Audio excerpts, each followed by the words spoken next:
Chapter 361. Thales still remembered his first meeting with the Star Killer. 6 years ago, the prince had seen Nicholas's appearance clearly through Hell's senses. He was a silver human figure that emitted a light that was as sharp as needles. The power of eradication shone inch by inch in the man's body, constantly guiding his movements and direction, causing his movements and figure to become erratic. At that time, even if Thales, who had the sin of Hell's river, racked his brains and calculated all the changes in Nicholas' speed, trajectory, and direction, he still discovered to his dismay that his weak self could not avoid Nicholas' attack, even if Nicholas was unarmed. And now, 6 years later, bang! Nicholas' heavy punch arrived in an instant and landed heavily on Thales' shield. With a loud bang, Thales swayed. But he gritted his teeth, stepped on his hind legs, and withstood the attack. With Hell senses, the silver human figure in front of Thales flashed. The prince immediately tensed up. Just as expected, the Star Killer's left fist, which was the second wave of attack, arrived before Thales' eyes without any hesitation. Thales was prepared to retreat as he always did. But at that moment, Waya's words when they were training in the courtyard brushed past his ears. "Your Highness, you can't always retreat or defend.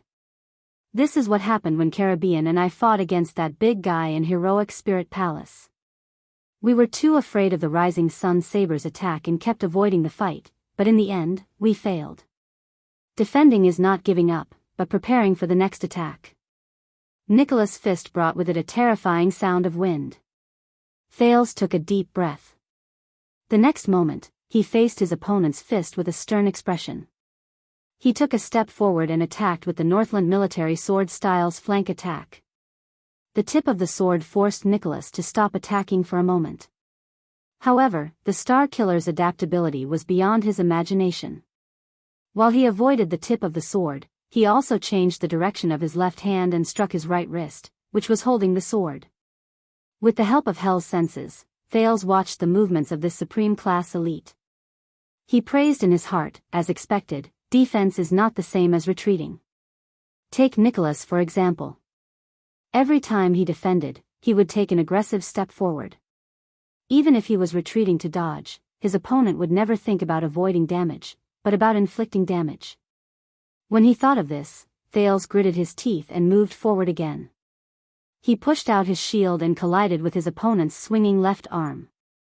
It was the third defensive stance of the Northland military sword style. He swung his shield in the name of defense, but it was actually for his next counterattack. Bang! Under the collision, a muffled sound rang out again. His left hand was slightly numb, and his entire body was trembling, but Thales roared and tried his best to counterattack. But Nicholas's movements were faster and more bizarre than he imagined. His left arm was pressed against the shield, but his whole body charged forward without stopping. Aiming at the center of the shield, he delivered a powerful knee strike. Boom! Thales felt suffocated. In the next second, he groaned in pain and fell 2 meters away with his shield. Very good. The unarmed Nicholas' expression did not change. He cracked his knuckles and furrowed his eyebrows in a barely noticeable manner. It's probably the best performance you've had in so many training sessions. The Star Killer walked closer slowly and put on a malicious smile. At least you have some awareness of fighting. You're no longer a blind man swinging his sword and a coward raising his shield. Thales climbed to his feet with great difficulty. He swung his numb left hand and picked up the shield again. He smiled bitterly and said, "It's your power of eradication that suddenly changes direction, again?" The Star Killer shook his head, as if he did not want to waste time. "Hurry up and end this. I still want to eat lunch." Thales sucked in a deep breath, endured the pain, and reassumed the confronting enemy stance. The Northland military sword style. He suddenly remembered what Gilbert told him when he first learned the sword style. This set of sword style was created to fight against terrifying opponents who are far more powerful than humans.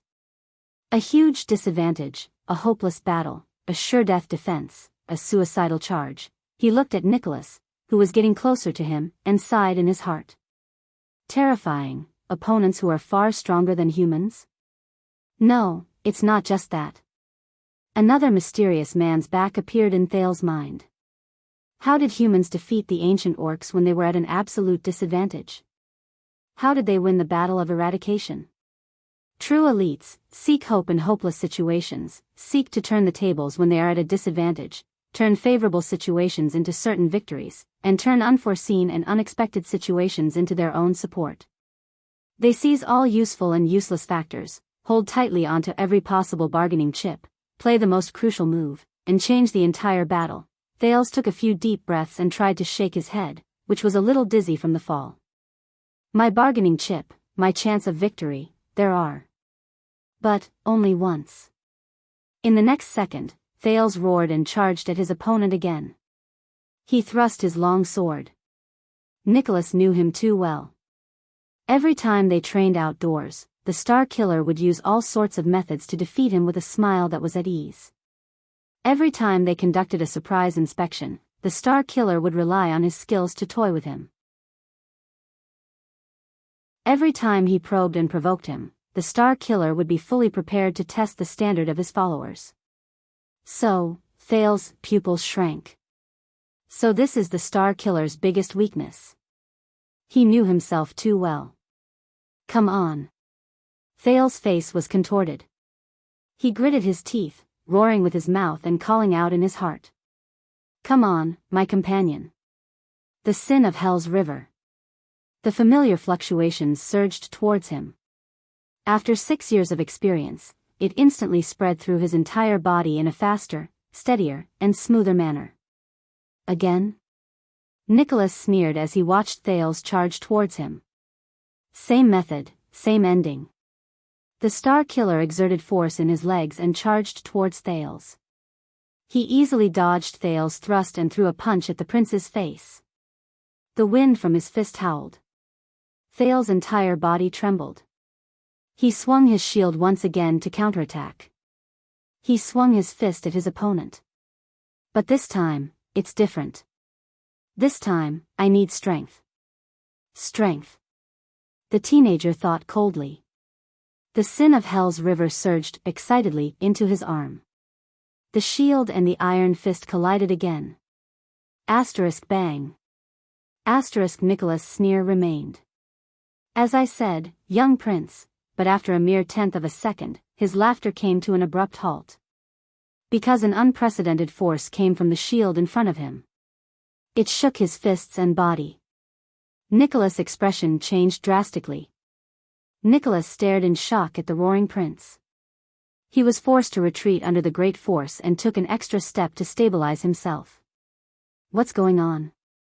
This strength, Nicholas blocked the shield in shock and instantly counterattacked with his left elbow. But before he could figure it out, Thales roared again, Star Killer. I need to react. React. The sin of Hell's River surged happily into his eyes, brain, and sword-wielding hand, forming a synchronized connection. At that moment, the roaring Thales seemed to have predicted his opponent's movements. The moment the Star Killer moved, the tip of his sword suddenly appeared and pointed at Nicholas' forward momentum. Nicholas was shocked again. With this momentum, his opponent would pierce his left lung. This prince who doesn't know how to fight. How can he react so quickly? But the experienced and skillful Star Killer reacted in a short moment. At the price of giving up on attacking, he quickly turned around and dodged the sword. But his opponent did not think so. Finally. Thales thought coldly. I need speed. Speed. Speed that can take lives. With that thought, the remaining sin of Hell's River surged into Thales' arm muscles with a roar, like a beast released from its cage. It ignited a terrifying flame inside, burning with explosive power. Ayaha! Thales' roars continued without stopping, as if he wanted to use up all the strength in his life. Asterisk whoosh. Asterisk in an instant, the tip of his sword brought with it a piercing sound of wind. It suddenly flashed in the Star Killer's field of vision. As if it had disappeared. At that moment, the already shocked Nicholas suddenly had goosebumps all over his body. A chill that he had not felt for a long time rose in his heart. It was a sense of danger that could only be felt in front of a powerful enemy and on the battlefield. He suddenly felt a chill on the left side of his chest. *T. *T. In the next moment, Nicholas gritted his teeth laboriously and activated his power of eradication in a frenzy. He restrained himself from dodging and turned to the other side of the tip of the sword. No. In the next second, *rip. The sound of the sword cutting through flesh could be heard. *thud. It was the muffled sound of a human body rolling on the ground. After 2 sounds, Thales stabbed his sword into the ground and tried his best to maintain his balance. He withdrew from the sin of Hell's River state, which included Hell's senses. Ha ha ha ha, the teenager held onto the shield and placed most of his weight on it. He panted rapidly, trying to get rid of the muscle soreness and dizziness after the sin of Hell's River faded away. At that critical moment, Nicholas' body turned in a strange manner. He tilted his head back and rolled to the side in a disheveled manner to avoid the sword that was aimed at his heart. Thales trembled and gritted his teeth. He looked across him in pain. There, the Star Killer knelt on one knee on the ground. He widened his eyes in disbelief and stretched out his palm in a daze. In the next second, a short line of blood spread from the Star Killer's left cheek to his chin. Red liquid seeped out. Drop by drop, the blood fell into Nicholas' slightly trembling palm. The Star Killer seemed to be completely stunned. How is this possible? He, the prince who never knew how to fight, he touched the wound on his face and felt the pain that he had not felt for a long time. The Star Killer raised his head in shock and anger. He stared at the pale and panting Prince of Constellation and tried hard to understand what was happening in front of him. That piece of trash who can't even take one punch from me, how did he suddenly, Thales shook his head hard, trying to shake away the brief dizziness. He felt indignant. Damn it. Even if I use everything I have, I still can't make him. A few seconds later, the extremely disheveled Star Killer panted a few times and calmed his emotions. That's not right. This power, this reaction, he furrowed his eyebrows tightly. There was deep suspicion in his eyes. It's not something you can do. There was disbelief and surprise on Nicholas' face. Was that the power of eradication just now? Thales flashed a weak smile at him while he leaned on his sword. The teenager now only hoped that his opponent would talk more nonsense. At least he had to get over the numbness and soreness that came with using the sin of Hell's River too much. The Star Killer's expression was solemn. But when did you awaken to the power of eradication? Haha, Thales chuckled and interrupted him. The prince, whose hands and feet were numb, could no longer hold on to the long sword. Hence, he let go of the sword hilt and shook his hand with a slight tremble. He tried his best to look as if he was at ease. It was a long time ago. Are you surprised? Nicholas stood up slowly. His expression became more and more serious. As he watched Nicholas get up, Thales' hand on the shield trembled slightly. So, the speed you displayed when you snatched the book in front of the stable that day, and the strength you displayed during training. Nicholas stared at him, ignoring the bloodstains on his face. None of it was a coincidence. You hid the fact that you possessed the power of eradication from us and the eyes and ears of the entire heroic spirit palace for so many years? Thales snickered. His numb limbs were regaining their senses. The training over the past 6 years was more or less effective. Even if he could not improve, at least his body had gradually gotten used to the price of the sin of Hell's River. I'm sorry to say this, but... The prince shook his head and placed his hand on the sword hilt again. There are still many things you don't know. The shock and anger on Nicholas' face slowly turned into pure annoyance. So, during all the outdoor training sessions, you were beaten up so badly, but you never used it even once? Power is not for show. Thales gently clenched his right hand, which had returned to normal, and wiped the cold sweat off his face. If I can't use it at the most crucial moment, then you might as well hide it and confuse your enemy. Nicholas laughed angrily. He extended his hand and wiped it across his face. His pale, blood-stained face began to turn red. "I knew it, little prince. You have always treated us as your enemies, from the first day you came to Dragon Cloud City. You were born with cunning and treachery." The Star Killer's eyes were practically ablaze. The pain on his face reminded him of the fact that he was injured by a weakling, and it made the proud man even more furious. "God knows how many more things you have hidden from us over the past 6 years." Thales sneered. "What about you, Star Killer?" He took a deep breath, stood up slowly, and pulled the long sword out of the ground. "How many truths have you, Leaspan, and even the late King Nuvan hidden from me over the past 6 years?" Nicholas' breathing froze. In the face of the prince's profound gaze, with suppressed anger, he steadily extended his hand to his back. This time, it was Thales' turn to have his expression change drastically. "I apologize to you." The Star Killer drew the weapon on his back with a fierce gaze while the sound of metal rubbing against leather echoed in the air. There was a scar on his face, and his words were filled with caution. "I was wrong. I never treated this as a battle. I've underestimated you." Thales Jade Star, who awakened to his power of eradication before he was 14.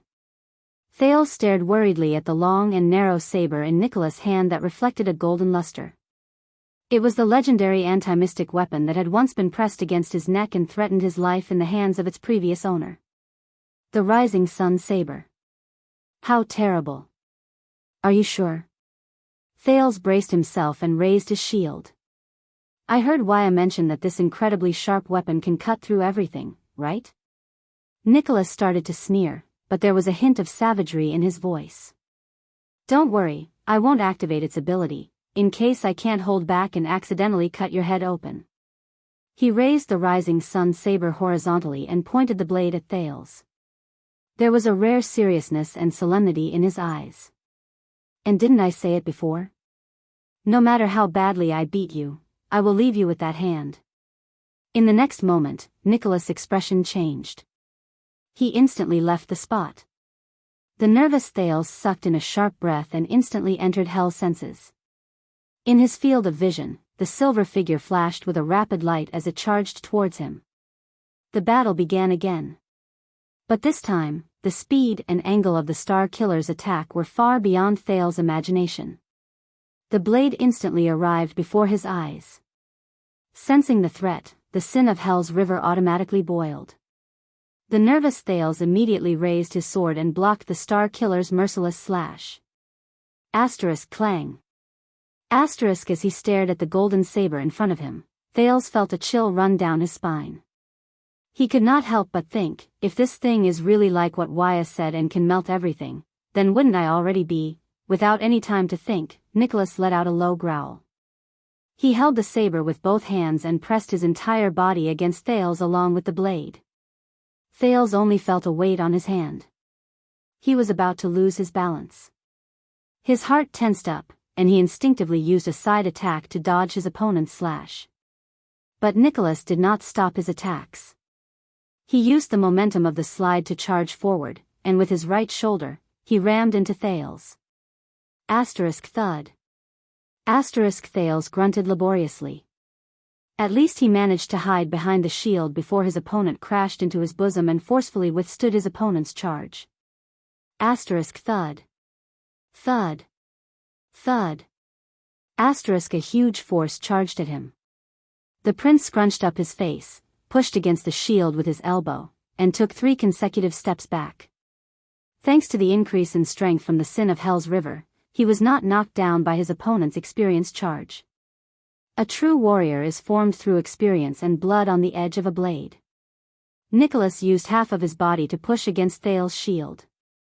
This uncomfortable angle made it difficult for Thales to draw his sword. He could only grit his teeth and withstand his opponent's attack. The Star Killer's angry voice rose into the air. Condition, mentality, experience, adaptability, body. Not a single one can be omitted. You only know how to train against targets. You're still far from that. As Nicholas roared, Thales, who was using all his strength to wrestle with his opponent, suddenly felt the shield on his elbow become lighter. He could not help but slide forward a step. With hell senses, the Star Killer instantly appeared on his defenseless left side and struck his head with his right elbow. Thales shuddered. He instinctively threw away the shield. The sin of Hell's river surged to his elbow, and he thrust it at Nicholas, wanting to parry his opponent's fatal blow. However, the silver light spike in the Star Killer's body flashed again. Within half a second, the Star Killer, who was ambushing him from his left, suddenly stopped and immediately turned back. Thales turned pale with fright. He had just swung his left elbow, and his right hand, which was holding the long sword, could not pull back in time. He could not defend himself in time. In that second, as time slowed down through Hell's senses, Thales stared in shock at his opponent, who had seized the initiative and was only one strike away. It had only been 7 or 8 seconds since Nicholas took the initiative to attack. Even if he included the injury on Nicholas' face, it was only the second round. So fast. Thales sighed in his heart. Nicholas' lips curled up. His scarred face curled up, and he revealed a smug, savage smile. This is the difference. Brat. There's a fine line between supra-class and supreme class. Victory and defeat will be decided in an instant. In the next moment, Nicholas roared and turned the hilt of his sword around. He struck his opponent's forehead, and at Thales, who was powerless to defend himself. Asterisk bang. Asterisk a terrifying, muffled sound rose. The scene fell silent. But Thales did not fall. Nicholas, on the other hand, stared at the young opponent before him in shock again. Before the hilt of the saber, which he was prepared to subdue Thales in one blow, it first collided with a palm. It was Thales' left hand. It was his left hand, which he had swung with force just now and could not pull back in time. This left hand miraculously moved in front of the prince and blocked his opponent's attack. Thales was drenched in cold sweat. He trembled slightly as he blocked Nicholas with all his might. At that moment, the Star Killer could not believe his own eyes. Impossible. I used the twist of fate. It was the best attack when he lost his momentum and was powerless to defend himself. He actually blocked it. But the Star Killer did not hesitate, nor did he think much about it. Castellan told him before, if you can't kill your enemy with your first slash, then, Nicholas roared. He activated his power of eradication again and drove his movements. As if he did not care about inertia, he swung his sword and slashed. Thales sucked in a sharp breath and watched helplessly as his opponent's blade moved back and forward, instantly attacking his unguarded leg. Asterisk clang. Asterisk the sound of metal clashing rang. Nicholas' blade was blocked perfectly by Thales' longsword, which suddenly appeared in front of his thigh. Nicholas' pupils shrank. Impossible. Impossible. The Star Killer's power of eradication surged from his joints. His movements flickered again. The blade went for Thales' neck again. Asterisk clang, asterisk the second sound of metal clashing echoed in their ears. Thales panted harshly. This time, both his hands appeared in front of his neck. He pushed the longsword up and down to block Nicholas' throat slash. Nicholas stared at him in a daze. His eyes were filled with shock. He even forgot his desire to attack again. This, asterisk swoosh.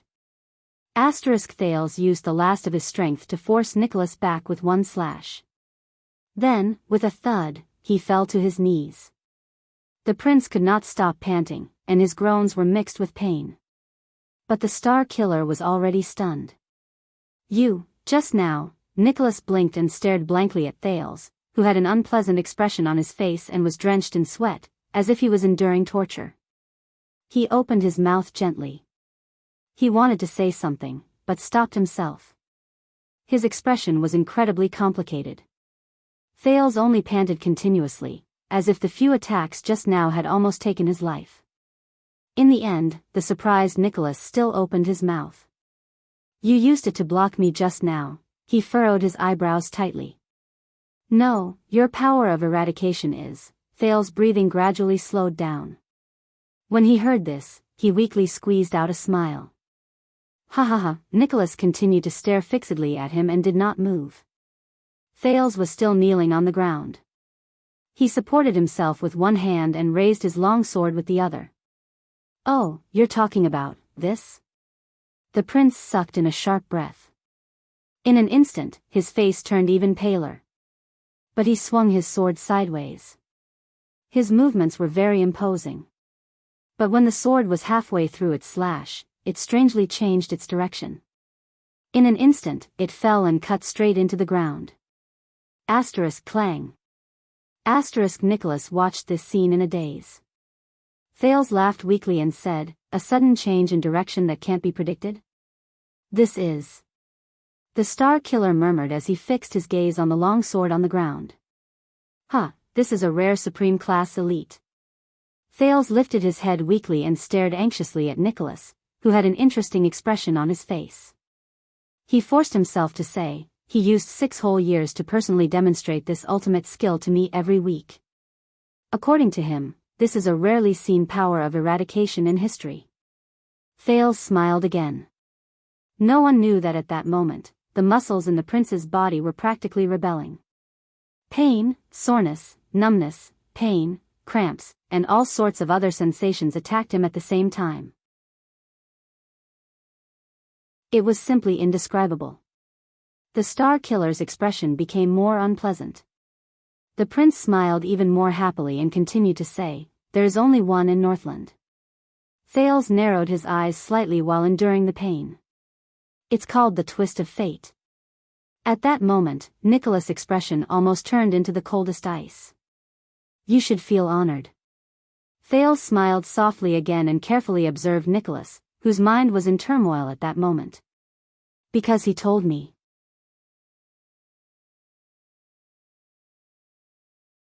Chapter 362. Under the sun, the two enemies faced each other in silence. One of them knelt on the ground and panted weakly. The other stood in a daze, his heart trembling. Finally, Thales exhaled. The aftereffects of forcefully using the sin of Hell's River were slowly fading away. Compared to 6 years ago, when he would easily faint every time the sin of Hell's River came, Thales smiled in relief. "Look. Even though I can't improve, but I can still get used to it." Under the sun, Nicholas did not move. It was as if he had sunk into the greatest confusion of his life. The Star Killer's body stiffened, and he panted in disbelief. "How can this be? That's something I can only occasionally awaken on the battlefield, the twist of fate. Even the name was given by him on the spot, you only used it during training sessions." At that moment, Thales roared furiously. "Ah!" He threw away his long sword and charged at Nicholas with a ferocious expression. Nicholas trembled slightly. Even though he was still in shock, his battle instincts, which he had trained countless times, allowed him to react without any delay. Asterisk bang. Asterisk Nicholas swung his arm coldly and parried Thales' fist. The next moment, the Star Killer struck with both hands. Asterisk thud. Asterisk Thales, who was at the end of his tether, felt a pain in his chest. His forward momentum stagnated, and in the next second, Nicholas' rising sun saber appeared at his throat. After 6 years, the weak Thales could only sigh slowly as he felt the faint chill from the same weapon pressed against the same spot. "What's going on?" Nicholas recovered from his shock and stared coldly at the prince in front of him. "The twist of fate. It's completely different from any systematically trained power of eradication. It's impossible for you to learn it from any swordsmanship or moves." A gentle breeze blew past the quiet world. It blew past the rocks, bringing with it a mournful howl, and the sporadic chirping of birds in the distance. "Ha!" Thales forced a smile. "Is it really that strange? After all." He leisurely raised his trembling hand and flicked the blade in front of his neck, as if this was just a pleasant outing. "I'm the Star Killer's disciple, a good student who gets beaten up by you once a week." Nicholas' expression turned cold. He withdrew his blade and lifted Thales' collar. "I'm warning you for the last time." At this moment, Thales suddenly raised his finger and interrupted him. "Shoo, listen." Thales flashed a gratified smile, as if he was really listening attentively. That's the sound of a grey magpie. Nicholas was slightly stunned. What? But in the blink of an eye, a terrifying shudder erupted from Nicholas' entire body. The Star Killer's expression changed drastically. It was the intuition of a soldier who had been through hundreds of battles. He subconsciously wanted to turn around. But Thales did not think so. The prince, who had been prepared for this, suddenly raised his hands and grabbed the Star Killer's shoulders tightly. Don't let him leave this place.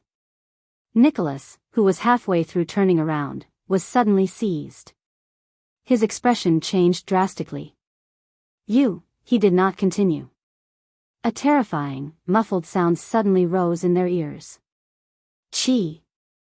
Thales watched with satisfaction as Nicholas, who was in front of him, shuddered violently after that sound. His face stiffened. The Star Killer's expression contorted from shock to savagery, then from savagery to rage. Bang! He threw a punch with his left hand, and without holding back, he hit Thales' chest. The prince was sent flying like a broken sandbag and fell with a thud. Then, with a twisted expression, Nicholas' knees gave way and he knelt on the ground. He opened his mouth and let out a crazed and pained roar. The right side of the Star Killer's body seemed to have stiffened. He trembled and threw away the rising sun saber. He clenched his left hand into a fist and punched the rock beside him. Boom! Dong! Dong! Dong! Punch after punch, Nicholas, who was kneeling on the ground, had a ferocious expression on his face. It was as if he had a grudge against the rock beside him. He punched the ground with all his might while he continued to roar in anger and madness. It was as if he was enduring some kind of pain. Thales spat out a mouthful of blood. He endured the pain in his chest and shook his head. He was gratified to see a thin arrow shaft suddenly appear on the Star Killer's back. The thin arrow sank deep into the right side of Nicholas' back, and a ferocious and sharp arrowhead appeared on his chest. Fresh blood dripped from the arrowhead. The Star Killer lifted his head abruptly. His bloodshot eyes shone with terrifying flames. He roared in anger. Ah, Ned Monty. You son of AB*TCH. His roar spread through the land of barren rocks and echoed in the cracks between the rocks.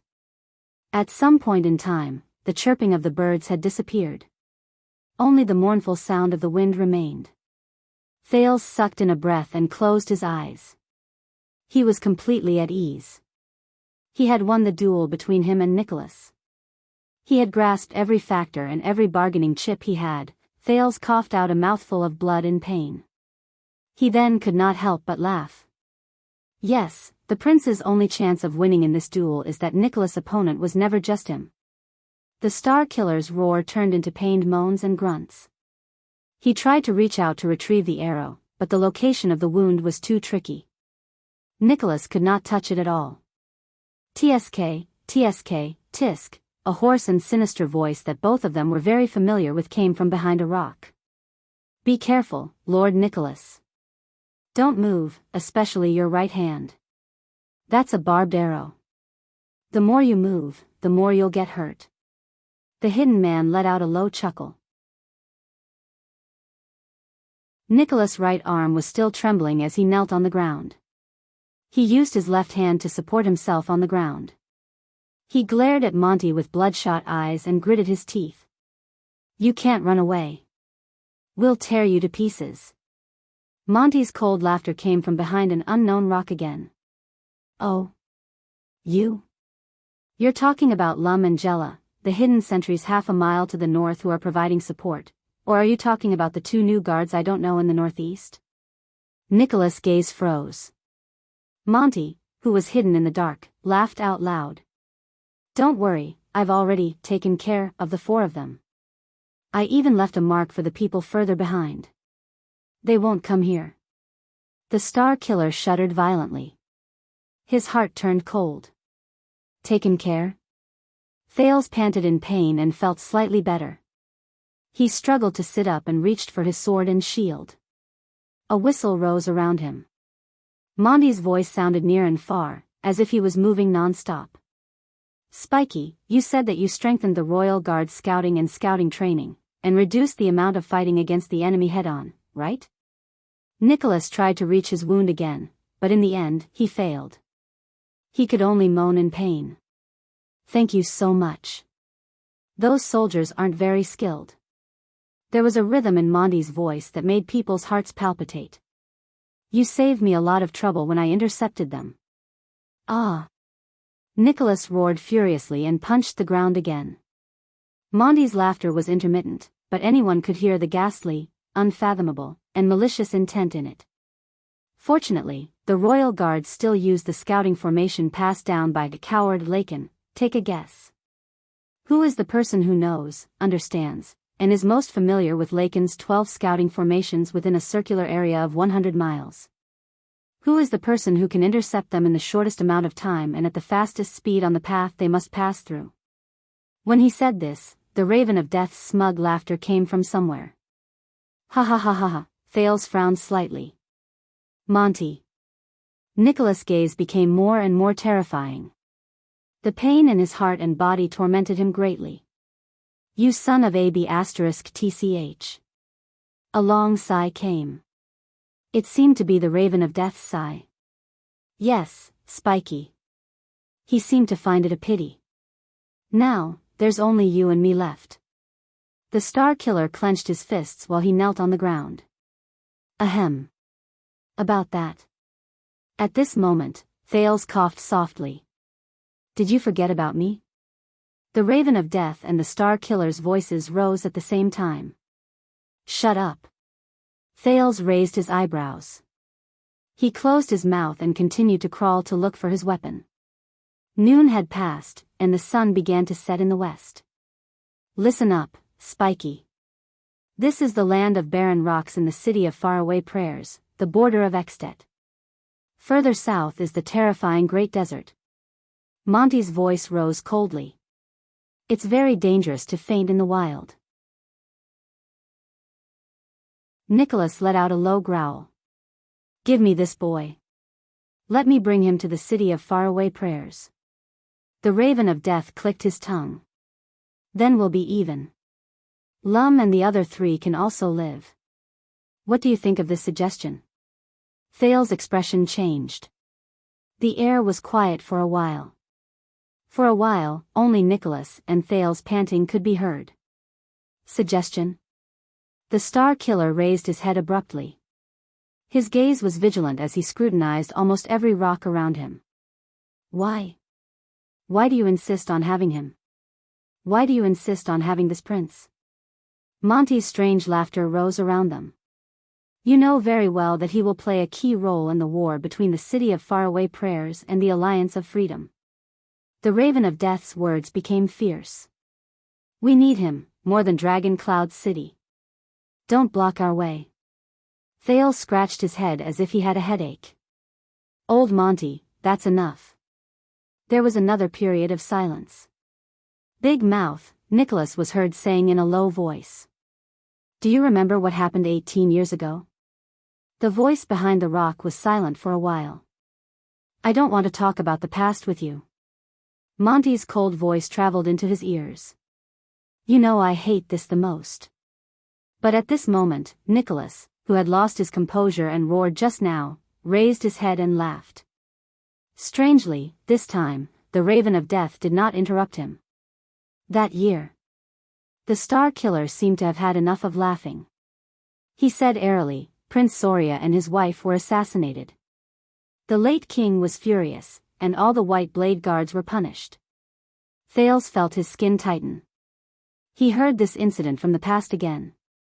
Nicholas said weakly, Old Coleman took responsibility for me, the acting captain. He admitted his mistake and resigned. Isaiah was disheartened and left the Royal Guards. Many of our brothers were implicated. And you, Monty, you rushed back to Dragon Cloud City overnight to fight for justice for them, even though you were out on another mission. Negotiations were fruitless. You didn't even show the king any respect. The next day, you threw away the White Blade Guards and left Dragon Cloud City. Monty did not speak. There was still only the sound of the wind blowing through the cracks in the rocks. It was shrill and sad. Nicholas laughed brokenly. No, Big Mouth. I knew your personality from the moment you secretly brought me to visit prostitutes when we were on duty when we were young. You're not the kind of person who would run errands for a suzerain, even if that suzerain is the king. Not to mention chasing after the Archduke of the city of faraway prayers all the way from Rubble Hill to this place. There was a hint of sadness in Nicholas' voice. No, you're not. The Star Killer straightened his back and looked around fiercely. Ned Monty. The Raven of Death was still silent. But Thales frowned. But now I understand. Nicholas' anger turned into a sneer. Ha ha ha ha, you. His voice contained indescribable hatred, and it echoed among the rocks. It spread. A few seconds later, Monty, who had been hiding in the dark, finally spoke airily. Spiky, the Raven of Death said faintly. What do you understand? Nicholas snorted coldly. He sucked in a breath and let out a long sigh. The pain in his chest and back made him frown from time to time. But Nicholas still gritted his teeth and said softly, Lord Ned Monty, a few days ago, as the so-called vanguard, you came to Dragon Cloud City earlier than the official diplomat group of the City of Faraway Prayers and anyone else. On the day of the council hearing, when the situation was already set, you brought news of Constellation's unusual movements at the border and pushed the prince to the front of the stage. Thales closed his eyes gently. The Raven of Death did not say a word. Nicholas continued speaking. Every sentence and every word he said was filled with an even deeper and heavier chill. The Archduchess tried her best to protect the young prince, but you fanned the flames at the critical moment and forced Dragon Cloud City to send him to the City of Faraway Prayers. After this prince disappeared, at the same time when Dragon Cloud City opened, you arrived even earlier than us, the local tyrants, and intercepted him. He, the Star Killer sneered. Everything you've done over the past few days has puzzled me, even though I know you well. Aren't you putting in too much effort for the City of Faraway Prayers? Aren't you too much of a coincidence in this game of chess? Monty interrupted him. You don't understand. The Raven of Death's words seemed to be a little sentimental. Spiky, you don't understand. Asterisk thud. Asterisk the heavily injured Nicholas punched the ground. Yes, I don't understand. He shouted angrily, but I understand now. The Star Killer's gaze had never been so terrifying. It was even more terrifying than when he saw Lampard. It's all thanks to this young prince. He was the one who reminded me that I underestimated the Secret Intelligence Department. Thales' expression froze. At that moment, the air became quiet. Nicholas' voice became urgent. He was practically gnashing his teeth as he said the following words. 18 years ago, Prince Soria and his wife were strangely assassinated. The assassin from Constellation entered as if there was no one around. No one saw him sneak in. The White Blade Guard's strict defense was useless. No one responded to him. Aside from the sound of the wind. No. The Star Killer shouted angrily. 6 years ago, even a formidable person like Lampard had to rely on calamities to lure us away and weaken us. He knew that. With every additional White Blade Guard, the assassin's chances of success would decrease, and the possibility of a coup would decrease. But the assassin 18 years ago could bypass the heavy defense of hundreds of elite White Blade Guards, plan meticulously, and assassinate the prince of the strongest country in the Western Peninsula? At this moment, Nicholas' face was extremely distorted. There's only one possibility. He clenched his left fist tighter. There's a traitor among the White Blade Guards. There was still no response. Thales lowered his eyes and looked at the ground. Nicholas practically hissed each word through gritted teeth. Over the years, I've suspected many people. Byrne Merck, who was the prince's personal bodyguard, Old Coleman, who was the first to arrive that day, Justin, who was patrolling the perimeter. I even suspected Isaiah, who was in charge of protecting Black Sand Region's diplomat group. When the Star Killer said this, He took a deep breath. The rocks were still silent. It was as if even the stream was about to stop flowing. But you just reminded me, old friend. When Nicholas said this, his eyes seemed to burn with the flames of pain and hatred. Among the White Blade Guards, especially on the day Prince Soria was assassinated, the person who knew the internal situation the best, understood the formation of the scouts the best, was the best at avoiding detection, the most familiar with the loopholes in the defense, and the most convenient for the assassin. Actually, it was a person who wasn't even there. An expert in concealment and assassination. A person who hid in Extet, in Dragon Cloud City, by the king's side, and among the White Blade Guards for decades, Constellation spy. The air was so quiet that it could not be any quieter. No one answered him. It was as if everything around him had sunk into eternal silence. The Star Killer was still kneeling on the ground. But he no longer cared about the arrow on his back. Instead, his entire body trembled, his eyes struggled, and his facial muscles twitched slightly. He looked like he was about to wail, but also like he was about to roar. His gaze was incredibly complicated: disgust, pain, regret, resentment, sorrow, sadness, despair. It was endless and mixed together. In the end, Nicholas shuddered and sucked in a deep breath. A mouthful of the coldest air in midsummer. When he thought of this, Thales could not help but shiver a little.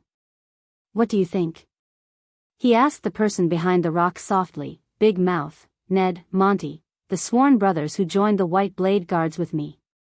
The former commander of the White Blade Guards, Lord Sorry Nicholas' voice became more and more indifferent. Finally, he restored his expression to the coldest, most apathetic, most merciless, and most competent version. "Or should I call you the Raven of Death from Constellation's Secret Intelligence Department?" Thales gently grabbed his long sword. He sighed a little at an angle that no one could see. Silence. Still silence. Another gust of wind blew. The whistling in the crack became more and more sorrowful. Then, a voice that was not so harmonious broke the silence. The sound of a bough being knocked rose clearly. "You know, I've changed my mind about the suggestion just now." The Raven of Death's voice traveled into Thales' ears. He still sounded calm, relaxed, and at ease. Spiky, but this time, his words were filled with a dark, murderous intent that made people shudder.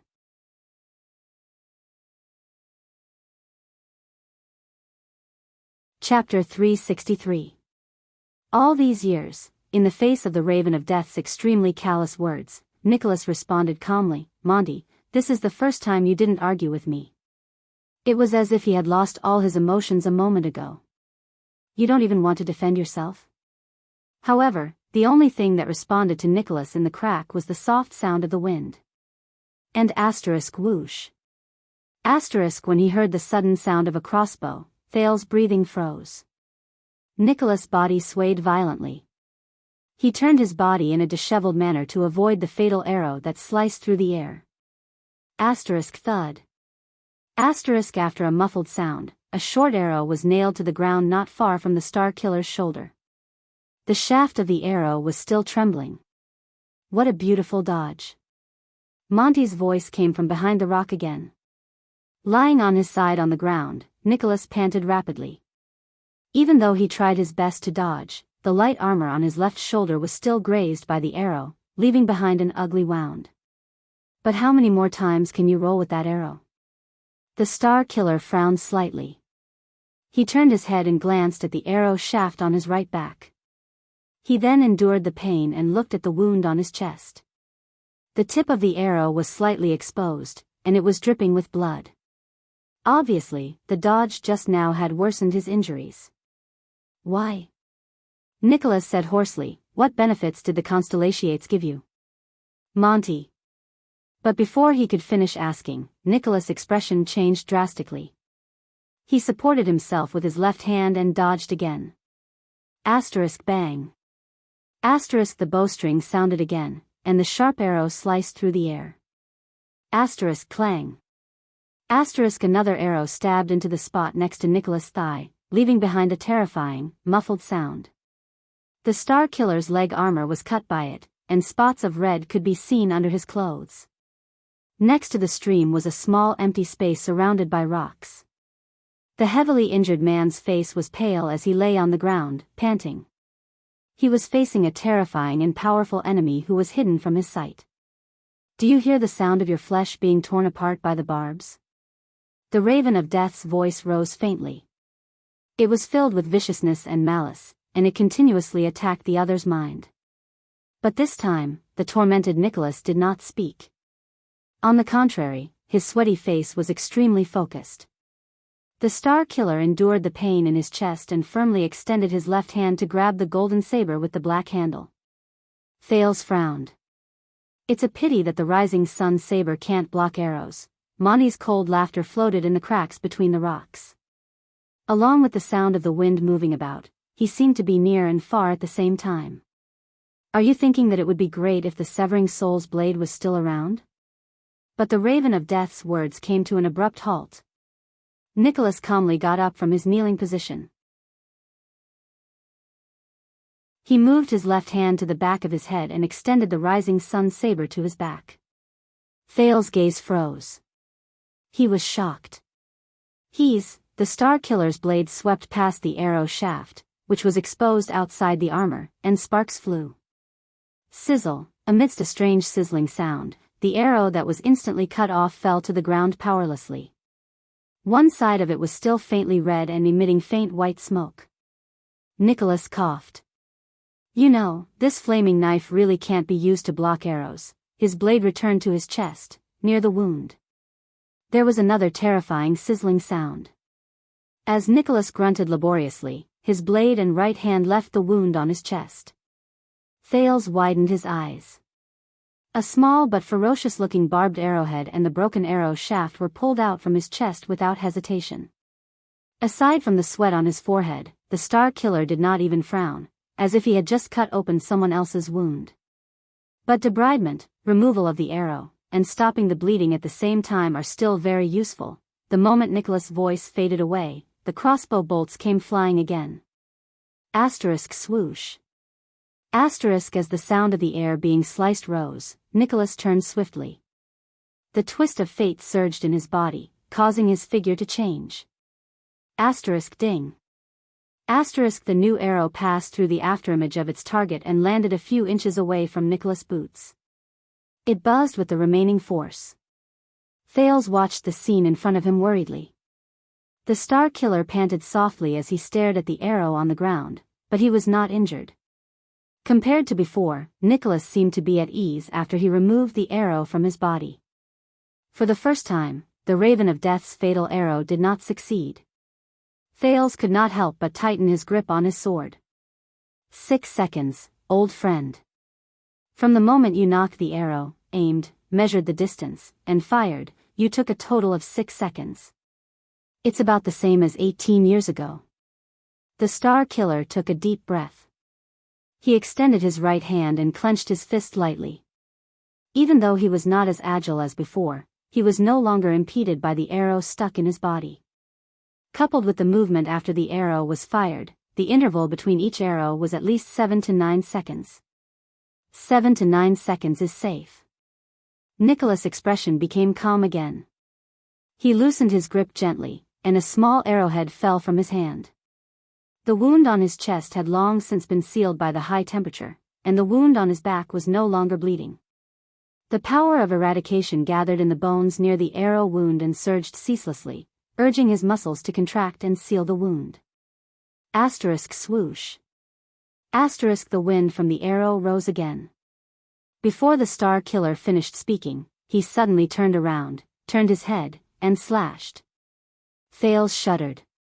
Hell's senses instantly slowed down the scene in front of him. The silver light in Nicholas' body shot out, propelling his body to change direction in an unbelievable manner, leaving behind an afterimage. His blade was agile and swift, cutting through the arrow in the air. Asterisk shick. Asterisk as sparks flew, the Rising Sun saber easily cut it into two. The Star Killer's body froze for a moment. The scene in front of Thales returned to normal. On the ground in the distance, a short arrow that had been cut into two did not lose its momentum and fell into the distance. Thales's eyebrows furrowed even more. He could tell that even though the Star Killer's movements were still sluggish due to his injury, he was slowly regaining control of the situation. Nicholas raised the slightly red rising sun saber in his left hand and took a deep breath. "You're right, Monty." The pale-faced man furrowed his eyebrows and looked at the area below his left rib. There was a new scratch on his light armor. He swung the weapon in his hand in dissatisfaction. "This steaming hot saber is too sharp. Even if I cut the arrow, I can't make it deviate. I'm starting to miss that old saber." The Star Killer raised his head and began to pace slowly. His gaze was vigilant as he surveyed the rocks around him. "Son of AB*****. Monty's voice floated into his ears again. His tone was slightly raised, and there was a hint of annoyance in his vulgar words. He repeated Thales's worries. "You retrieved an arrow from the battlefield while in extreme pain, and you still have time to calculate my firing speed. You're just a foot soldier who only knows how to cut people. When did you become so powerful?" Nicholas gently moved his injured right arm, searching for the limit of his injuries. He sneered in disdain. "Didn't I say this before? This is the age when we are at our strongest. While our physical strength declines and our skills decline, our experience, and willpower gradually solidify into the most reliable strength." The Star Killer sneered. Anger flashed in his eyes. "And you can't imagine what kind of experience I had on that night in Dragon Cloud City 6 years ago." Thales, who was resting to recover his strength, had a thought appear in his mind. He could not help but recall that nightmarish night. It was especially so when Lampard sneered. He remembered the black mass of crossbows, and the terrifying sound when they fired at the same time. Merciless and cold. And those white blade guards who protected me and little rascal with their lives, and the unwilling and pained expressions on their faces when they were heavily injured, compared to that. Nicholas' sneer brought Thales back to reality. "Monty, every time you shoot, you have to calculate your opponent's movement trajectory according to the distance and the direction of the wind." Monty did not answer. "How unfortunate." Nicholas grinned coldly. "My power of eradication is best at changing trajectories halfway." Whoosh. Another muffled sound was followed by the next arrow. But Thales solemnly saw the twist of fate in Nicholas' body flash slightly. He instantly stopped moving forward and bent his body backwards. As if he had predicted the move, he dodged the arrow that should have pierced through his chest. F***ck. Monty's exasperated and furious shout came from afar. Nicholas responded to him by shaking his head indifferently. "Come on, Monty. I almost know where you are." He stared at the area in front of him to the left, and the saber in his left hand spun continuously. Silence returned to the land of barren rocks. Only Nicholas, who was staring at the rock, and Thales, who was sitting on the ground and resting against his shield, were left. Thales sighed heavily. Obviously, the situation has changed. "Ha ha ha ha." The Raven of Death's laughter rose faintly. There was a faint desolation in it. "You know, Spiky, you remind me of Caslin." Nicholas' gaze stopped in midair. Caslin? A heroic old man who persuaded him to drink appeared in Thales' mind, but the prince never saw him again. It was said that the old man died in heroic Spirit Palace in the end. Every time Caslin and Turend fought, the inextinguishable flame, who had fierce attacks, had the upper hand, and was about to defeat the iceberg. Monty continued, counterattack, trap, lure the enemy. Caslin always had a way to deal a fatal blow at the last moment, turn defeat into victory, and defeat Turend. Even the motionless bow could not help him. Nicholas was first puzzled and stunned, then he reacted. The inextinguishable flame, Turend. His gaze darkened. The former vanguard of the White Blade Guards, the great warrior of Caslin's generation. There's always a way, there's always a way. You're really becoming more and more like that iceberg, Monty said with a sigh. No, Nicholas breathed softly. Whether it's Caslin or Turend, they, Dominic, Blake, Lycan, Soul, Bauer. These old faces of the White Blade Guards. Nicholas gripped the blade in his hand tightly with an expressionless face. At this moment, the Raven of Death said flatly, "What are you waiting for, Your Highness?" As he spoke, the bowstring sounded again. The slightly absent-minded Star Killer was shocked. He immediately activated the Twist of Fate. He immediately turned and dodged the arrow. But it was not over yet. Asterisk whoosh. Asterisk the wind from the sword rose. Behind him, Thales had already arrived before him at some point in time. With a fierce expression, the prince swung his sword at the disheveled Nicholas, who had just dodged the sniper attack, and was enveloped by the tip of the sword. Asterisk clang. Asterisk Nicholas calmly raised his sword. In the most disadvantageous position, he struggled to dodge Thales' attack. Thales gritted his teeth and used the momentum to ram his shield forward. Asterisk bang. Clang. Asterisk Nicholas' right shoulder pushed against the shield, and the blade in his left hand blocked the prince's subsequent thrust. Back off, young prince. The Star Killer exerted force from his waist and pushed Thales back. He warned impatiently, "Or else you'll lose a hand or more." Thales snorted coldly. "Didn't you say that it's enough for me to eat with one hand?" The furious Nicholas was just about to speak when he felt a sense of danger. He immediately lowered his head. Asterisk whoosh. Asterisk another crossbow bolt flew through the air. It slashed past the back of Nicholas' left ear, bringing with it a scorching wave of air. "See, you don't actually have to worry about me." Thales exhaled and assessed his remaining strength. He said solemnly, "Your real opponent is on the other side." Nicholas let out a low growl. His gaze was hostile. The wound Thales made on his face was still bright red. The second prince thrust his long sword at him again. The Star Killer had just raised his saber to block the attack when he noticed that something was wrong. Just as he expected, Thales' long sword, which was halfway through his thrust, suddenly made a turn and bypassed the Star Killer's intercepting blade. It was a feint. A feint made by the Twist of Fate. Damn it. The Star Killer cursed in his heart. That's my move. He quickly took a step back and dodged Thales' sword, which had changed from a thrust to a slash. Thales, who had forced his opponent to retreat for the first time, curled his lips. As expected, the right side of Nicholas' chest was heavily injured. Even though he had temporarily suppressed the injury, it could be seen from the fact that he had to use his left hand to use his saber. The Star Killer's dominant hand, footwork, and balance were greatly affected. He was far from being in his best condition. Thales exhaled. Fighting against this terrifying man is no longer as stressful as before. Thales placed his sword on his shield. His gaze was fierce. He knew that he had two great advantages. First of all, unless absolutely necessary, Nicholas was unwilling to kill him. Otherwise, it would be meaningless for the Star Killer to chase him all the way here for Dragon Cloud City. Secondly, this was not a battle between Thales and Nicholas, but a battle between the Raven of Death and the Star Killer. They placed all their attention on each other. The Prince of Constellation was at most an arena.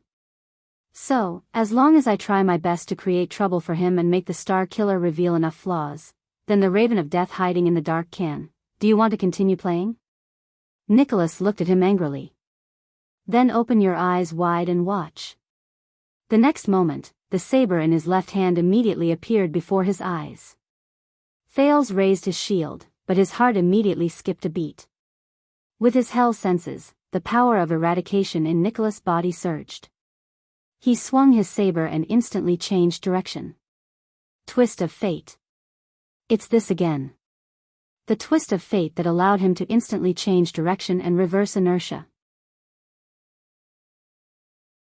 It had a miraculous effect regardless of whether he dodged or attacked.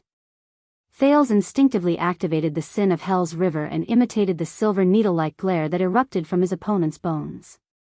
He forcefully pulled his shield back while his joints let out muffled sounds in pain, and changed direction to attack his opponent's true direction of attack. At the same time, he swung his sword with his right hand and stabbed the enemy. He was prepared to play the game of you change, I change too, with the enemy. His shield and Nicholas' weapon swept past each other in the air, and a barely noticeable sound was produced. Asterisk ding. Asterisk no, wait. Thales looked at Nicholas' fierce expression and could not help but feel his heart race. A bad feeling rose in his heart. It's not that simple, asterisk whoosh. Asterisk the saber whistled, and its momentum was piercingly cold. Thales was shocked. This time, the dead face did not activate the twist of fate. He did not use the special effect of his power of eradication either. He did not change his body and inertia, and he did not avoid Thales' sword. Instead, Nicholas roared furiously. Instead, he swung his saber and attacked with an indomitable will. Asterisk shick. Asterisk Thales' sword grazed past Nicholas' left shoulder, and blood splattered. But the Star Killer's blade did not care about anything else. It went straight to the middle. In the next second, Thales, who was still in a dodging posture and retreating in a disheveled manner with his sword and shield, felt a chill in his throat. He was terrified. When he came to his senses, the rising sun saber was already pressed against his neck. The twist of fate is the same as war. It's an art of deceiving the enemy. Nicholas did not care about the injury on his shoulder at all. His gaze was cold. But if you indulge too much in the deceiving effect of it and rely too much on feints and changes in direction to gain an advantage. The man did not continue. Thales sighed. He lowered his shield and held the hilt of his sword upside down to show that he admitted defeat. Nicholas tightened his grip a little and threatened with a cold snort, "This will be your end, asterisk shick." Asterisk another sound of a crossbow rang in the distance. The Star Killer's expression changed. At the same time, Thales swung his upside-down sword in a backhand motion. Nicholas' expression changed when he was attacked from both sides. He cursed, but he only had time to say one word, F***ck. The twist of fate in the Star Killer's body circulated again and forcefully twisted his body. Nicholas perfectly dodged Thales' backhand sword that was right in front of him, but his left arm was cut by the flying crossbow bolt, and blood gushed out. The unstable Star Killer gritted his teeth and took a few steps back. He moved out of the dangerous area and used the rising sun saber to stop the bleeding. I think what he meant was, "Your Highness, you know how to deceive the enemy, and you also know how to fight with your life on the line." Monty's lackadaisical voice, which was replaced by a solemn and fierce one, came from the cracks in the rocks around them. "But you have too little experience in battles. You don't know when to deceive the enemy, and when to fight with your life on the line." Thales' eyebrows twitched. The Raven of Death said softly, "I have a suggestion for this. When the enemy is used to you fighting with your life on the line, you should deceive them. When the enemy is used to you bullying them, you should fight with your life on the line. Thank you for your guidance." Thales exhaled. "I feel like I've learned more today than I did in the outdoor training classes over the past 6 years. I can tell." The Star Killer pressed the wound on his chest and stared at Thales with hostility. "Are you scolding me?" Thales smiled in a friendly manner. "Also, speaking of the training sessions, if I remember correctly." Thales stared at Nicholas and sighed in a rather resigned manner. 6 years ago, his left leg and left arm were shot by arrows, but he still fought for a day. He did not remove the arrowhead in time, so this problem was left behind. When Nicholas heard this, he froze. 6 years ago, this brat, he tightened his grip on the hilt of his saber.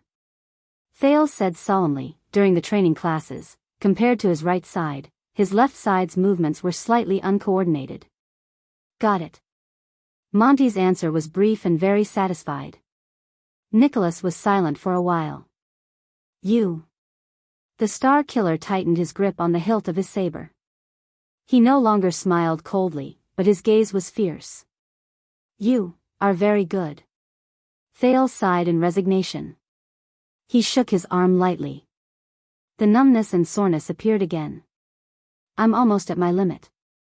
In the next moment, the battle started again. The prince turned his body sideways and raised his shield. Without holding back, he charged at Nicholas, who was trembling in anger. In response, the Star Killer lowered his body and swept his leg in an attempt to kick him down while he was charging forward. This time, Thales gritted his teeth and no longer used the twist of fate to dodge. He activated the Sin of Hell's River to increase his strength and maintain his balance. He lowered his body and stood on the ground to withstand the kick. Thud. Thales swayed, but he did not fall. He roared angrily and pushed Nicholas' saber away. Monty's laughter came from the crack in the rock. Look, he learned it. The Star Killer activated the twist of fate with all his might. He stuck close to the shield and spun around in a strange manner. He stretched his weak right hand over the shield, grabbed Thales' left arm, and pulled it in an ingenious manner. Thales lost his balance due to the pull, and his longsword missed its target. He moved past Nicholas, lost his balance after charging a few steps, and landed on one knee. But there were gains and losses. Whoosh. Nicholas, who was tripped by Thales, heard a sound next to his ear. He only had time to dodge with his upper body when he suddenly felt pain in his leg. Shick. His left calf was pierced by Monty's arrow. The Star Killer cried out in pain and cursed fiercely, Monty. CKU. The prince coughed in pain a few times. He got up and stared at Nicholas with a slight frown. He turned his head and said indignantly to the Raven of Death, who was hiding behind the scenes, Calf. Can't you aim for the vital part? Monty's voice rose, and he rebutted Thales rudely, I also want to look for the shooting field. Unless you want me to kill you as well. Before he could finish speaking, the sound of the bowstring being released was heard again. Nicholas' expression was one of grief and indignation. He dragged his injured leg and spun around with all his might. Whoosh. Fortunately, the arrow only grazed past his thigh and tore his armor. Once the arrow was shot, Monty said slowly with a mocking tone. I will shoot you as well, Your Honorable Highness. Thales was speechless for a moment. He shook his head in resignation. Forget it, next time we will bet, but before Thales could finish speaking, he suddenly felt a chill behind him. In his shock, Thales turned his head around. The rising sun saber's blade was right in front of his eyes. Clang. The prince raised his shield with all his might in a panic and blocked Nicholas' slash with both hands. Both of you. Nicholas did not care about his pierced calf at all. His face was red with extreme anger, and the blood from Thales' slash could be seen. I've had enough of both of you echoing each other. The Star Killer shouted angrily with bloodshot eyes, one of you is shameless and sinister, and the other is despicable and lowly. What do you take this for? Thales tried his best to draw his sword and tried to force his opponent to retreat. But the moment he handed over his weapon, he heard a strange sound. Sizzle, a blade suddenly appeared on the back of the shield. It was slightly red and emitted light smoke. Thales felt a chill in his heart. This is bad.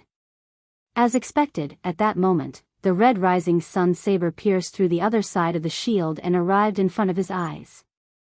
The legendary anti-mystic equipment effortlessly cut Thales' shield in half, and then turned to cut his longsword. Sizzle, all of Thales' weapons turned into scrap metal in an instant, as if they were made of paper. Even Thales' entire arm was roasted red from the rising sun saber's slash. Faint smoke rose from it. The prince grunted in pain. Thud. The next moment, Nicholas roared madly. He tripped Thales and sent him tumbling to the ground. In that second, Thales' face contorted in pain as he fell to the ground. Whoosh.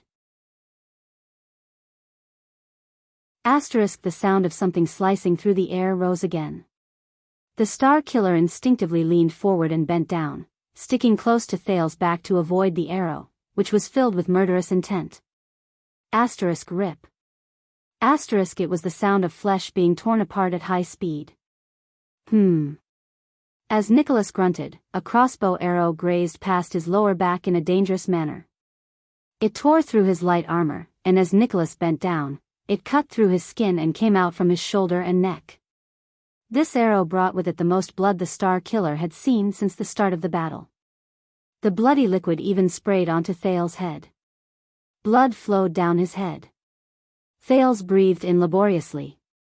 His mouth and nose were filled with the stench of blood. It reminded him of many, many bloody nights. Such as the abandoned house, King Street, and Shield District. However, not only did Monty's arrow not stop the Star Killer, the intense pain seemed to have encouraged Nicholas' madness. Nicholas knelt on Thales' back and trembled as he straightened his body. "Monty, Monty," Nicholas roared in grief and indignation, "Monty." Motherf asterisk cur, the Star Killer was in so much pain that his teeth chattered. His eyes were bloodshot, and his voice was intermittent and hoarse. But he could not find Monty even after a long time. He could only lower his head in anger and look at Thales on the ground. Thales struggled with all his might. He supported himself against the ground and wanted to get up. But he had long since been pinned down by the experienced Nicholas. He could not even turn his body around. *T. I've forced him into a corner. I can't find Monty. Nicholas' eyes were filled with uncontrollable anger. But I caught you. Yes, I won't kill you. He swung the back of his saber down with great force and hit the back of Thales' left hand, which was pressed against the ground. Bang. Thales' entire body trembled. He felt a sharp pain in his left wrist. Crack. The clear sound of bones cracking could be heard. Thales howled in pain. He struggled with all his might, and his right hand was grasping at something behind him. He seemed to have lost all feeling in his left hand. All that was left was pain. But the prince was immediately punched in the back of his head by the Star Killer. He saw stars. But I mean what I said. The Star Killer's eyes were bloodshot. He swung the back of his saber down again. Crash. This time, Thales' right knee let out a terrifying cracking sound, and he felt a sharp pain in his heart. The prince's cries of pain grew more intense. His back arched upwards as if it was spasming, and he struggled more and more crazily. But Nicholas still pinned him to the ground. The Star Killer gritted his teeth. As he listened to Thales' screams, there was an incomprehensible delight in his eyes. "I will give you," he roared furiously and pressed the teenager under his knee down. He raised his saber again. "Leave your right hand behind." The next moment, he swung the back of his saber down for the third time. Crack. Thales' left tibia was broken with a crisp sound that was terrifying to the ears. The prince was in so much pain that he could barely scream. His shoulders hit the ground from left to right, and he trembled helplessly. Time seemed to have slowed down. Thales breathed in a daze. He was trembling. At that moment, under the intense pain, he felt as if he truly felt death approaching. "This is, in the end? Monty." Nicholas crawled up from Thales' body and raised his head abruptly. He roared with a ferocious expression and looked around. "Come on. Come and kill me." Whoosh. Another twang from the bowstring came from the right. Sensing the threat, Nicholas did not hesitate and swiftly activated the twist of fate. The Star Killer's body leaned forward, and an arrow pierced the ground powerlessly. But it was not over yet. The vigilant Nicholas tensed up. A short sword and a figure pounced on him from the sand and dust on his left. "So, the arrow on my right is just bait. The real him is lurking here, waiting for me." As he thought, the battle-seasoned Nicholas did not stop. He activated the twist of fate again, and the rising sun saber in his left hand changed its momentum. He swung it fiercely in an unbelievable manner. Sizzle. The sharp legendary anti-mystic equipment cut the person who appeared on Nicholas' left, as well as the short sword in his hand, into two. But the moment Nicholas turned his head around, he was immediately stunned. The only thing he cut was a short sword, and a light armor? *T. It's not the left. Before Nicholas, who felt a chill run down his spine, could think further, a pair of thick and powerful arms with a deep chill and murderous intent stretched out abruptly from his right, in an unstoppable manner, from the direction of the arrow just now.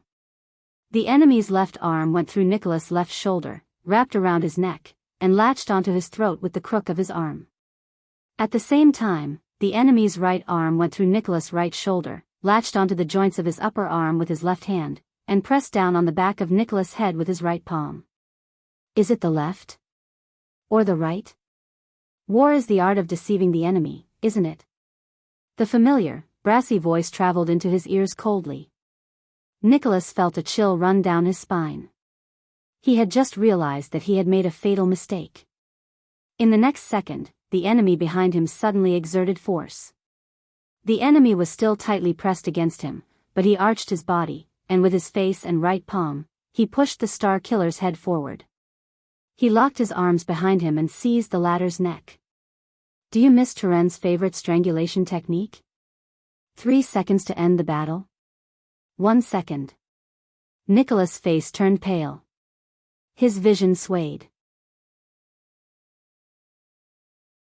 The blood in his veins was stuck in his carotid artery, and it could no longer flow to his brain.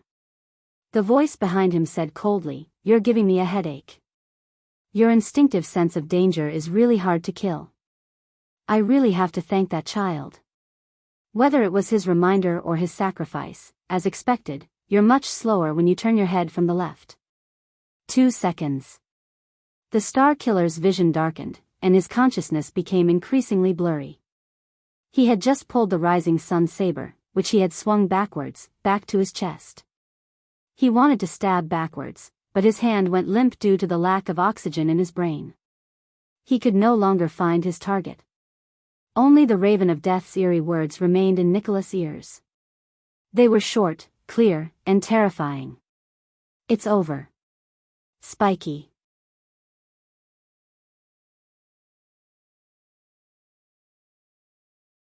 Chapter 364. Thales lay on the ground, trembling under the torment of pain. He was drenched in cold sweat. His entire body was almost numb. This was not the most intense pain he had ever experienced, but it was definitely one of the most unbearable, torturous, and protracted pain.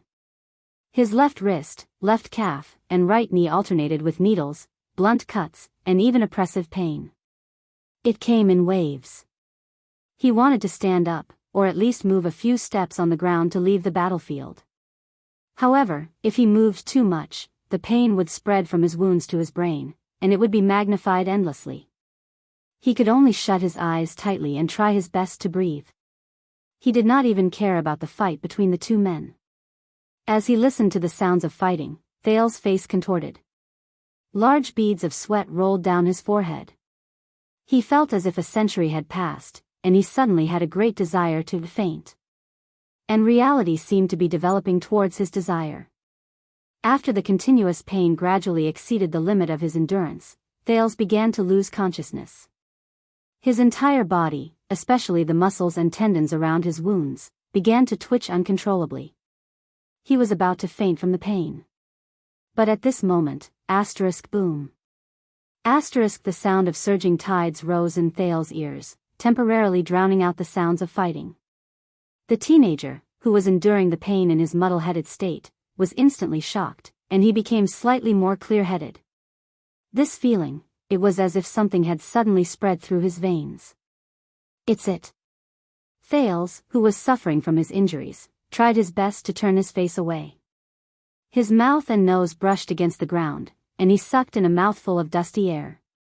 He coughed laboriously, and then he understood. That was the sin of Hell's River. It was the most dangerous power that Black Sword had warned him about. It was one of the companions who had accompanied him the longest through disasters and pain. It was also one of the most unforgettable experiences in his life. Boom, at some point in time, the sin of Hell's River, which had been passively summoned, surged uncontrollably. It was like a fierce beast that had been released from its cage. It was extremely excited, and it let out a roar before it hunted its prey. Its voice grew louder. Thales seemed to have an illusion. Pain, dizziness, and weakness. The sin of Hell's river was like a fish in water in this heavily injured state. The power of eradication was like a river flowing over a dry and cracked riverbank, invading every cell in its master's body without restraint. Including the brain. At that moment, Thales took a comfortable breath. It was as if his entire body had been placed in warm water. The pain turned into a gentle numbness that temporarily disappeared from his senses. Time seemed to have stopped again.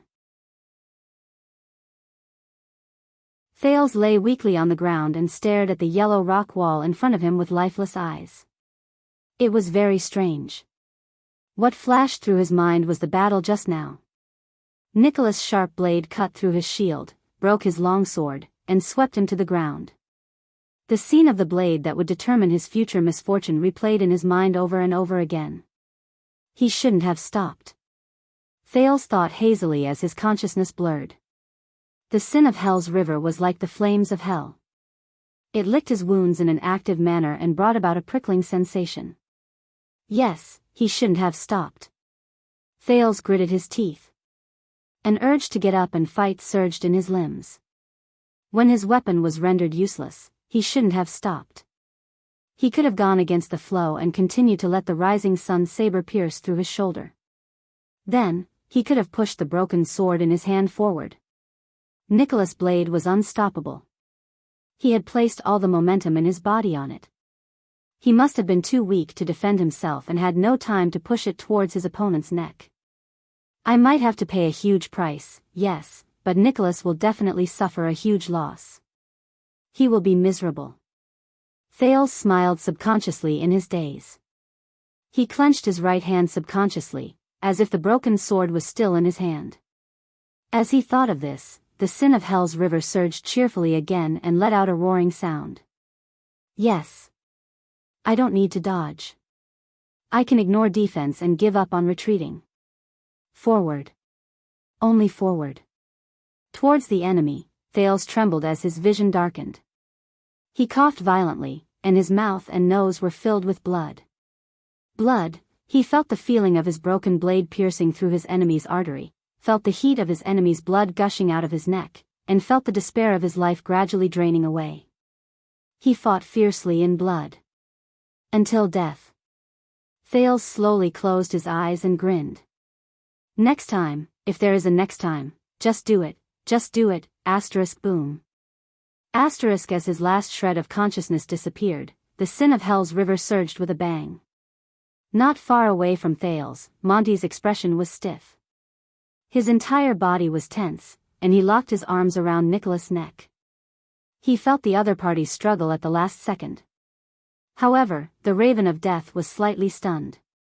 Nicholas, who only had a little bit of consciousness and strength left, raised the rising sun saber with his trembling left hand.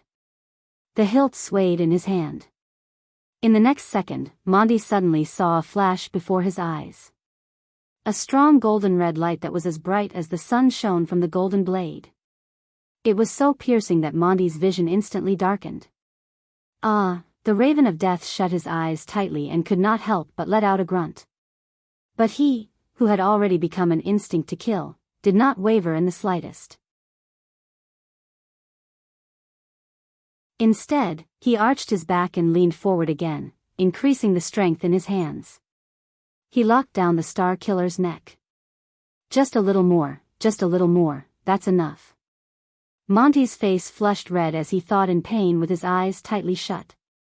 But he soon realized that the rising sun saber did not just bring a strong light. Monty's arms trembled violently. His skin, which was pressed against Nicholas' skin, suddenly became extremely hot. It was not scalding, nor was it burning. It was a burning pain that went deep into his bones. Monty could not help but scream in pain. He could no longer keep his arms in their original position, and as if he had lost all feeling, he let go of Nicholas in an instant. He staggered backwards. Bang. The Raven of Death fell on the ground in pain, but he could no longer care about anything else. He could only desperately slap his hands and the flames that had ignited for no reason on his chest. No, no. Monty stared in disbelief at the unconscious Star Killer, who was kneeling on the ground. The latter's skin seemed to be enveloped in a layer of golden red light, and waves of heat came from him. Before the terrified Monty could understand what was going on, the burning sensation on his body increased in size. Suddenly, many parts of the Raven of Death's body caught on fire. It was as if an invisible, blazing flame had instantly enveloped Monty. F***CKU. Monty roared in pain. His body, which had just gotten up halfway, fell backwards again. Not only these parts, but also his head, shoulders, legs, waist, chest, damn it, Spiky. The Raven of Death fell on the ground. His expression was one of pain, and he rolled around madly without stopping. He tried to extinguish the flames that had ignited in a strange manner. In front of him, Nicholas, who had been freed from his restraints, knelt on the ground weakly. He pressed his palm against the bright red rising sun saber. The red light around Nicholas' body gradually dissipated. The Star Killer lay on all fours on the ground. His body trembled, as if he had not breathed air for a few lifetimes. He breathed in big mouthfuls of air, feeling the energy that he had been lacking surge into his brain again. Even his fingers were trembling. Nicholas' face had never been so red above his neck. It was as red as blood. For a time, only the Raven of Death's pained cries and his rolling on the ground, as well as the Star Killer's panting without caring about the price he had to pay, could be heard in the field. A minute passed. Monty finally extinguished the last bit of the flames on his body, but he looked incredibly wretched. White smoke rose from all over his body, and his clothes were covered in burn marks, especially on his arms. The Raven of Death moaned in pain, and an unpleasant burnt smell spread into the air. Nicholas was still lying weakly on the ground. The barren land around him had long since been charred black, and a small amount of light smoke rose from the man's body. Both men fell to the ground. One was weak and could not get up, and the other was badly burned. What was that? Monty lay on his back on the ground, exhausted. His entire body trembled, and he spoke with his last breath. I've never heard that the rising sun saber can be used like this. Nicholas raised his head in Monty's direction with great difficulty and shook his head vigorously. His gaze was unfocused, as if he had just recovered from the nightmare of his neck being locked. He panted laboriously and used the last bit of his strength to lie down on his side. The legendary anti-mystic equipment will be affected by the user. In different people's hands, it will more or less adapt and change, just like the power of eradication. Nicholas' expression was unfocused, as if he had just been tortured. He squeezed the rising sun saber, which no longer shone, with all his might. He spoke weakly and intermittently, I've seen.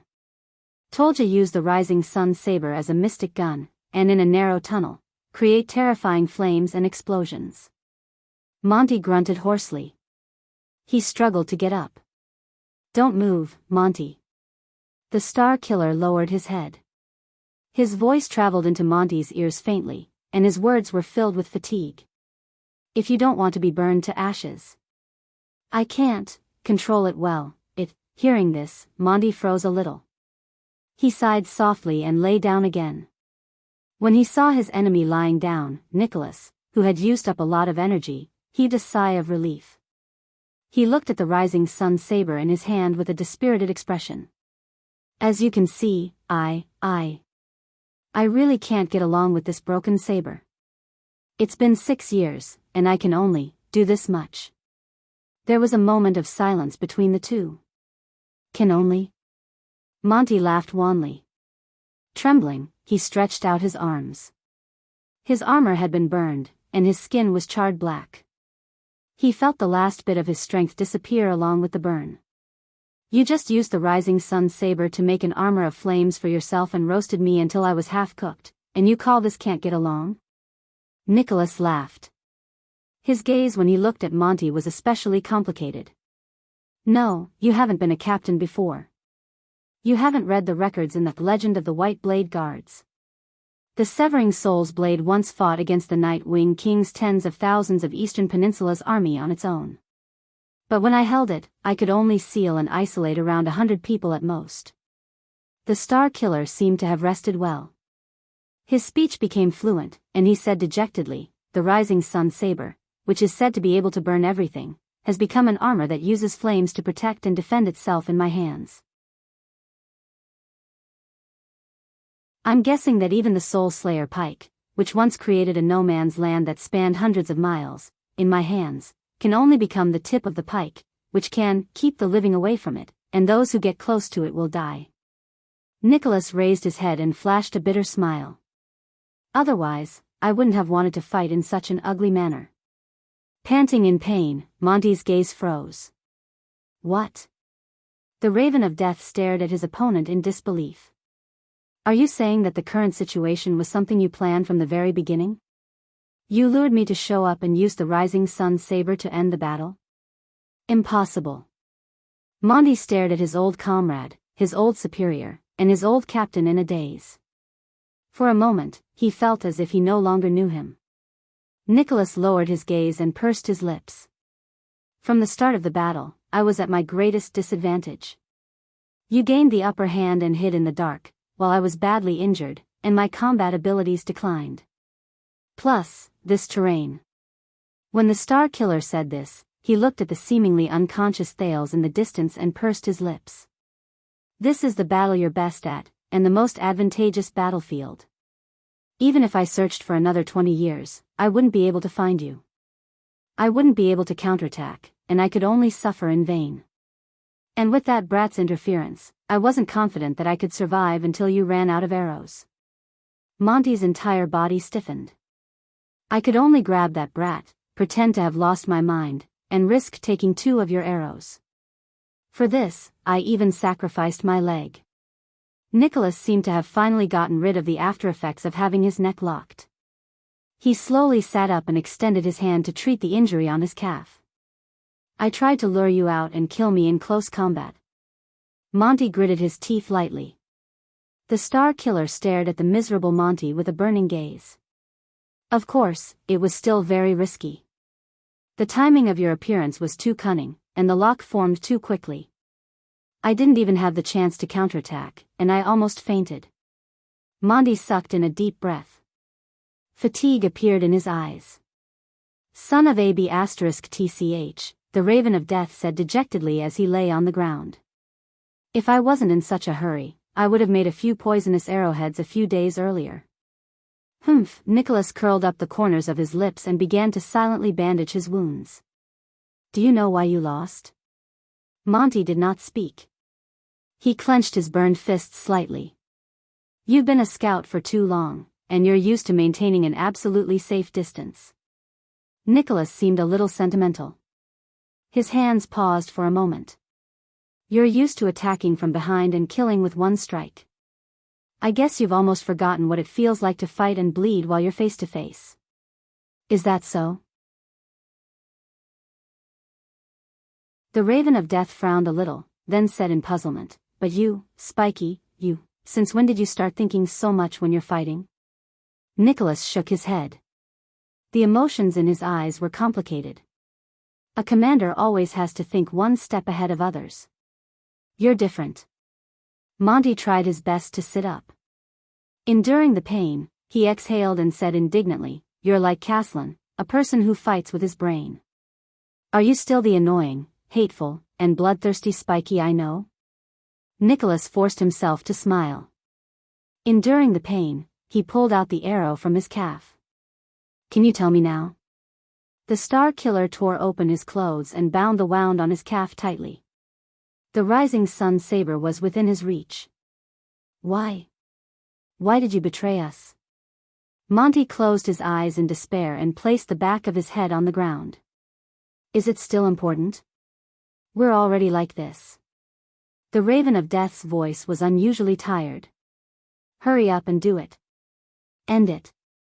Nicholas was silent for a while. He turned his head. Thales was unconscious on the ground, motionless. In the next second, the Star Killer exerted force on his hands, which were wrapped around his wound, and bound his calf tightly. "This is very important. Because I'm your captain." The Star Killer's gaze was as sharp as a knife. He slowly shifted his gaze from the wound to Monty, as if his gaze had a physical form. "I'm your leader." Monty roared with laughter and shook his head slowly on the ground. "Ridiculous, you sure like to reminisce about the past." Nicholas suddenly raised his voice and interrupted him. "Because I'm the commander of the White Blade Guards. The leader of the White Blade Guards." His expression was contorted, and he gritted his teeth. "I should be the one who leads, protects, and urges you." "Ned, damn you, Monty." Nicholas punched the ground beside him, which had been burnt beyond recognition. He loosened his teeth and panted softly. The man's pale face darkened.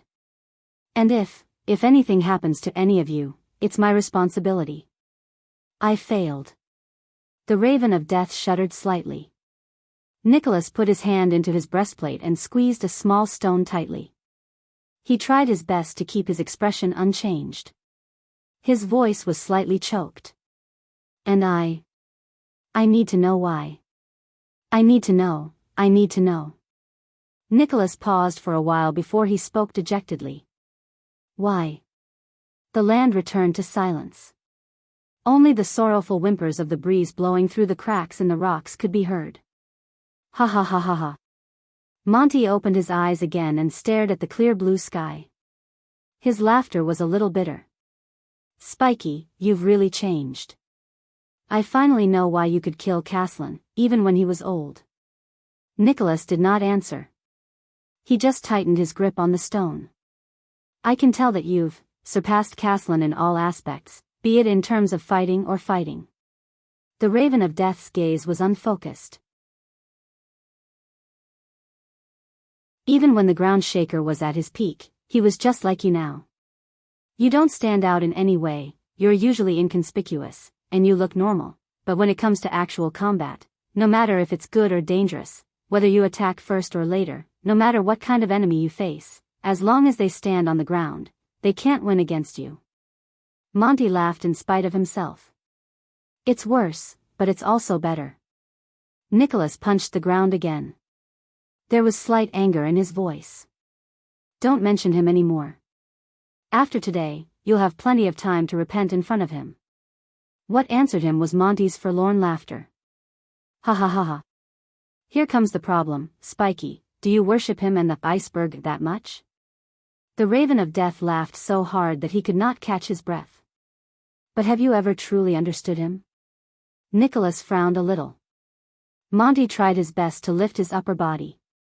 He shifted his weight and leaned against a low rock. His chin was burned, which made his smile look even more ominous.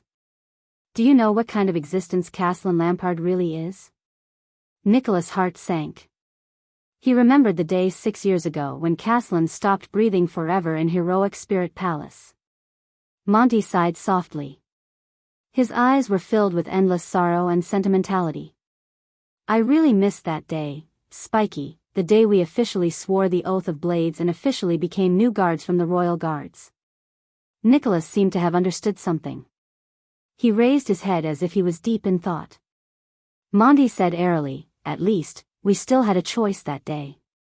And after that day, my future and my life no longer had light." He was lost in thought.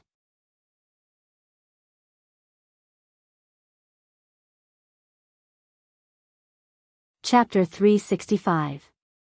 Nicholas frowned. "I don't understand." "The White Blade Guards gave you everything." Monty shook his head and sneered, interrupting him. "Of course you don't understand. You're the person Caslin chose, the future commander whom he placed high hopes on and nurtured. You're the one who can carry the entire war flag for the White Blade Guards." His breathing quickened. He pressed his right hand against the ground and dragged it along. His eyes were filled with sorrow and indignation as he stared at Nicholas. "Sorry, Nicholas, you're the glorious snow blade whose blade shines brightly. How can you understand a scavenging, dirty crow like me? Yes, the White Blade Guards gave us everything, but they didn't give us a choice." As he listened to Monty's baffling words, anger rose in Nicholas' heart. "You But Monty continued talking, leaving the Star Killer's words stuck in his throat. That was the second day we officially joined the team, Monty said flatly. Monty said faintly, Caslin suddenly told me that he thinks I'm very talented in scouting. Coincidentally, after Coward Lycan died of illness, the Royal Guards are lacking people like me. There's a secret mission tonight. Do you want to give it a try? Nicholas' cheeks twitched slightly. He remembered this. He still remembered the envious expressions and sour tone of the others when Caslin told him about it. He also remembered the uncontrollable excitement and agitation on Big Mouth's face. But Nicholas looked at Monty's eyes, which were filled with complicated emotions, and subconsciously closed his mouth. There was no moon that night, the Raven of Death spoke softly, as if he was telling a lesson from a long time ago to a child. Caslin brought me and a few other elderly guards. We covered our faces and carried out my first mission after joining the team. His eyes shone with a brilliance that made Nicholas shudder. A merchant had something that the king was interested in. We had to search for it in secret, and while we were at it, Monty paused for a moment before he finished his sentence in an indifferent tone. Kill his entire family.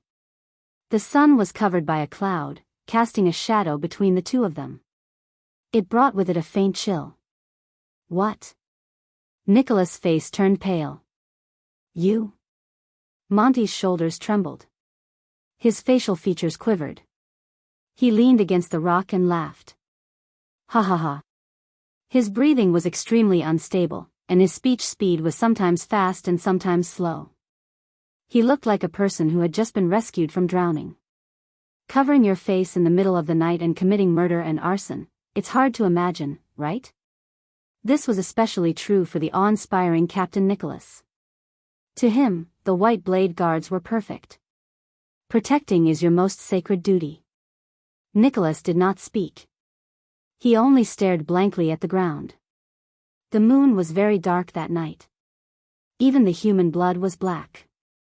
I couldn't see their faces clearly. Monty sucked in a deep breath and shuddered slightly. His pupils quivered slightly. I'm just a lookout. I don't have to do anything. But Caslin, Dominic, and the others. These respected seniors in the Royal Guards, they stood among the corpses with torches in their hands. With their numb eyes that could not be seen through their masks, they gave me a special privilege as the most special ceremony to join the team, to kill the last survivor. An old woman lying on a sickbed, on her deathbed. Nicholas, who was listening quietly, felt a slight chill in his heart.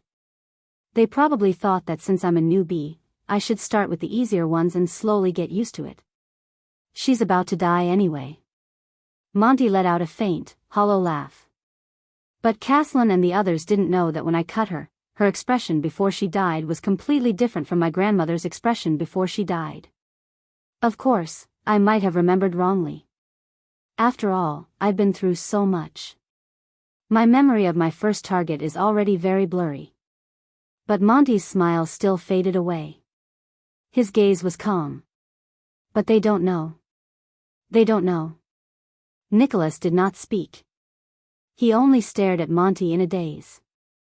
As a White Blade Guard who was supposed to protect his brother, the Star Killer did not know how to reply at that moment. Monty sucked in a deep breath and watched the clouds above his head slowly float away. The scorching sun shone down on them once again, enveloping them in light.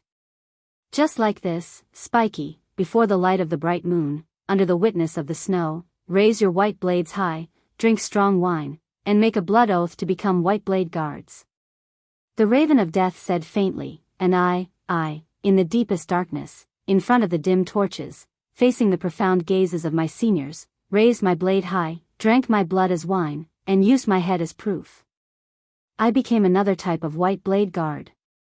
I didn't even know if my blade hilt was the usual snow-white color when I joined the team. Because it was too dark that night. Too dark. I couldn't see the color at all. I couldn't even recognize the blood on the old woman's neck, much less know if the blade in my hand was a white blade. Nicholas sucked in a deep breath. CK, after a long time, I only understood that the white blade guards of Dragon Cloud City had been doing this kind of work in the dark for a long time, much earlier than we imagined. Aside from the shiny and tough snow blades, there would always be people who would throw away their limits, dirty their hands, and do the rough work. These were Caslin's exact words. Monty panted a few times. His eyes became more bloodshot. But they were old. The ugly and secretive side of the white blade guards needed to be replaced. Caslin needed fresh blood and a successor. I didn't want to be an elite scout or a sentinel at the front lines. I wanted to be an assassin who was not afraid of staining his hands with blood. I wanted to be a cold, merciless, and unshakable blade. I wanted to be a tool with no limits or principles. The Raven of Death raised his head swiftly. He stretched out his hand and patted his chest weakly. And out of so many people, Caslin chose me. Monty gritted his teeth. His expression was miserable. Chose me. The wind whimpered. The two heavily injured men faced each other quietly. From that day onwards, I put down my snow blade, carried a crossbow on my back, and wore a mask. With his face half burned, Monty faced Nicholas with his teeth chattering. I became an ominous raven that chased after death and rotten flesh. Nicholas slumped to the ground dejectedly. Why, Big Mouth, why didn't you tell me about these things? Tell you? The Raven of Death sucked in a sharp breath, threw his head back, and laughed. His laughter was desolate. What could you have done? Thorny soldiers? Did you want to work with me? Or did you want to beg Caslin to let me go and pretend that none of this happened? Nicholas shut his eyes tightly. On the other side, the unconscious Thales let out a pained groan. Monty sneered faintly. You don't know, this isn't like the suzerain's guards in the countryside. They only need to stand guard and sweep the area, accompany me on my hunts, and occasionally deliver letters and run errands. He struggled to clench his right fist. Nuven was a very ambitious man. He didn't want to just be the king of Dragon Cloud City, but the secret room, which abided by neutrality and had limited functions, could not satisfy his expectations. He didn't need eyes and ears, guards, or even soldiers. Instead, he needed a sharp blade, a dark hand, and a group of cruel mercenaries who would be absolutely loyal to him without a bottom line, without asking for a reason, to fulfill his ambition. Caslin was one of them, and I was his successor. Nicholas was silent. He kept thinking about Caslin before he died. He remembered the complicated iceberg, the stern iceberg, the laughing iceberg, the distressed iceberg, and the relieved iceberg before he died. He once wondered if he had not matured fast enough and could not share the burden on Caslin's shoulders. That was why such a tragedy happened in the end. But today, he suddenly understood. There was someone else who shared Caslin's burden. Over the past 10 to 20 years. Monty stared at his fist. You can't imagine where I've been, who I've met, what I've done, and what blood I've been stained with. Killing people to keep them quiet was the most insignificant part of it all. Remember after the Battle of the Deep Valley, when we were both injured and drinking in the Alliance of Freedom's military camp? The Raven of Death smiled bitterly. You complained that you were too bored guarding the palace gate all day, and you envied me for going out on duty all day. Nicholas frowned. But what do you know? Monty shook his head. Every day, every night, every minute, every second, I had to wear a different colored mask and the same black cloak. I had to walk in the shadows, run amidst blood, kill, kidnap, deceive, plunder, threaten, spy, snipe, poison, instigate, rape, torture, interrogate. I did almost all the dirty things I could do. Monty's expression tensed. He swung his right fist with great effort. From Camus Union to Constellation, from the Golden Passage to Thornland. I was a spy who blended into the crowd, a scout who patrolled the front lines, a robber who killed people and stole their goods, a prisoner who committed many crimes, an assassin who sniped targets, a scout who snuck into the enemy's camp, and a spy who started wars. For King Nuven, I became whatever he needed. Everything I did was for the sake of power, especially after Caslin retired. Facts have proven that I, who abandoned my conscience and morals, was the most outstanding tool. I wore the skin of the White Blade Guards, and during the years I served them, I killed countless political enemies, created countless opportunities, and started 3 wars. Nuven was very satisfied with me. He even handed me over to Prince Soria, hoping that I would become the latter's right-hand man for his coronation and become his royal assassin. Monty lowered his head, but he raised his gaze and glared at Nicholas with the whites of his eyes. He panted like a man who was about to be hanged. Do you understand? You don't understand Caslin, Spiky, because I'm the one closest to him. Nicholas' heart was heavy. He could not say a word. The Raven of Death slowly raised his left palm and covered the left half of his face. The person you admired the most, King Nuven's most trusted Caslin Lampard, had 2 faces revolving around power. A relaxed smile appeared on the right side of his face.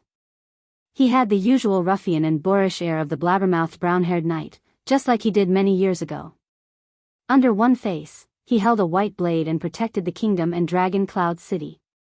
Monty gently moved his left palm to cover the right side of his face, revealing the left side of his face. His smile gradually disappeared. His gaze was cold, and the corners of his face were sharp. Coupled with his charred left lower jaw, he looked incredibly ferocious. Under the other face, he was covered in blood, and he spread darkness and shadows. Nicholas stared at him in a daze. He could not help but let go of the stone in his pocket. He remembered the words carved on the stone. Caslin's protector Talia. Monty gently lowered his palm. There was no longer any expression on his face. He looked cold and stiff. There was not the slightest hint of humanity. Under the banner of For Extet, Caslin was sandwiched between these 2 faces in agony. He suffered for his entire life, and it was difficult for him to free himself. Nicholas shuddered a little. Monty snorted coldly. Perhaps he did not want the tragedy to repeat itself, or perhaps he had enough of everything, so he... Humph. When he was passing down the legacy of the White Blade Guards and training the last batch of newbies, he stared at his old friend in front of him. Ground Shaker Caslin, the invincible Caslin, he tore his conflicted self, his 2-faced self, into 2 halves while he was still alive. Nicholas' breathing froze. The Raven of Death slowly extended his index finger and pointed it at the Star Killer. His eyes were focused on it seriously, as though it was the aim of a sniper rifle. He gave the bright and dazzling half to you. With a stern expression, he raised his voice and said, Sorry Nicholas, the Star Killer who built his career in front of Broken Dragon Fortress. The leader of the White Blade Guards, the war banner that never falls, the indestructible Iron Wall. You are the junior he has high hopes for. You lead the future of the White Blade Guards like the alpha of a pack of wolves, and protect Northland in the snow like the wings of a snow eagle. The Star Killer did not say a word. The breeze blew again, and a thin cloud invaded the path of sunlight. The ground became dark, and the 2 people facing each other could be seen indistinctly. Monty withdrew his finger and slowly turned it to point at his chest. Even though the man curled up the corners of his lips, the emotions in his eyes were incredibly complicated and unfathomable. And he gave me the dark and filthy side of him. He grinned cheekily and said softly, Nate Monty, the Raven of Death who lingers on in the boundless hell. A nameless killer, a beast in human skin, a cold-blooded and merciless blade, and dregs whose hands are covered in blood. Like the shadows under the clouds, they cover the stairs of power to the throne, and like earthworms in the sewers, they chase after rotten flesh and foul stench. The Raven of Death's smile became even brighter. The 2 of us are the 2 sides of the legendary Ground Shaker Caslin. We inherit his supreme glory. On the ground that was covered in the smell of burnt flesh, Monty took a deep breath leisurely, as though he was tasting the freshest air. And endless sins. Nicholas' expression was bitter. His emotions were complicated, and he could not speak for a long time. Monty only smiled and stared at the sky. It was as though his hometown was there. Not far away, Thales groaned in pain like he was in a dream while he lay on the ground, as though he was going through an unbearable torture. Nicholas frowned and looked at the prince. At that moment, Monty's right hand moved abruptly. Asterisk thud. Asterisk as an irritated sound rose, a black crossbow flew from the air. It was pulled by an extremely thin iron wire, and it flew over the short rock behind Monty into the Raven of Death's hand. The Star Killer's expression changed. Damn it. The battle resumed. The two of them, who had recovered a little of their strength, moved almost at the same time. Nicholas struggled to get up from the ground with all his might. With a saber in hand, he limped and charged at Monty with all his might. The Raven of Death, who sat on the ground, gritted his teeth and put his foot into the footrest of the crossbow. He did not care about the injury on his hand and pulled the bowstring with all his might. The Star Killer was 1 meter away from Monty, but the Raven of Death used one of his legs as a pivot to roll on the ground. With great effort, he dodged Nicholas' first slash in a pathetic manner. He even kicked up a large amount of dust. Nicholas narrowed his eyes slightly due to the agitation. Monty's expression was unpleasant. Rolling on the ground worsened his injury. With a click, he finished pulling the bowstring. The Raven of Death calmly pulled his foot out of the footrest of the crossbow. Nicholas' heart clenched. This is bad. The Star Killer did not delay. He activated what little remained of his power of eradication, roared, and pounced on the Raven of Death amidst the dust. Monty, on the other hand, lifted the crossbow strenuously, and with a long arrow that had been set up at some point in time, he turned towards the Star Killer.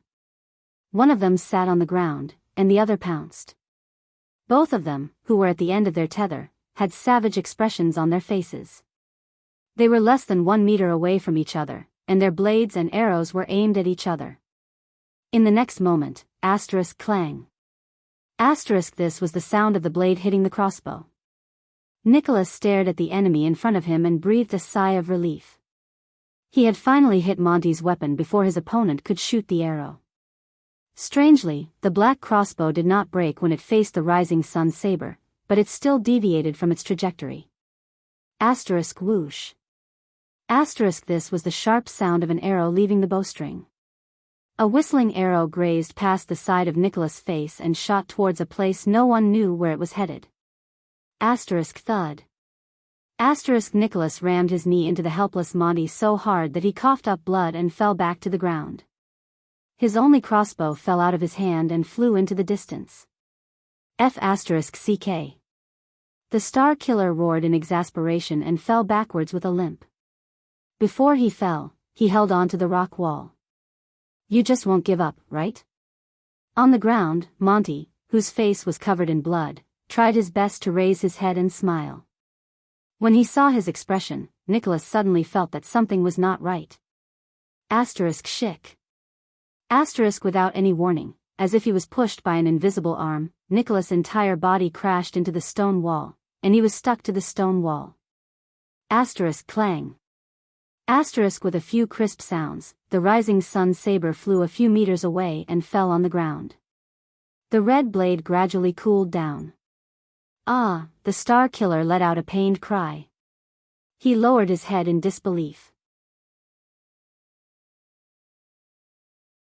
He saw a crossbow arrow that was slightly longer than other crossbow arrows first pierce through his left forearm, then his left upper arm, and finally into his left shoulder, nailing the Star Killer to the rock wall. What is going on? Nicholas felt the intense pain from his arm to his shoulder, which made him almost unable to move. Drenched in cold sweat, he stared at the crossbow arrow in shock, then at Monty, who was smiling. I clearly missed, didn't I? Didn't I dodge it? Arg. The Raven of Death spat out a mouthful of blood. He trembled as he tried to get up, but in the end, he fell down again. I forgot to introduce myself. However, Monty stared at the shocked and furious Nicholas, who was nailed to death by the crossbow arrow. He snorted coldly and pointed at the inconspicuous black crossbow in the distance. The Star Killer's expression changed when he followed his gaze. This piece of trash. There has never been anything it could shoot. Monty's expression darkened. He spat and stared at the crossbow lying on the ground, as if he was incredibly disdainful. There has never been any prey it could not shoot. Its existence is to torment every master. Nicholas endured the intense pain. He felt incredibly indignant, but he also stared at the weapon in puzzlement. A legendary anti-mystic equipment. The Raven of Death said with slight dissatisfaction.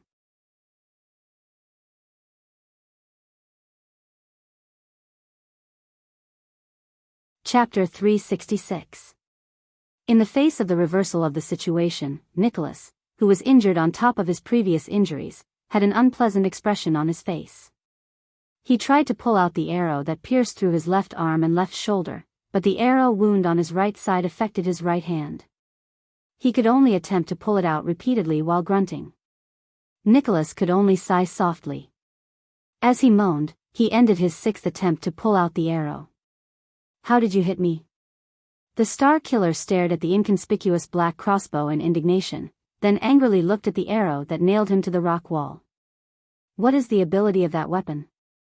Monty, who was also on the verge of death, lay weakly on the ground. The badly burned man stretched out his hand with great difficulty to support himself against the rock. He tried to sit up and quietly recover his strength. The Raven of Death snorted in disdain. "I don't have to tell you." Nicholas looked at him and could not help but clench his teeth lightly. "Then come." The Star Killer was drenched in sweat due to the intense pain, but his lips still trembled as he squeezed out a few words from between his teeth. "Break my neck and end this." The Raven of Death stared at his wretched appearance. After a while, he suddenly grinned. "I won't take the risk to get close to you again, Spiky." Monty endured the pain and tore off a piece of clothing that was still intact. He gently wiped his wound with it, and his slow bandaging technique was the same as Nicholas. "We're both in a bad state right now." Monty raised his head with great difficulty and forced a smile. "If we engage in close combat again, God knows what other surprises you've prepared to turn the tables on me." Nicholas narrowed his eyes.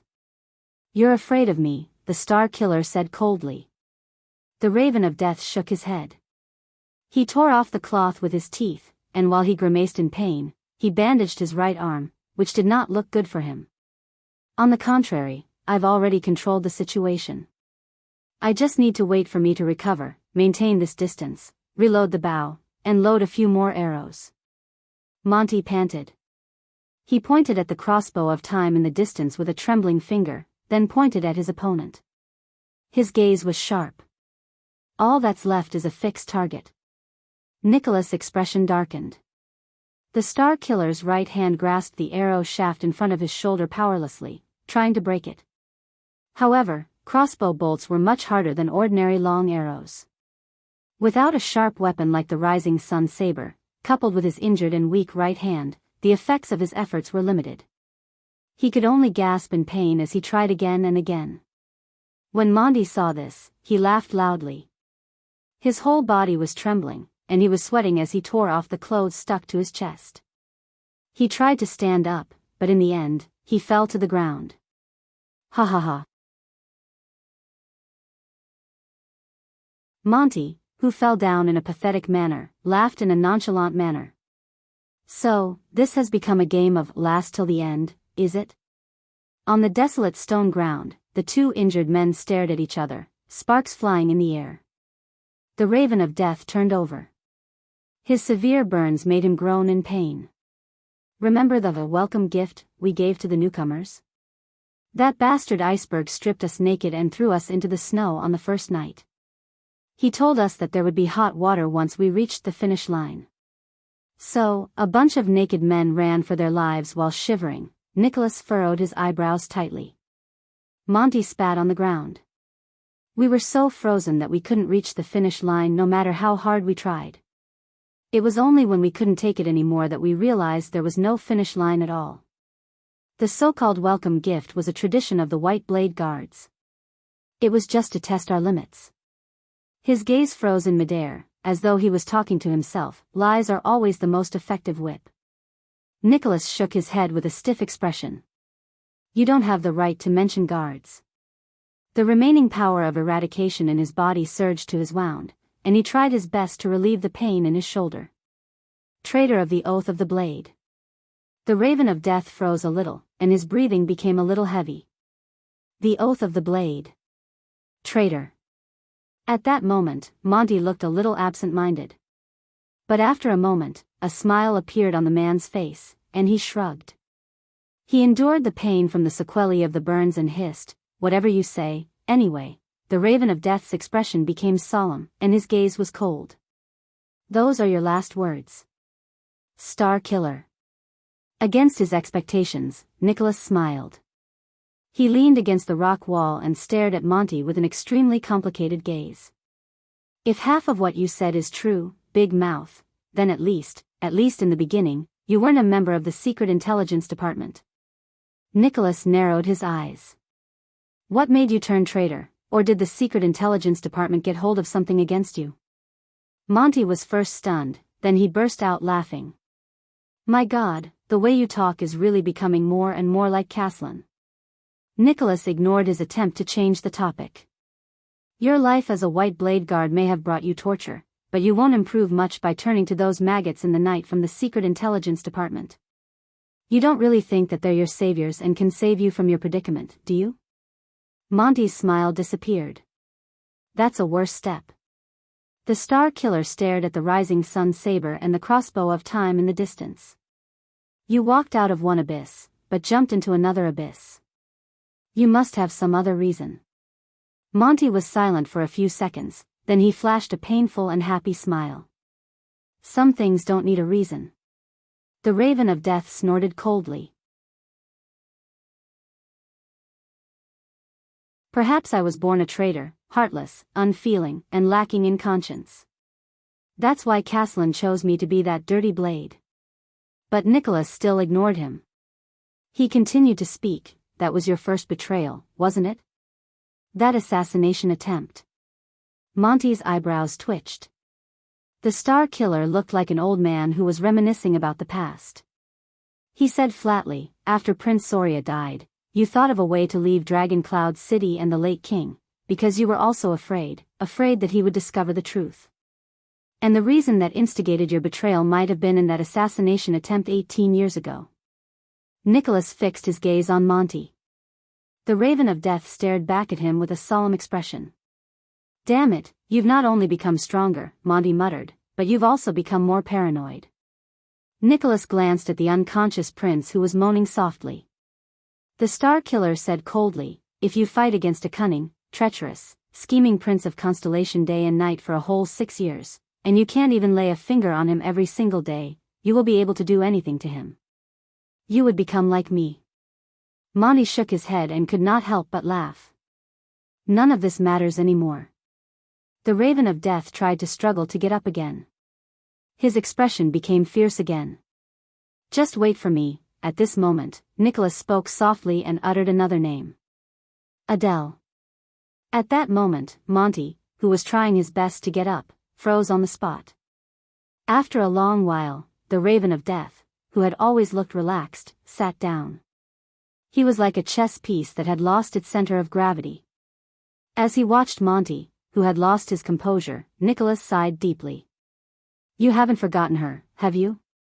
The Raven of Death's neck moved up and down like an old, rusty clock.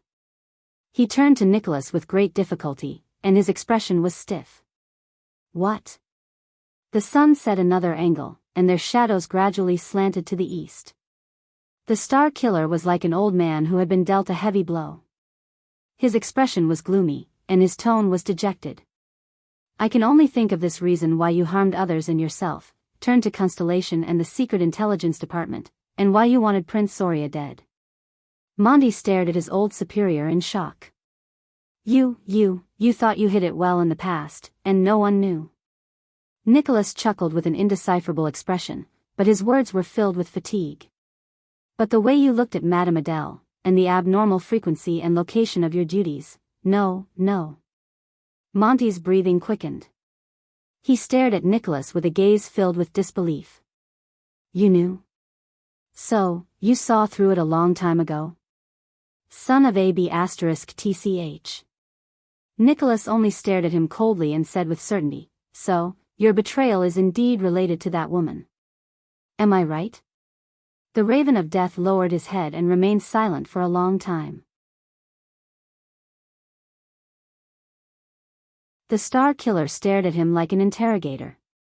His gaze was as sharp as a sword. Monty suddenly moved. He curled up the corners of his mouth, and as his cheeks twitched, he threw his head back and laughed. "Ha ha ha!" Nicholas closed his eyes. His expression was one of anguish. "Adele." The Raven of Death exhaled softly and repeated that name with a desolate expression. Adele, yes, she was the turning point of everything. Asterisk bang. Asterisk Nicholas did not know if it was because his injuries were affected, or because he was too agitated, but he elbowed the rock wall on his back. Damn it, damn it, damn it. The Star Killer gripped the arrow shaft tightly again, trying to break it. While he grunted in pain and broke out in cold sweat, he said falteringly, "Back then, when I arranged the sentry duty, I deliberately transferred you away. I used all sorts of methods to make you stay away from the Blood Court and Madame Adele, so that you wouldn't be able to see her for a few years. I even acted out of character and asked you to drink, and advised you to quickly find a girl and get married." Monty was slightly stunned. "Ah!" Nicholas, who failed to escape again, cried out in pain. He angrily smashed the rock wall. "I've done so much, don't you King understand what I mean? Stay away from her. Stay away from that ominous, ridiculously beautiful Camion woman. Abandon your senseless, taboo, and senseless feelings." Monty froze on the spot and did not move. In the next moment, resentment and anger appeared on the Raven of Death's face.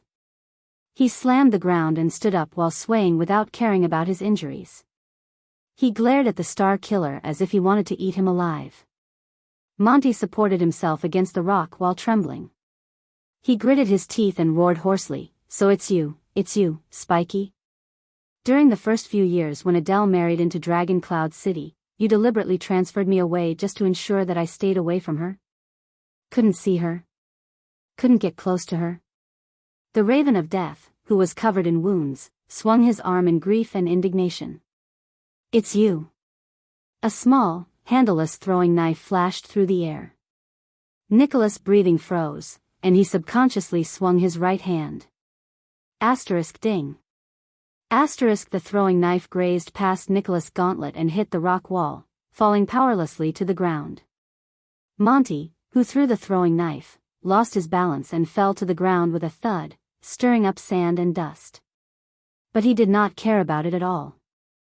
He only used his badly mangled arms to prop himself up again. Even when she suffered the most, suffered the heaviest, and was the most exhausted, I wasn't there. I couldn't see her, and I couldn't help her. For the first time, Monty's voice trembled. "It's all because of you." The Star Killer looked at the throwing knife, and his anger burned even more. "That's for your own good." He spat on the ground. "I thought that by doing this, you would be able to get rid of those unrealistic fantasies, you idiot, can't you tell?" But Monty did not care about Nicholas' words at all. The resentment on his face suddenly turned into sorrow, then into disappointment, and then into sadness. Dozens of seconds passed. Only the breathing of the two men could be heard in the air. In the end, all the expressions on the Raven of Death's face disappeared. He stared at the ground in a daze and fell into the sand and dust again. "I thought that my method worked." Nicholas lowered his head. His gaze was surly, and he clenched his right fist. "I thought that you would just have to get drunk, find a few women, and forget about her like how you used to." Monty turned over with great difficulty. He first looked at Nicholas in a daze, then laughed in a strange manner. His laughter was so big and wide that even tears fell from his eyes. "Forget about her?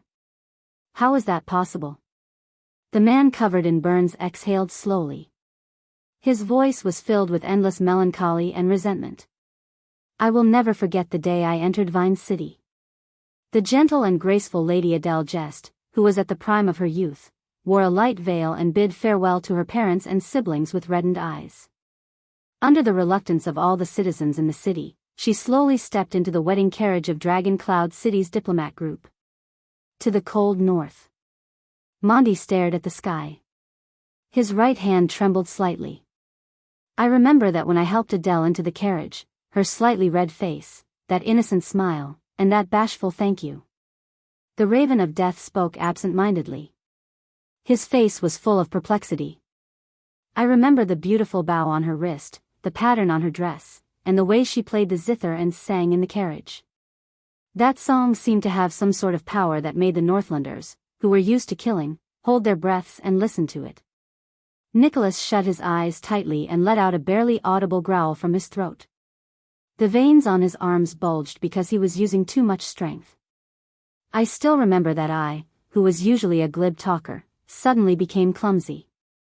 I could only comfort the lady, who was so sad that her eyes turned red from staying up too long.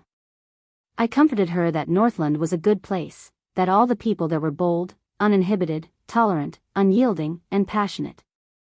I also said that Prince Soria was bold and brave, and that she would definitely be happy. All these words were later proven to be shameless lies. Monty sat up laboriously and stared at the Star Killer with a dejected and sorrowful expression. Yes, I met her earlier than all of you. The man's expression was dejected. I also lost her earlier. Nicholas exhaled heavily and stared at Monty in disbelief. Lost her? Damn it, she was never yours. The Star Killer punched the rock wall again. He lost his composure and roared under the double pain of his body and mind. She was the prince's wife. She even had a child. You forgot your identity, betrayed the White Blade Guards, betrayed the king and the prince for a woman. Don't you think it's ridiculous? Monty snorted. He ignored Nicholas' accusation and only smiled nonchalantly. Of course, a maggot like me, who was born in the dark and lived in mud, didn't even have the right to miss Adele. The Raven of Death lay on the ground and sighed slowly. I understood a long time ago that as a noble and beautiful princess, she had no reason to care about a lowly protector who was born into a hunter's family in the countryside, spoke rudely, and had his hands stained with blood. His gaze drifted away, and he smiled bitterly as he panted. The only thing I could do, and the only thing I desired, was to seize the few moments I had in Heroic Spirit Palace to be on guard duty frequently and seriously. When I passed by her courtyard, I would pretend to be alert of the surroundings, and occasionally glance at the desolate girl. The only thing I hoped for, and the only thing I was satisfied with, was to wait until midnight, when there was no one around, to curl up in a dark corner of the blood court and daydream. I would stare at the plants she took care of, stare at the stars in the sky, and recall the smile she once had. That's enough, Monty, who was immersed in the past, said in a daze. Enough. Bastard, coward. Nicholas looked at him in disdain. I really regret talking so much nonsense with you. I should have castrated you when I realized that you were up to no good. Monty shook his head, as if he did not hear what Nicholas said. So, when that night came, the Raven of Death seemed to have regained his composure. He sneered, and the color in his eyes became terrifying and cold again. Do you know how I felt? Nicholas was stunned. That night? Monty glanced at him. His face was expressionless, but the inexplicable emotion in his eyes made the Star Killer feel uneasy. That night, once again, as the Black Raven, I rushed back to Dragon Cloud City from the war-torn constellation to report to King Nuvan and his son. Monty narrated without any sadness or joy, as if what happened next had nothing to do with him. It was also that night that Prince Soria summoned me in private. Our dignified and valiant Prince Soria Walton calmly and coldly ordered me that there was a scandal in the royal family that should not be made public, and it had to be dealt with urgently. Nicholas' entire body froze. At some point in time, the Raven of Death's voice began to tremble. He ordered me to get rid of his wife without leaving any future trouble. The prince's consort, Lady Adele. Monty slowly raised his eyes. The darkness in his gaze was boundless. And the lover she loved with all her heart.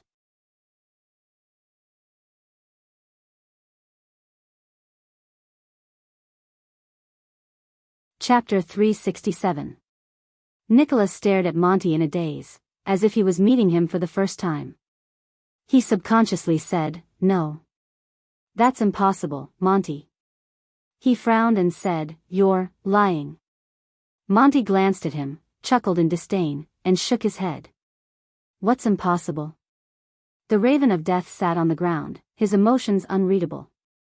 The gentle and weak Adele couldn't have an affair with someone else? Or the honest and lowly Merc couldn't have seduced his mistress? With each word, Monty's brows furrowed a little tighter. As he listened, the Star Killer seemed to have forgotten the pain in his shoulder. He took a deep breath and carefully recalled the past, comparing it to the parts that did not match his memories. But this is the truth. That damn B** starred, burn Merc. The Raven of Death gritted his teeth and said, "That quiet, simple-minded, inflexible country soldier who only knows how to follow Soria and say, yes, all day long. Can you imagine? Him? With Adele?" Once he said this, Monty spat out a mouthful of blood and sneered. But his eyes were filled with indescribable pain, like a cornered warrior. "So, Soria has her body, and Merc occupies her heart." Monty's smile slowly turned mocking. "And the only thing I can touch is her death." But the Star Killer still stared at him in disbelief. "Impossible." Nicholas suppressed the anger in his chest and refuted with certainty, "Prince Soria. He couldn't have given such an order. He already promised to let Merc and the others go." As he listened to Nicholas' words, Monty sneered nonchalantly and said, "Do you believe it? Soria wants to let them go?" The Star Killer froze a little. Monty's expression changed, and he said coldly, "Soria is the one who lied. That's all. He wanted to create a chance for me, who was in the dark, to get rid of the two of them without leaving a trace." Nicholas' expression changed rapidly between doubt and bewilderment. "No." He gritted his teeth and raised his head. He denied it again. "We all know him. Soria. He's a good warrior. He trained with us, killed enemies, drank with us, laughed with us, and fought with us. He even dragged us to the countryside to celebrate Byrne's wedding. He's not that kind of person. If he wants to solve the problem, then at least he won't ask you to assassinate." But before he could finish, he was interrupted by the Raven of Death. "You know nothing. Many people gave him the same evaluation as you did, including that damn Merc." Disgust and fear appeared on Monty's face at the same time. "But for countless years, I served Prince Soria and worked in the dark for him. No one knows him better than I do. Only the eyes of a black crow can see the truth under the moonlight. Soria Walton grew up under the guidance of the scheming Leesban and the undefeated Caslin. He's like the younger King Nuvan. He's majestic and doesn't bother about trifles, but he's colder and more decisive than his father." Monty stared at Nicholas solemnly. "Most importantly, Soria is farsighted and ambitious. Every step he takes is for the sake of power and benefits." With every sentence Monty said, the Star Killer's pupils focused a little more. "Our prince has never cared about the gentle and graceful Princess Adele." Monty's voice continued coldly, causing Nicholas to shudder. It was as if there was winter snow that had not fallen for decades hidden in his voice. His original intention of marrying her was to cause trouble for the Camions, to pave the way for the war 20 years ago when Soria led an army to fight against the Alliance of Freedom, shook the Golden Passage, and intimidated the city of Faraway Prayers and Defense City. And in the future that Soria planned, even if there was no problem with Merc, Adele was still destined to die. Nicholas looked puzzled. "What?" Monty leaned against the rock behind him. His gaze was profound. "That year, I was sent to Constellation to investigate and liaise with them because of this. I even occasionally heard the conversation between Soria and King Nuvan. I know, 18 years ago, in the war between Exted and Constellation, Soria was the original commander-in-chief. His goal was very clear. He didn't want to conquer Constellation in a war, but to pave the way for the future." Monty raised his hand weakly and pointed to the south. "First of all, Dragon Cloud City gathered the strength of the entire country and attacked Constellation until it was riddled with holes. It was so desolate that it would not recover even after decades. Second, the 9 untamed and greedy archdukes of Extet would pay a huge price in this war that King Nuvan deliberately allowed. Only Dragon Cloud City would retain its strength. The Raven of Death gritted his teeth. At the end of the war, Nuvan would propose a peace negotiation with the Constellations. As an alliance between the two countries, Adi II would marry his youngest daughter to Prince Soria, and Extet would retreat. Nicholas was stunned. He suddenly remembered the tragic battle that made him famous 18 years ago. He remembered the thick smoke and corpses falling from the fortress. He remembered the death and blood on the land of Constellation. He remembered the angry roars and wails of the soldiers. He even remembered the liberated gaze of the Butcher of Constellation before he died. In the years to come, especially after Soria was crowned, he would take over Extet, which was silent among its feudal vassals, and he would face the heavily injured and weak Constellation. With a pained expression, Monty took off a small bag from his body and poured strong wine from it. He poured it on his wound in great pain and began to bandage it again. The future King Soria would not only be able to suppress the archdukes and turn all of Extet into the Walton family's private property, he could also go one step further and use his queen, who was born in the Jade Star royal family, to reach out to Constellation, which has yet to recover its strength. Monty panted as he endured the pain of the strong wine flowing over his wound. In fact, his descendants, who are half Jade Star and half Walton, will be able to follow in their father's footsteps and fuse the dragon scale crown and the 9-pointed star crown into one, completing a great feat that no one has achieved since the ancient empire. Nicholas' breathing froze. His entire body stiffened. When he said this, the Raven of Death leaned against the rock and laughed mockingly. Do you understand now? In Soria's grand plan, if Adele could not bring him more benefits, she would not be fit to become Extet's queen. So, she was destined to die, sooner or later. Nicholas stared at his former colleague in a daze. It was only at this moment that the Star Killer suddenly realized that he and this sworn brother, whom he once thought to be extremely close, had always been living in the same mirror. They saw 2 completely different worlds. This discovery made him mentally and physically exhausted. He could not help but clench his fists. He and Monty, had clearly stepped into the guards' camp at the same time. But since when did their paths deviate from each other, and they walked further and further away from each other? Caslan's, 2 sides. Nicholas weakly repeated Monty's words in his heart. His weak body slid down a little, but the sharp pain from his shoulder being pinned made him wake up again in cold sweat. Ha ha ha, can you imagine? This should have been a husband's interrogation and revenge filled with anger and pain. Monty laughed so hard that tears came out of his eyes. In Soria's eyes, there are only schemes and bargaining chips left. He shook his head slowly and said in a resentful tone, Nobles, nobles. Ha, these scumbags. What kind of F***king trash are they? Nicholas did not speak. King Nuvan, Soria, Caslan, Monty, many of the living and dead people he thought he understood seemed to have broken free from the shackles of his memories at this moment. They became unfamiliar existences to him. Monty's laughter gradually became softer. The warmth on his face slowly disappeared. But when I snuck into the blood court with the poison, I saw Adele tending to the flowers and plants while happily playing with the child. When I saw the smile on her face.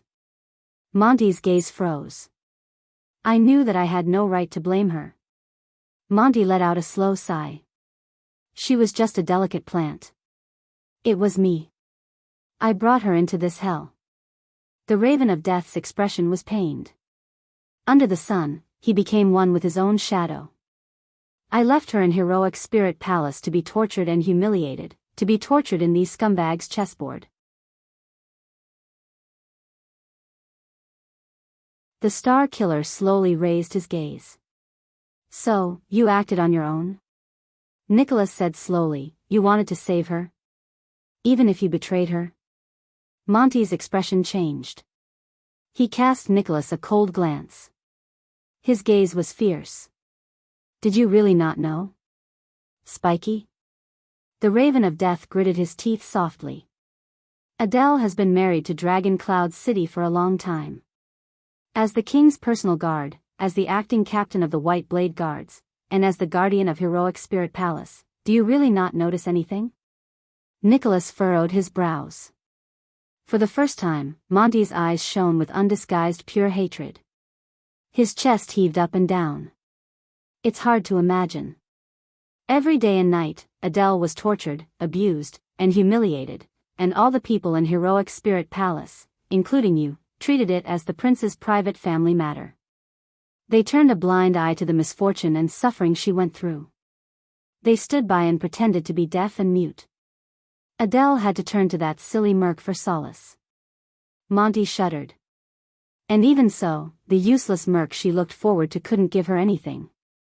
He didn't have the courage to stand up for her, nor did he have the responsibility to help her escape. He didn't even have the ability to protect Adele. Nicholas stared at him expressionlessly. Spiky, Merc, everyone in the White Blade Guards, you're all cowards. Monty spat on the ground. You watched a pitiful and pathetic woman suffer, but you did nothing, not daring to stand up for her. All of you. Monty lowered his head. That night, I looked at the flowers and plants in the courtyard, let go of the poison in my hand, and told myself helplessly, no, he said desolately, I've already sunk into the darkness and can't pull myself out. But at the very least, I can't let Adele become my victim. I can't let her become another soul in my blood-stained hands. Monty's eyes shone brilliantly. The muscles on his arms tightened again, like a sailor who had caught hold of a life-saving driftwood in the middle of a sinking ship. Even if the person she likes is that foolish Merc, if that's the only way Adele can be happy, and smile again. Monty gritted his teeth forcefully. Then it's worth it. As for the remaining darkness, let me bear it. The Raven of Death stared at his right hand in a daze. His gaze was unfocused, and the expression on his face looked like he was crying and laughing at the same time.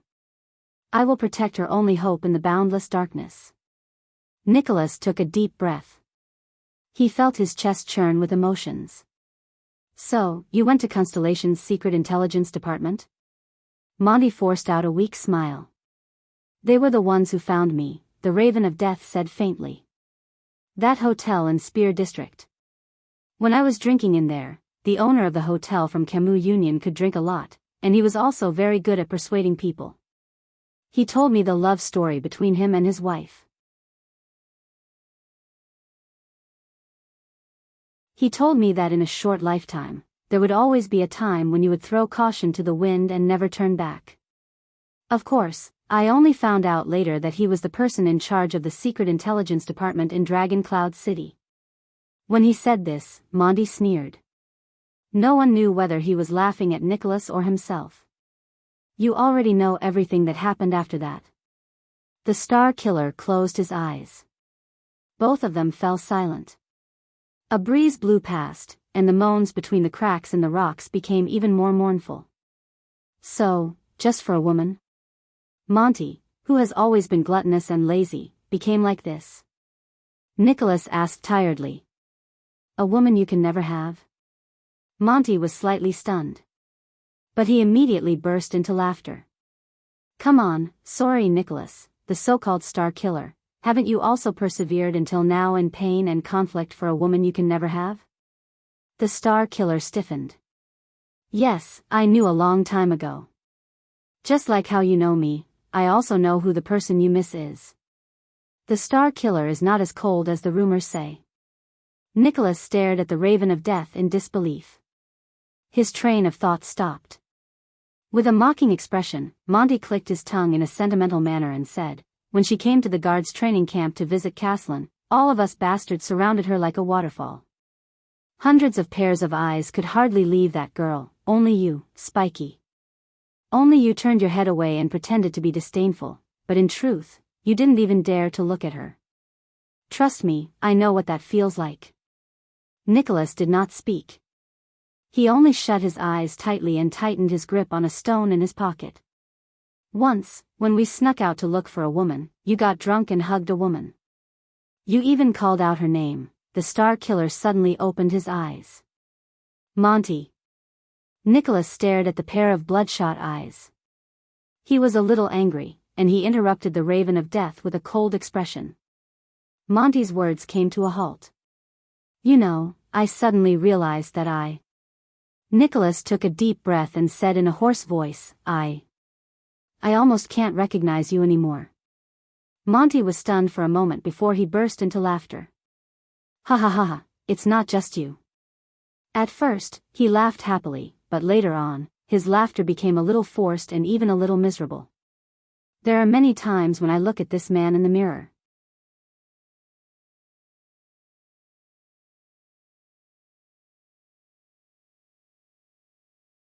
Chapter 368.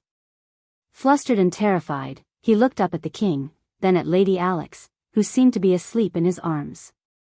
At that moment, Merc's terrified face was filled with helplessness.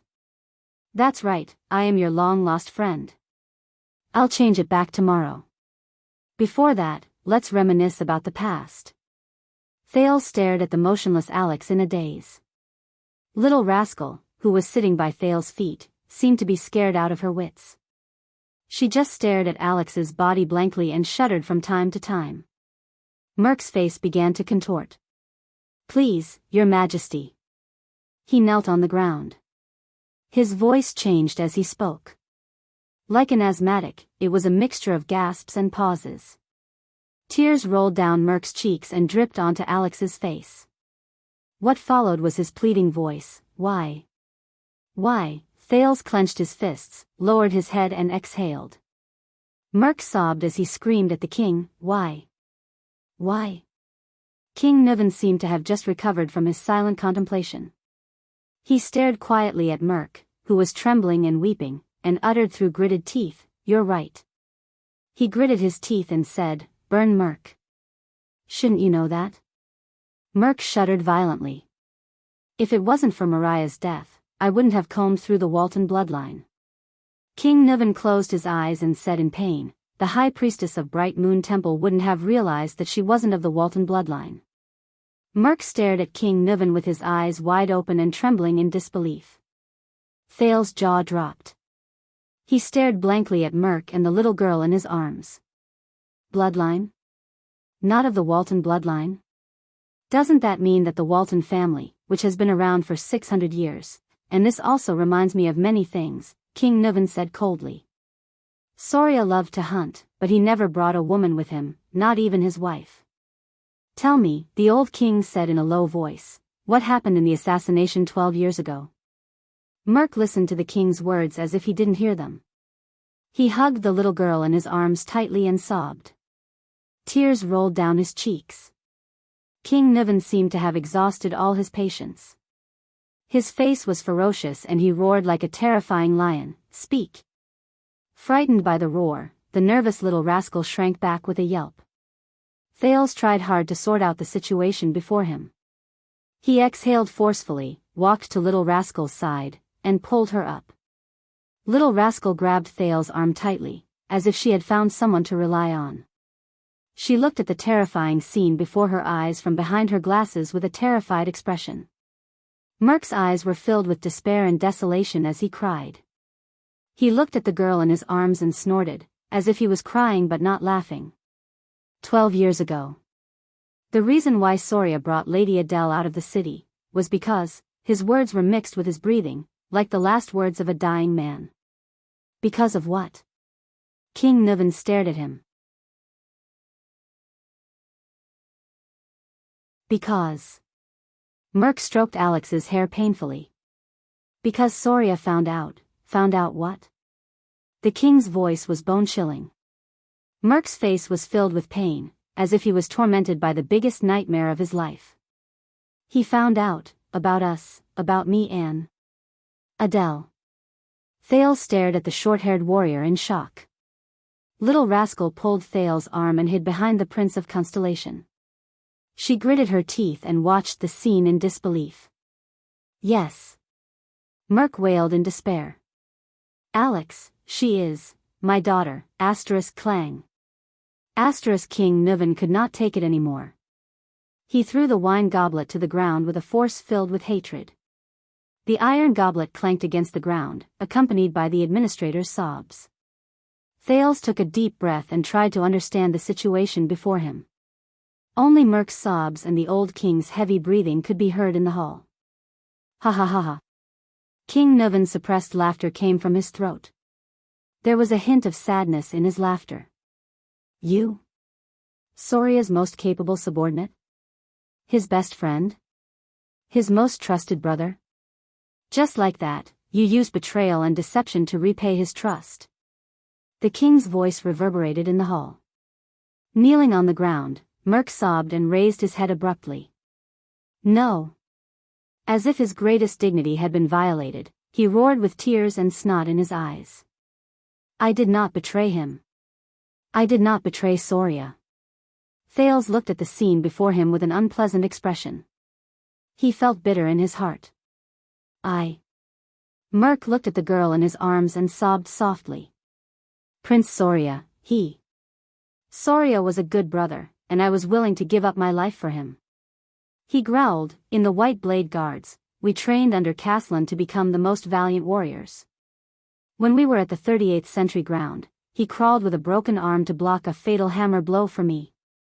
When my mother was seriously ill, and my sister came to Dragon Cloud City to look for me, he personally sent a doctor to save my mother's life.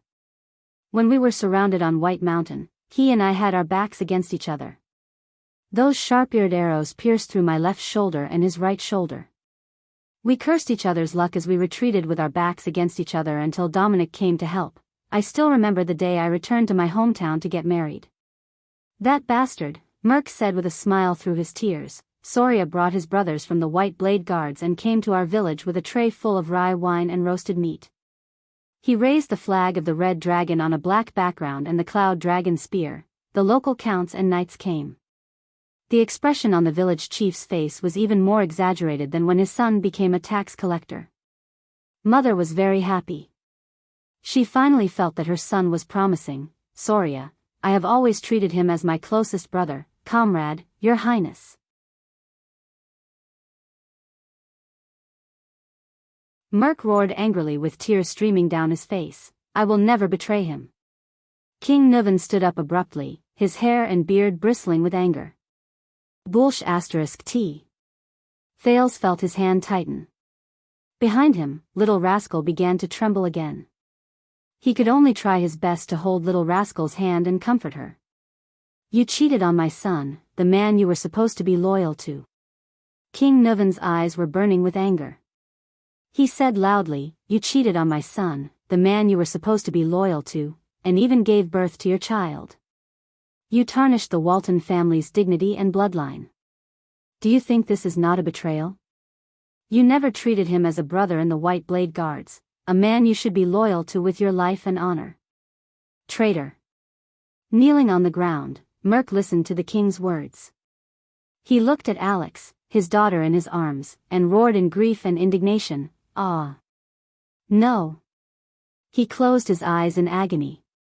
Thales gritted his teeth and frowned as he watched the confrontation between the king and his subject. He felt a wave of sorrow in his heart. It's not like this. Adele, she was so good, so gentle, so... Merc lay on the ground. He clenched his right fist and pounded the ground miserably.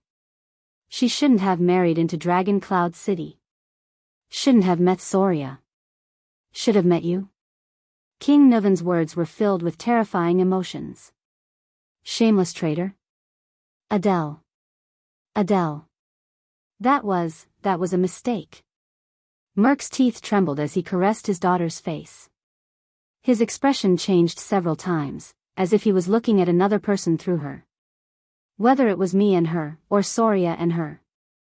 It was all a mistake. She should never have left Camus Union, Vine City, the flowers, and the blue sky that she cherished. She only belonged there. As for Soria, he's a good brother and a good warrior, but he never cared about women. Prostitutes, women he captured after the war, maids in the castle, and ladies of the nobles. None of them made a difference to him. Merc put his face against Alex's and cried, Soria, Soria, Soria, in Soria's world, there was only wine and battles, politics and victory. The only people he cared about were warriors, friends, and enemies. On the night of their wedding, Soria was dead drunk. I stood guard outside their bedroom. That sound was like a gun exploding. Adele's resistance and sobs. I guess Soria thought that it was a celebration after another battle. The next morning, Soria went hunting. He left me to watch over Adele. Her expression was not the expression a newlywed wife should have. Thales listened to Merc's desolate and painful confession with an unpleasant expression. Finally, one day, I saw Adele trying to cut her wrist with a pair of scissors. I told Soria and tried to persuade him to treat his wife better. But Soria thought that she had insulted the Dragon Spear family. He picked up a whip in anger and wanted to teach her a lesson. At that time, I stood at the door, clenching my fists, listening to Soria's roars and Adele's screams. My heart was angrier than Soria, and I was in more pain than Adele. Every time, Merc hugged Alex tightly. His eyes were closed, and tears gushed down his cheeks like a flood. Since then, Adele wanted to commit suicide more than once. I stopped her more than once, but I hid it from Soria because I didn't want Adele to be hurt by him again. Adele. She's like a flower that has been trampled on and abandoned. Soria's attitude towards women is even more terrifying than the most inflexible Northlanders. When he's in the mood, he'll force her. When he's not in the mood, he'll ignore her and be indifferent to her. Thales closed his eyes and sighed heavily. Adele. She was too lonely, too pitiful. Merc stroked his daughter's hair, his eyes filled with sadness. She traveled a long way to come here, while Soria didn't know how to cherish her. He only treated her as a puppet and a chess piece, a bargaining chip to form a marriage alliance with Camus Union. I tried everything. I just tried to make her happy, tried to stop her from committing suicide again. Agitated, Merc muttered incoherently, from magic tricks, to flowers, to finding girls from Camus Union to relieve her boredom, to trying my best to get Soria drunk at night when she didn't want to. Adele was very grateful to me and happy that I did these things for her. She stopped trying to commit suicide and started to smile, even though she only smiled at me. My wife passed away in my hometown. When I didn't know how to raise the 5-year-old Croche in front of me, Adele was the one who took care of her. This made Soria's attitude towards her much better. We became more talkative. She teased Croche in the room, and I giggled outside the room. She asked questions in the room, and I answered her outside. King Nuven's expression was cold, but he did not say a word. Finally, that day, we won the war against the White Elves and the Alliance of Freedom. Merc sobbed softly. When we returned to Dragon Cloud City in triumph, Soria and we drank all night long, but that day, all I could think about was her. Adele. Merc stuck his face close to his daughter's. His tears did not stop, and his right fist was almost crushed.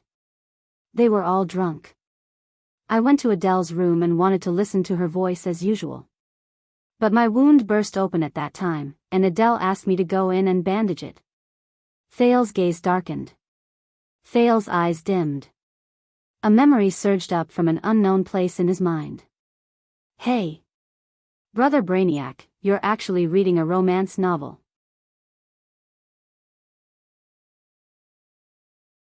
What the hell is a romance novel? This is a bestseller written by an American sociologist. This title is weird. Why would you read this kind of book? What are you thinking about? Hee hee. This. Don't think too much about it. It's just a classmate who asked, no, could it be? Oh hee hee, why are you blushing? It's hot, ha ha ha. Why are you touching my face? I lied to you. Ha ha ha, it's so funny. Alright, don't be angry. I'll give you a vitality kiss. Ha ha ha. It's still very funny, what should I do? Hey, don't be so petty. Come, tell me about it. Ugh. How am I supposed to explain this? Alright, it's quite an interesting point. In the Western world, love originates from cheating. What the F***? Cheating? That's so cool. For example, in Celtic mythology, the story of Lancelot and Guinevere is like this. The marriage of King Arthur and Queen Guinevere was only a political function. There was never any love to speak of. True love is the taboo love between a knight and a queen. That is emotional, impulsive, and pure love. Just like in Don Quixote, one of the dreams of the protagonist is to be a knight and have a true love with the wife of the king he is loyal to.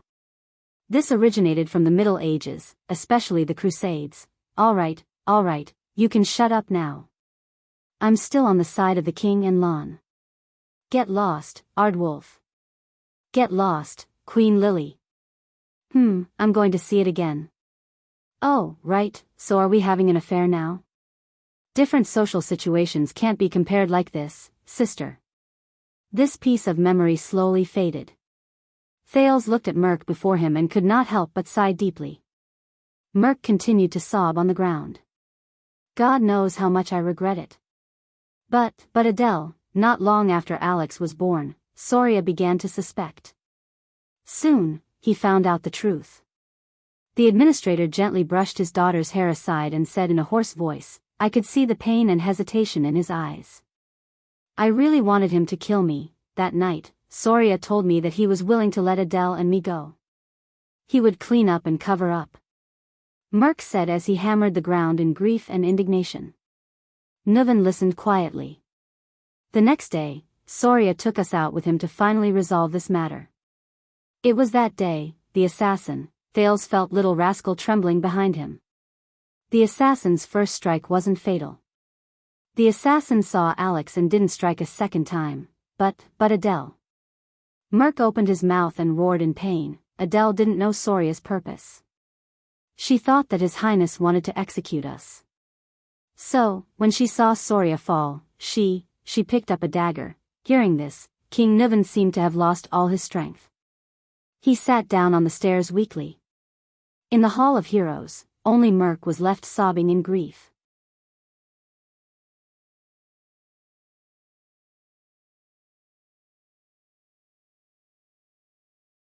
Chapter 369.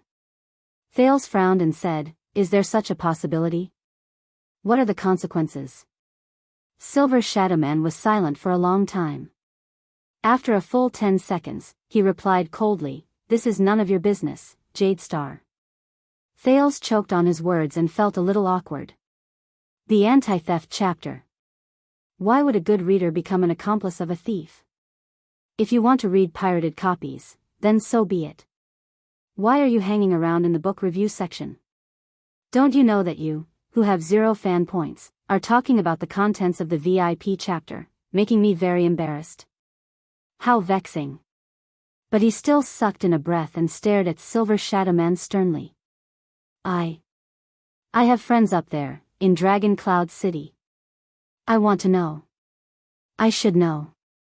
Thales thought of Saroma and Gleeward. He even thought of the entire Shield District that was reduced to dust during the Great Battle of the Mystics. Shield District. When he thought of this, Thales could not help but tense up. Silver Shadowman seemed to be observing him. A few seconds later, he spoke slowly. What will happen to this curse in the future is not something you should consider, nor is it something you can control. At the very least, as you can see, I can still maintain the current situation so that the curse will not worsen and the number of deceased souls will not increase. Silver Shadowman seemed to feel that his words were not very convincing. It can maintain the status quo for a long time. Thales frowned deeply. A long time? How long? He stared at Silver Shadowman's silver light, which had clearly become much weaker after that strike, and could not help but sigh. If it's just as the general said, powerful existences like you are continuously dying and weakening, and the power you rely on to maintain your sense of self and intelligence is continuously disappearing. Silver Shadowman's black eyes flickered a little against the silver light. Once you can no longer suppress this curse and can no longer maintain its original state. Although I don't know what will happen to the curse, and I don't know what the consequences will be, but above us is Dragon Cloud City, Extet, and the Western Peninsula. Silver Shadowman did not speak. Thales stared at him. Is there no other way? For example, completely eliminating it once and for all? Silver Shadowman seemed to be absent-minded for a moment. He mumbled and repeated the prince's words, once and for all. The man's facial features immediately sharpened, and his tone turned cold. No. All of you.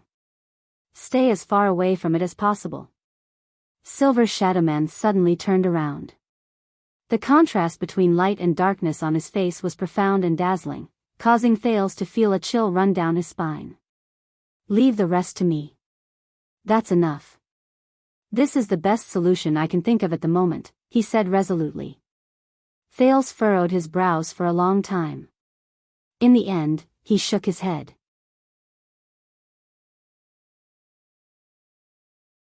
I don't understand. Silver Shadowman snorted softly. You don't need to understand. Because you can't do anything about it, Jade Star. He directly denied Thales' worries. Even if you are worried, you can't do anything about it. At the very least, the current you, the weak you, the young you, the immature you, is powerless. Thales was speechless. Under Silver Shadowman's radiance, the darkness around him reflected a cold light. A chill crept up Thales' spine again. The two of them were silent for a while. What about you? You're going to seal the black track, but, Thales asked airily, are you going to stay here forever? Can't you just leave? To the place you're supposed to be at? This question stunned Silver Shadowman for a while. Me? As if this was the first time he thought about this question, he lowered his head and mulled over this question for a while. I died a long time ago. Silver Shadowman said faintly. A very, very long time, so long that I don't even remember how long it has been. But I, who died a long time ago, am still able to survive until now without relying on my body. Besides that great existence, it is also because of the effect of this curse. Thales' expression turned cold. Silver Shadowman's voice became gloomy. It's very ironic, isn't it? I can only stay here and guard this curse forever until I perish together with it, Silver Shadowman said quietly. Or let it conquer me, enslave me, and assimilate me. Thales' heart dimmed. At that moment, he suddenly felt a little cold. In this place, in this dark, damp, cold, dead, and silent place, the man in front of me, just like that, from death until now, he has been guarding this place tirelessly and endlessly. But that's not all. I am the only power that can restrain it. Silver Shadowman's tone became firm and cold again. It allowed no room for doubt. By staying here, I can prevent new souls of the deceased from being dragged into the curse, creating tragedies, and turning them into puppets and nutrients for the next round. As long as I am here, it cannot continue to worsen. This is the reason why I stay here. When he saw the man's determination, Thales could not help but blurt out. What about you? When will you be free? You will always be trapped here, alone, and face these souls of the deceased, the rocks, the darkness, and the curse day and night, day after day, year after year, century after century. You will still have to live in fear and be careful to prevent yourself from losing your mind and falling into the hands of the enemy. What will you do? This time, Silver Shadowman was silent for a long time. I can see that, Jade Star, Silver Shadowman nodded slowly. His tone was slow and profound. In this regard, you are quite like Thor. Thor? Thales did not react for a moment. Who is Thor? Silver Shadowman shook his head. You don't have to worry about me. He returned to his cold tone. I am already a dead man.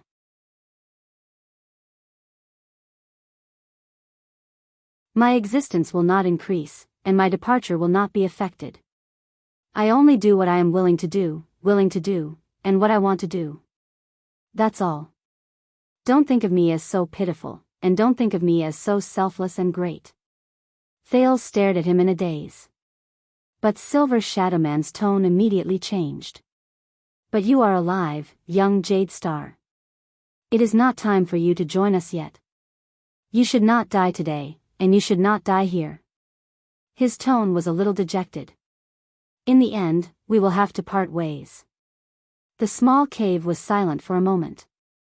I know. The prince sighed deeply and glanced at the expressionless silver shadowman. But there will always be a way, right? Thales thought of something, and his eyes brightened. I might not be able to, but I know some people, some existences whose powers are beyond imagination. They are knowledgeable, and have sharp thoughts. Perhaps they will have a way. This time, Silver Shadowman stared at him for a long time. It was so long that Thales could not hold it in anymore. You are not the only one who thinks this way, he said softly. The echo of his words rippled in Thales' ears. Silver Shadowman did not look at him anymore. Instead, he slowly walked forward. As the silver light flowed around him, he appeared even more unique and dazzling. But just like how the Iron Blood King's deeds were the beginning of mankind's rise, here, the Iron Blood King's curse is also the source of all disasters. Silver Shadowman raised his head. His deep facial features stared at the sealed, tightly locked, dark, and monotonous rock walls around him. The source of everything? Silver Shadowman shook his head slowly. If you know how much the wizards have paid in order to get rid of this curse and get rid of the effects it brings, if you know how many so-called powerful, knowledgeable, and sharp-witted people have tried to get close to this curse and unravel its secrets, and how many geniuses among them have been lost on this path. They have gone mad on this path, and they have broken down along the way, and during this process, they have evolved, hastened, and brought about many evil consequences. Many of these consequences still torment the people of the world, and even today, I am afraid that they will not say such words so easily. Thales listened to Silver Shadowman's narration in silence with a puzzled gaze, but he could not understand Silver Shadowman's words at all. What does he mean? A kind heart might not necessarily bear good results. Silver Shadowman's words became stern and blunt. Some soil is destined to grow the flower of extreme evil. They sank into silence again. Is that so? Thales lowered his head and did not say a word. He only sighed faintly. Neither of them spoke until the light on Silver Shadowman's face flickered slightly. But, if you really want to do something. Silver Shadowman stared at him, slowly raised his right arm, and clenched his fist lightly. Go and prepare first. Thales forced a smile, raised his head, and sneered. Prepare for what? Silver Shadowman nodded slightly before he shook his head gently. Right now, you only have blood in you. Thales' smile disappeared. What do you mean? Only have blood in me? Silver Shadowman's dark facial features twitched. Young Jade Star, your mind is still childish. Your future is still unclear, and your understanding is far from enough. I heard what you said. Calamities still exist in the world, mercilessly harvesting lives, and brewing tragedies, am I right? Thales was slightly shocked. Huh? The light on Silver Shadowman's face flickered as he stared at Thales quietly. The prince suddenly felt that behind that silver face, there was probably a burning emotion that was far beyond his imagination. Tormund did not fulfill his promise. Silver Shadowman stared at Thales quietly and said slowly, but I can tell that he left hope for his descendants. Silver Shadowman gently spread his palm. A few silver rays appeared on it and flowed back and forth like a crystalline galaxy. It was amazing. There was a second of silence. Thales' pupils shrank slightly. Tormund. He mumbled, you mean, go, Silver Shadowman said faintly, but the echo in his voice was especially obvious, and Thales could not help but be shocked. Find the mission that belongs to your ancestors and family, take it, and become a man who can be entrusted to you. Silver Shadowman, who had a special status, moved his facial features slightly, as though he revealed the quietest smile. At that time, you will have the right to return and complete the long-cherished wish of Thor and me, which we failed to achieve at the last moment. The darkness in his eyes seemed to contain the profoundness of the entire world. At that time, you will have the right to end everything, and end the calamity, including this ancient curse. From the beginning to the end, you will have the right to end them. Thales stared at Silver Shadowman in this state. He seemed to have grasped something, but at the same time, he did not seem to understand anything. In the end, the prince furrowed his brows and shook his head honestly. I don't understand. Silver Shadowman swayed slightly, and the silver light on his face rippled. Then I hope that you will never understand. Thales was a little surprised. Silver Shadowman slowly raised the flowing silver light on his right palm and watched as the light on it gathered back into his body. Young Jade Star. He walked forward slowly and got closer to Thales while he said airily, "Thank you for giving me a few precious, interesting, and happy hours in the dark where there is no scale, no end, no future, and no direction. Although, I will soon forget. Return to the past." Thales stared at the man.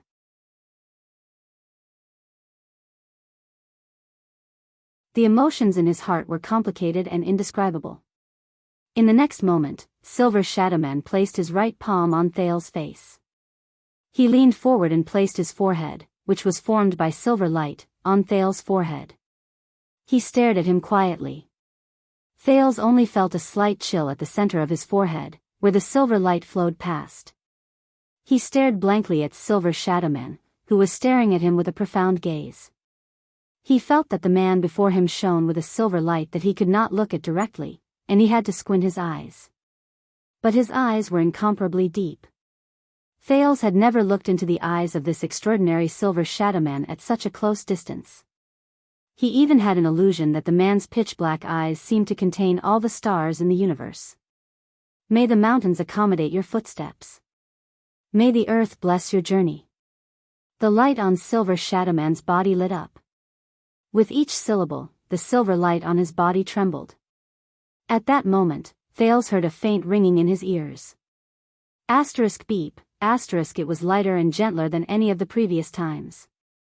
It was as if there was no sound. May you never be lost. When the last few syllables fell, Thales felt the gentle ringing in his ears gradually disappear. In the next second, the light on Silver Shadowman's body suddenly dimmed. Before Thales could react, Silver Shadowman let go of him. The cool sensation on his forehead disappeared. What is this? Thales stared at the man in a daze. But Silver Shadowman only shook his head and did not answer. Thank you. Silver Shadowman continued to face him quietly.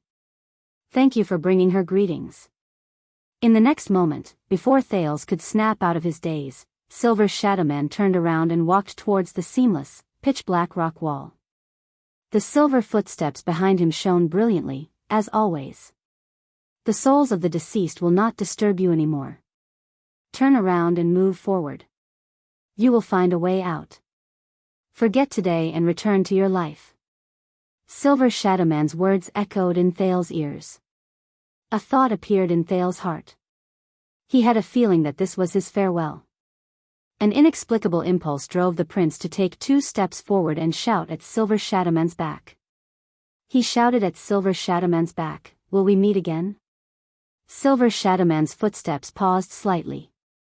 The light on his body trembled slightly. "Of course," he said softly. At that moment, the silver light suddenly flowed to the top of Silver Shadowman's head and turned into a line of words. "He's lying." Thales was stunned.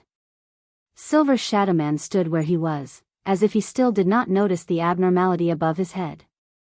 "One day, we will definitely meet again in hell, just like all the souls who rest in peace. Not here, in a curse of last resort.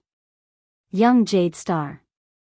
Silver Shadowman took a step forward again and walked back the way he came.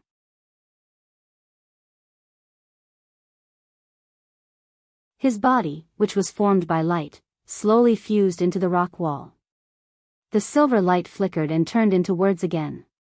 "He's still lying?" Thales watched Silver Shadowman's body sink into the rock strata in a daze. He watched as the silver light gradually dimmed. The silver light also dimmed, and it continued to form a line of words. "You will not meet again." Thales furrowed his eyebrows. Finally, Silver Shadowman's body completely disappeared from the rock wall. The silver light faded away, and it could no longer be seen. The almost dim silver light spilled out its final words in the air before it disappeared without a trace. Farewell. In the next second, Thales's vision turned black. The entire cave sank into complete darkness after Silver Shadowman left.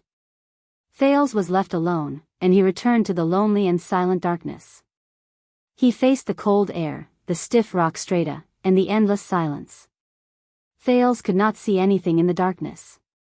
But he still stared in the direction where Silver Shadowman left with a stupefied expression, until a strange feeling rose in his heart.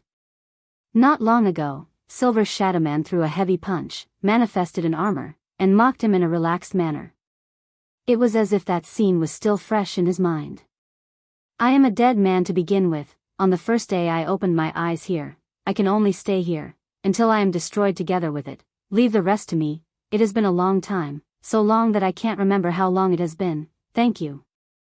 In the darkness where there is no scale, no end, no future, and no direction, you have given me a few precious, interesting, and happy hours. Even though I will soon forget them, in the end, we will part ways. Of course, one day, we will definitely be able to be like all the souls who rest in peace. Goodbye. Thales clenched his fists and gritted his teeth. He felt an urge surge into his heart and seep into his veins. Asterisk bang. Asterisk his arm crashed into the solid rock wall. But Thales did not notice it at all. He opened his mouth with great difficulty and whispered in the endless darkness, but I will remember it. It was still dark and silent around him. Only his soft murmurs could be heard. There was no response. Even if you have forgotten everything, Thales lowered his head and resisted the desire to turn around. He whispered in the pitch-black cave, or cease to exist. At least, there is still one person in the world who will remember what you did here. He seemed to be saying this to himself. But he hoped that this could be conveyed to his back, to the other end of the rock stratum, and to the other end of the lonely night. To the person who could not rest in peace after death, but still smiled as he watched alone in the eternal night, some starlight glimmers. Did you hear that? In the bottomless darkness, the prince, who was in a bad mood, took a long breath and resisted the strange feeling in his nose. Rikaru, Aikson. Or cease to exist. At least, there is still one person in the world who will remember what you did here. He seemed to be saying this to himself. But he hoped that this could be conveyed to his back, to the other end of the rock stratum, and to the other end of the lonely night. To the person who could not rest in peace after death, but still smiled as he watched alone in the eternal night, some starlight glimmers. Did you hear that? In the bottomless darkness, the prince, who was in a bad mood, took a deep breath and resisted the strange feeling in his nose. Rikaru, Aikson. Or cease to exist. At least, there is still one person in the world who will remember what you did here. He seemed to be saying this to himself.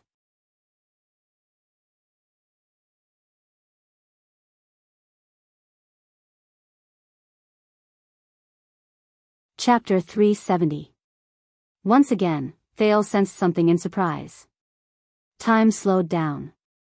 In his slow-motion vision, he could see everything clearly. Nicholas shouted.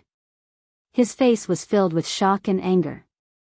Monty, on the other hand, strode forward with a fierce expression. He maintained the posture of extending his right arm and rushed towards the teenager. 3 throwing knives spun in the air in front of his right arm and flew towards Thales. As he stared at the 3 flying knives that he could not avoid, Thales' heart trembled. What to do? Looking at the unfavorable situation before him, Thales took a deep breath and forced himself to calm down. The air entered his lungs smoothly, breaking down and flowing, turning into energy in his blood. Wait a minute. Thales' pupils moved. He suddenly realized that something was wrong. He had just inhaled a mouthful of air, which took at least half a second. But everything in front of him, but in the slowed down time, there was no change. Thales exhaled again. He was surprised to see that the throwing knife in front of him had only moved less than an inch forward. As expected, his heart shook. This time, his breathing just now was slightly faster than the surrounding, slow movements. So, It's not just my mind that has become faster. Thales stared in shock at Monty, who was charging towards him. Is this the Sin of Hell's River's new ability? But the feeling of weakness that followed made Thales realize that as he breathed faster than in slow motion, the Sin of Hell's River in his body began to deplete rapidly. The power of eradication that he had accumulated with great difficulty after he recovered was almost empty. Obviously, the new ability did not come without a price. However, the current situation did not allow him to think too much. Thales cleared his mind and made up his mind. Not dodging or retreating would consume too much of his power of eradication, so he could not do it. Instead, he used Hell's senses to calculate the flying knife's trajectory, wind direction, and how the other party would dodge it. Then, Thales gritted his teeth and pulled the trigger. The next moment, time returned to normal. Thales' vision blurred. He felt pain in his left hand and right shoulder, and the crossbow in his hand trembled at the same time. Clang! The crossbow of time dropped to the ground. Chi! This was the sound of a crossbow bolt entering flesh. Be careful! Nicholas' furious roar traveled into the air. Thales fell to the ground in pain. The increasingly intense soreness and hunger in his body made him feel extremely uncomfortable. Before his eyes, Monty had long since lost his balance and fell to the ground. Damn it, the Raven of Death cursed unwillingly. He pressed down on his left thigh with a pained expression. An arrow had penetrated deep into his flesh, and the shaft of the arrow was trembling. The weak prince trembled. Enduring the pain, he pulled out the short throwing knives from his arms and shoulders. He was still in a state of shock. In the nick of time, he had escaped death. This reaction and accuracy, by the side, Nicholas stared at the prince in surprise, as if he did not know him anymore. You still had this trick up your sleeve? Thales panted. He could not be bothered with the fact that his hand was still bleeding. He grabbed his crossbow and scrambled away from the spot. Leave Monty's attack range. The frightened prince ran to a safe area and wiped the sweat off his forehead with lingering fear. He only felt that he was hungry, and the soreness was unbearable. So, you finally stopped pretending, didn't you? Your loyalty doesn't only belong to the Secret Intelligence Department, right? As he spoke, Thales could no longer hold it in. He staggered to the side of the warhorse Monty left behind, took out a bag of jerky, and stuffed it into his mouth. This was probably the after-effect of using the Sin of Hell's River to stimulate his vitality just now, when the teenager tore off a piece of jerky with his mouth full of food. Ah! Monty raised his head and glared at Thales in anger. Damn brat! Thales bit off the lid of the leather water skin and swallowed the jerky with the help of the water. He then smiled as if he was deep in thought. I see, I was wondering, so he already knew about the Raven of Death. You were the one who told him. Monty endured the pain in his thigh and had a fierce look on his face. What? You know about Adele and Merc. Thales shook his head in resignation. He felt that his stomach had at least filled up a little. So, he only found out about the Archduchess' birth from you. The Secret Intelligence Department planned to rescue me through you. He also found out about this through you. As the prince spoke, the Raven of Death's gaze became even fiercer. The Star Killer was even more puzzled. Thales thought of something and furrowed his brows. So, he came because of this, to use me to break out of the situation. Damn it. The prince swallowed the last mouthful of food. There was a rather vexed and indignant look on his face. To think that I was fooled by him. I thought that I was tricked into coming out, and I regretted it for a long time. Nicholas' dissatisfied question came from the other side. What are you talking about, young prince? Thales ignored him and only shook his head. Thales' face was filled with displeasure, and he gritted his teeth in hatred. As far as I know, there is only one person in this world who hates me so much that he doesn't want me to speak. Thales' face was filled with displeasure, and he gritted his teeth in hatred. As far as I know, there is only one person in this world who hates me so much that he doesn't want me to speak. The Prince of Constellation sighed. So, in the end, this is a fight between him and me. So, Raven of Death, Triple Agent. Thales gave Monty a friendly and amiable smile. Send my regards to King Chapman. Nicholas was stunned. And Monty, who was on the ground, became even more ferocious. He pounded the ground fiercely. F***ck. Finally, the three of them tore off the last bit of their disguise under the sun and exposed themselves to the other two people's gazes. In the next second, Thales walked slowly to Nicholas' steed and took out the luggage on the saddle. There were food, water, and money pouch. He transferred them to his own steed. The Star Killer's expression changed. Hey, you, shoo. Thales raised his index finger to his lips and interrupted him in displeasure. He also stuffed the last piece of bread Nicholas gave him into his own saddlebag. Then, before the other two people's widened eyes, the prince listened attentively, followed the sound, and walked into a crack in the rock. He led out another horse, Monty's steed. F***ck. Monty's face turned pale. Shoo. Thales shook his head in displeasure. He flipped over the bag of arrows in front of Monty and stuffed them into his luggage. The supplies and belongings for 3 people should be enough, he said to himself. He bent down in front of the stream and filled 3 water skins. The 2 men beside the rock and on the ground were too injured to get up. They could only watch Thales do all of this. Damn it, brat, come up here if you dare. Monty dragged his heavily injured thigh strenuously and said fiercely, I'll definitely. Thales did not let him continue. The teenager smiled and shook his head. How about this, I'll tell you a story. The Star Killer and the Raven of Death looked at him ferociously. It was obvious that they did not want to hear any stories. But the prince was still at ease. He said leisurely, one day, 2 men passed by the land of barren rocks. Each of them dropped something, and they panicked. Thales walked forward step by step. He walked to a corner and bent down. At that moment, a prince suddenly appeared. He extended his hands to the 2 men kindly and asked, Don't panic. Come, take a closer look. What you dropped. Nicholas and Monty's expressions changed. Thales straightened his back and walked to the 3 horses. He raised the 2 legendary anti-mystic equipment with a smile. Is it the blade in my left hand, or the crossbow in my right? Time seemed to have stopped. Both of them stared at Thales. The prince himself did not seem to feel anything.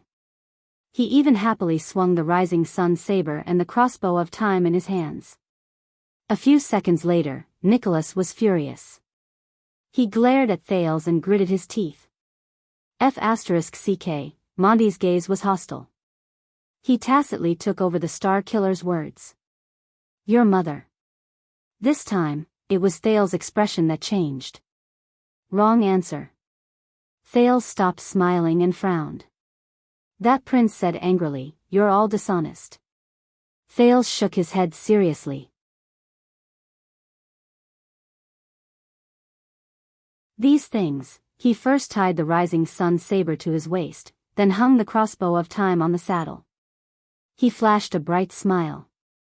They're obviously mine.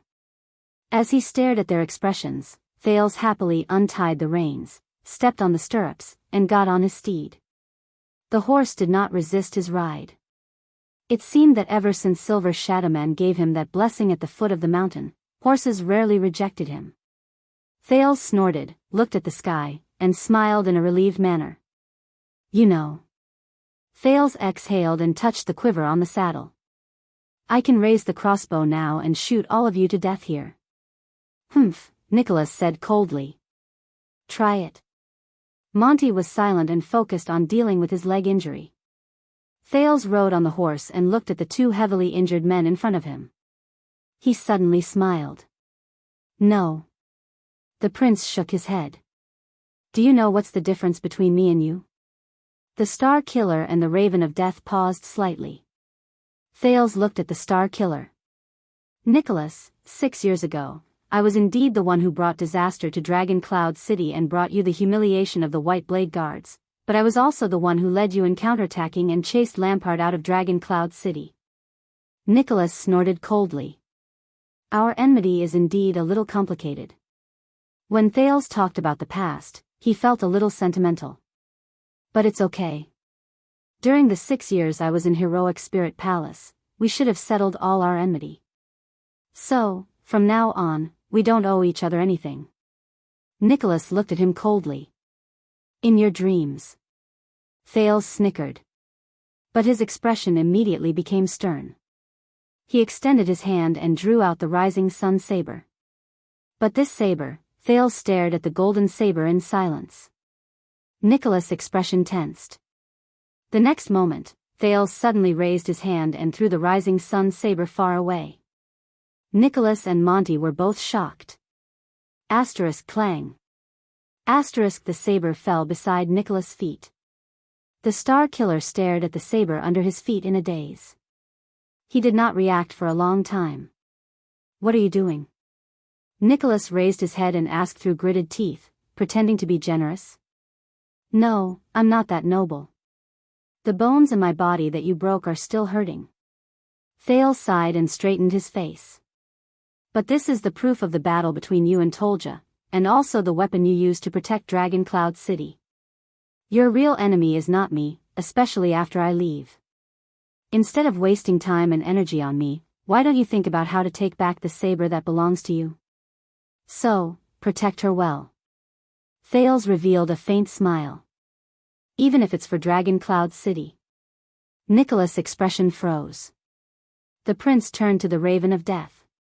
Monty, we haven't known each other for long. Thales looked at the man laboriously breaking the crossbow bolt, a little amused.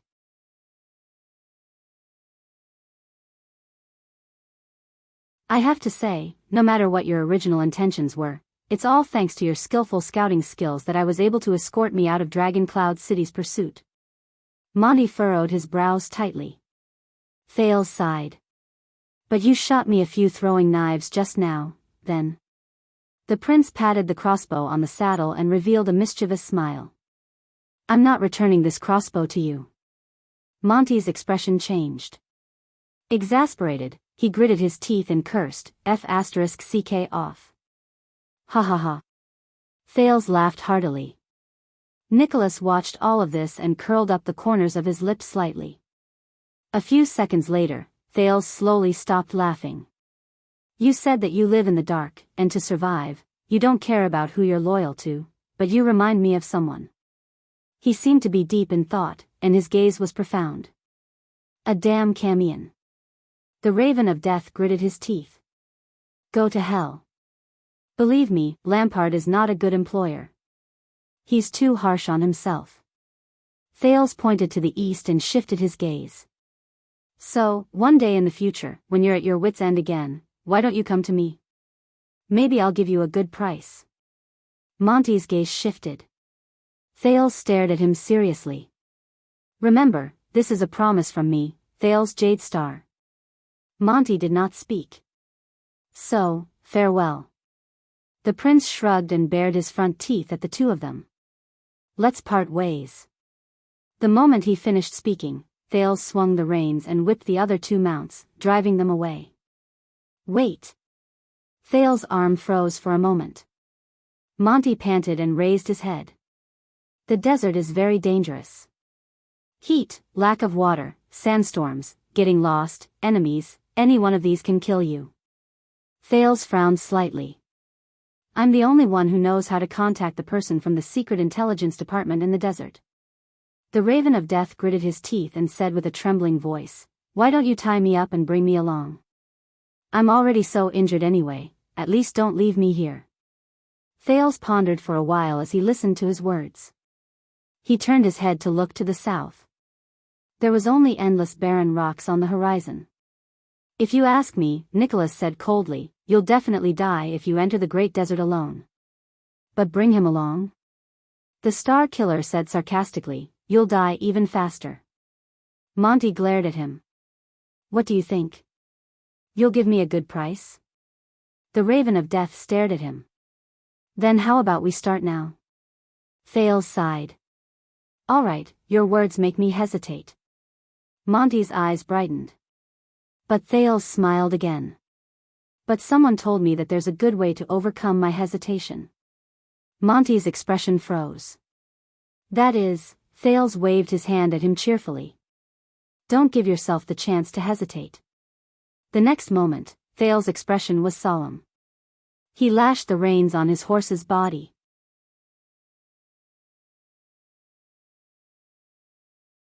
Asterisk clip-clop, clip-clop, clip-clop, asterisk as the sound of the horse's hooves rose, the Prince of Constellation galloped towards the endless horizon. He left Eksted's borders completely. He ran towards his freedom. Only the two of them were left staring at each other in bewilderment. It felt like a long time had passed. Monty sucked in a sharp breath. He dragged his injured thigh and looked at Nicholas with a solemn expression. Damn it. Monty stared at the rising sun saber by Nicholas' feet and frowned. You're really close to him. The Star Killer also stared back at him coldly. The next moment, Nicholas endured the pain in his shoulder and exerted force in his legs. He kicked the rising sun saber into the air and grabbed it with his right hand. The Raven of Death grunted in pain and fell limply on the rock behind him. The Star Killer took a deep breath and swung the golden saber accurately. He used the hot blade to cut open the arrow and freed himself from the rock. Nicholas gritted his teeth and staggered forward. Tell me, old friend. His right hand trembled slightly as he held the saber. He pointed at Monty on the ground. His eyes were filled with complicated emotions. Do you want to barbecue, or cut it raw? The Raven of Death stared at him with an embarrassed expression. Can't I? No. Nicholas walked in front of him and interrupted him coldly.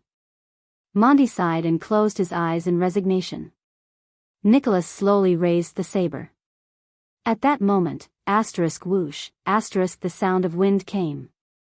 A figure suddenly appeared behind the Star Killer. Nicholas' expression changed. He immediately turned around and swung his saber. Asterisk swoosh. Asterisk Nicholas was shocked. His blade missed its target. There was no one behind him. The figure disappeared. What? But before the Star Killer could react, that figure appeared next to him again. Asterisk bang. Asterisk the Star Killer's arm clashed with the ambusher's fist. The ambusher was not fast, but the accuracy and angle of his attack were far beyond Nicholas' imagination, especially his next punch. Asterisk thud. Asterisk the ambusher hit the wound on Nicholas' left arm. Nicholas gritted his teeth and grunted. His movements became sluggish, and the enemy punched him again, hitting the arrow wound on the right side of his chest. Asterisk clang. Asterisk the Star Killer's arm trembled. The saber fell from his hand, and he knelt on one knee. But Nicholas no longer had the energy to care about his saber. He was breathing heavily. He recognized the enemy in front of him in shock and anger. He remembered his skills, his figure, and Nicholas raised his head abruptly. At that moment, the Star Killer lost his composure like never before. His face was ferocious, and he cried out in anguish, You! But in the face of such raging hatred, the other party did not respond. He only shook his head slowly. When you eat, you use your right hand, right? His voice was hoarse, and his tone was low, as if he was talking to himself. Nicholas shuddered slightly.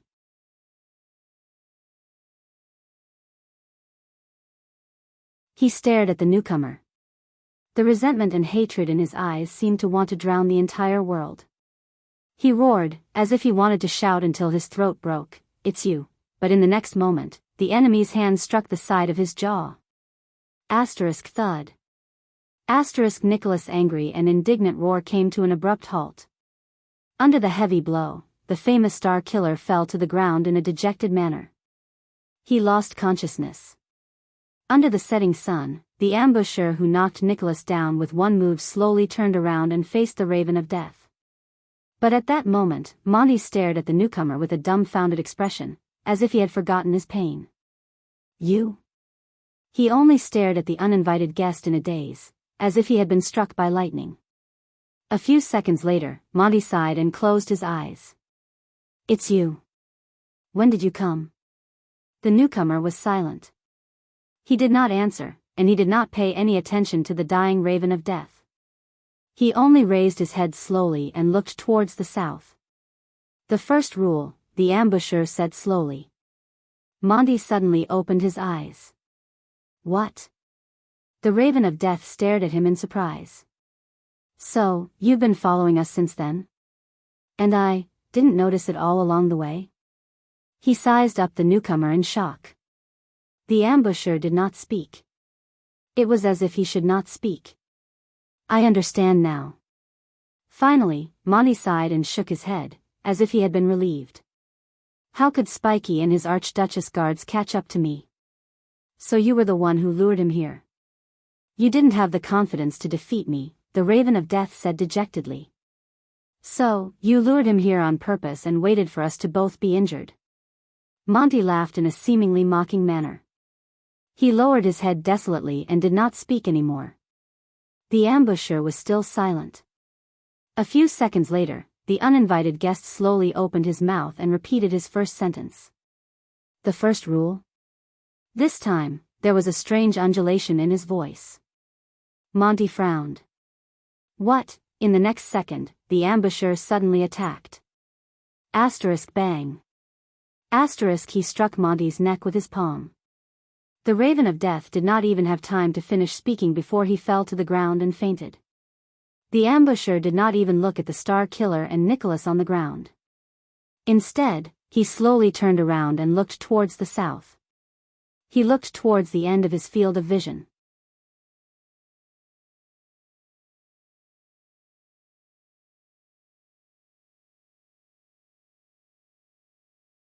Chapter 371.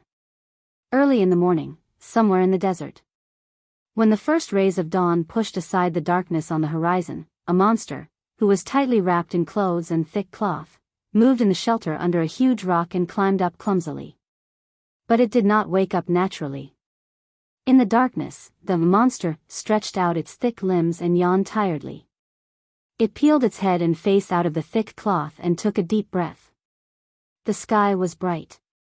The teenager, who was wrapped in clothes, stretched his hand out of the huge rock in a hazy state. A gust of cold wind immediately blew past his palm, making him shudder.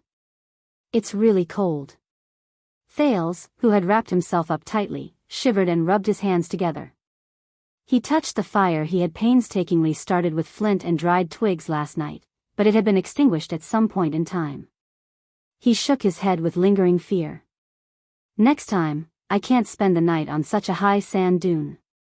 The wind is too strong, even with rocks to shelter me from the wind." So the prince thought, and leaned against the rock behind him in a daze, in the dim light of day. He looked at the endless desert from afar. It took him 30 seconds to completely wake up from his drowsiness. During Thales' 6 years of studying in Dragon Cloud City, almost every scholar who was lucky enough to go to Heroic Spirit Palace to teach the two students with prominent statuses would describe the Great Desert as hot, scorching, or other similar words. The truth was, only half of the time, it was deadly hot. The other half of the time, its nights were cold enough to store ice or freeze Thales to death. Damn it. Thales shrank his body and thought resentfully, they must have heard it from someone else. Serves the Northlanders right for not being able to enter the Great Desert. Thales sighed with emotion. He raised his gaze and took in the small canyon under the huge rock, as well as the endless sand dunes not far away. Nature was the most wonderful painter. Under the crimson horizon, the rolling sand dunes were dyed golden. The curves were elegant and smooth, like the buttocks and back of a beauty lying lazily on her side. It gave people an indescribable sense of gentleness. However, Thales was the only one who knew the merciless truth hidden under this refreshing and beautiful scenery. The sun rose, and the coldness of the night gradually disappeared. There were still a few hours left before the scorching heat of noon. This was the precious time he had to travel. Thales opened his luggage and checked his inventory. A piece of cheese and 2 rolls. And the last bag of water. He sighed. Thales pursed his dry lips and suppressed his slight hunger. He stuffed the cheese back into his luggage. He took out what was left of the bread and silently chewed on it in the quiet morning to replenish the energy he needed for the morning.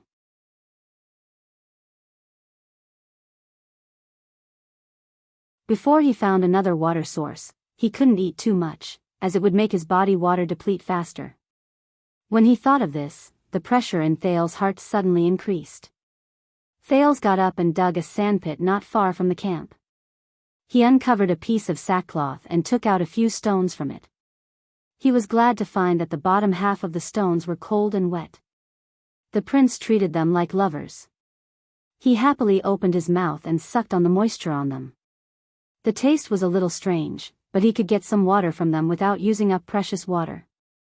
Why not? But water shortage was not the only threat. Thales tested the temperature around him and quietly took off his clothes to keep him warm for the night. He tied up his luggage and extended his hand into the bonfire, which only had a little bit of warmth left. He blackened the upper half of his face, especially the area around his eyes. When Thales, who had been walking in the endless desert for a day, realized that his vision was starting to blur, the panic in his heart almost overflowed his chest. Then he remembered this method. It was said that the Northland hunters in the day before the bitter cold winter would occasionally use this method to avoid snow blindness that could be caused by wandering too long in the white snow. Thales dared to swear on his experience in the desert for the past 3 days that this method was equally effective in the desert. After Thales finished blackening his face, he unfolded the piece of sackcloth used to collect water and tied it to the top of his head. He tied his hair and temples tightly. Although Thales did not think that the desert was very hot, even though everyone had told him that the biggest threat in the desert was heat, the headscarf should more or less be of some help, be it to keep out the sun or to keep out the wind. From the leggings to the cuffs, he carefully checked his clothes. He took out the black cloth that Jayla gave him and used it as a mask to cover his mouth and nose. Only his eyes were exposed. He carried his luggage and the crossbow of time, grabbed 2 tree branches that he used as walking sticks, and confirmed that the direction in which the sun rose was to his left. May everything go well today. Let me find a water source, or help. With that thought in mind, the prince took a deep breath and walked out of the shelter. He was done with his preparations and was just short of wrapping himself up as a surprise gift. The wind immediately blew against his face, bringing with it the coldness of the night. He could not help but narrow his eyes. There was a large sand dune in front of him. Thales carefully circled around its center and searched for a gentle slope that was far away but had a small slope. He tried his best to avoid the direction of the wind and went up it diagonally. He crossed this sand dune and foolishly went up and down in a straight line on his first day in the desert.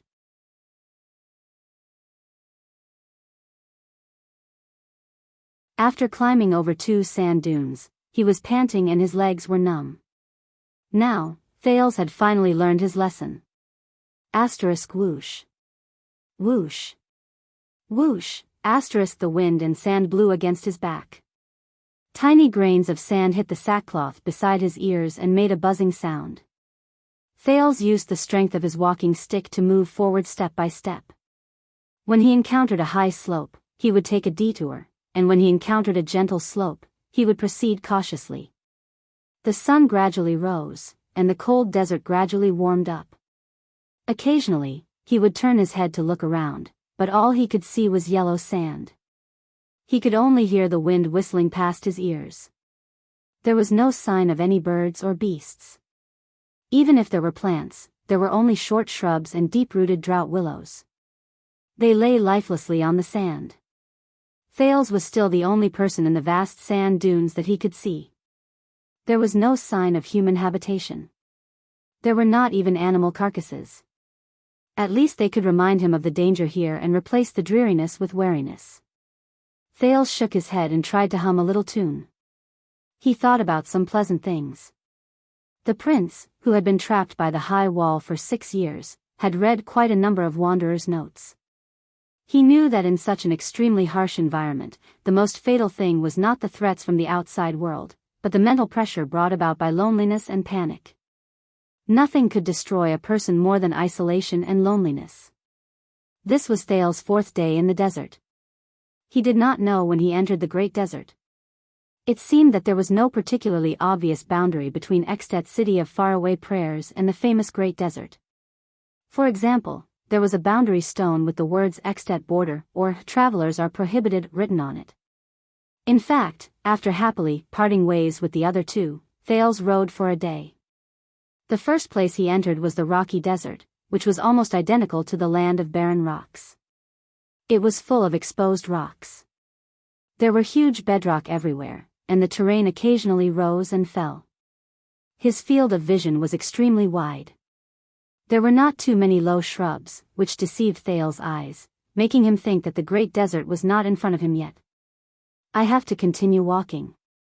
He tore open the dried meat in his mouth and told himself that he should be able to find someone to receive him at the junction. Thanks to Silver Shadowman's blessing, Thales could sense the direction he was going. He was heading south, and he was gradually reaching the end of the slightly higher rock strata in the north. The vegetation began to decrease, the temperature brought by the sun slowly increased, and his lips became drier by the day. As he traveled further, he no longer saw the bare bedrock in front of him. Instead, he began to see gravel the size of a pot lid and fists.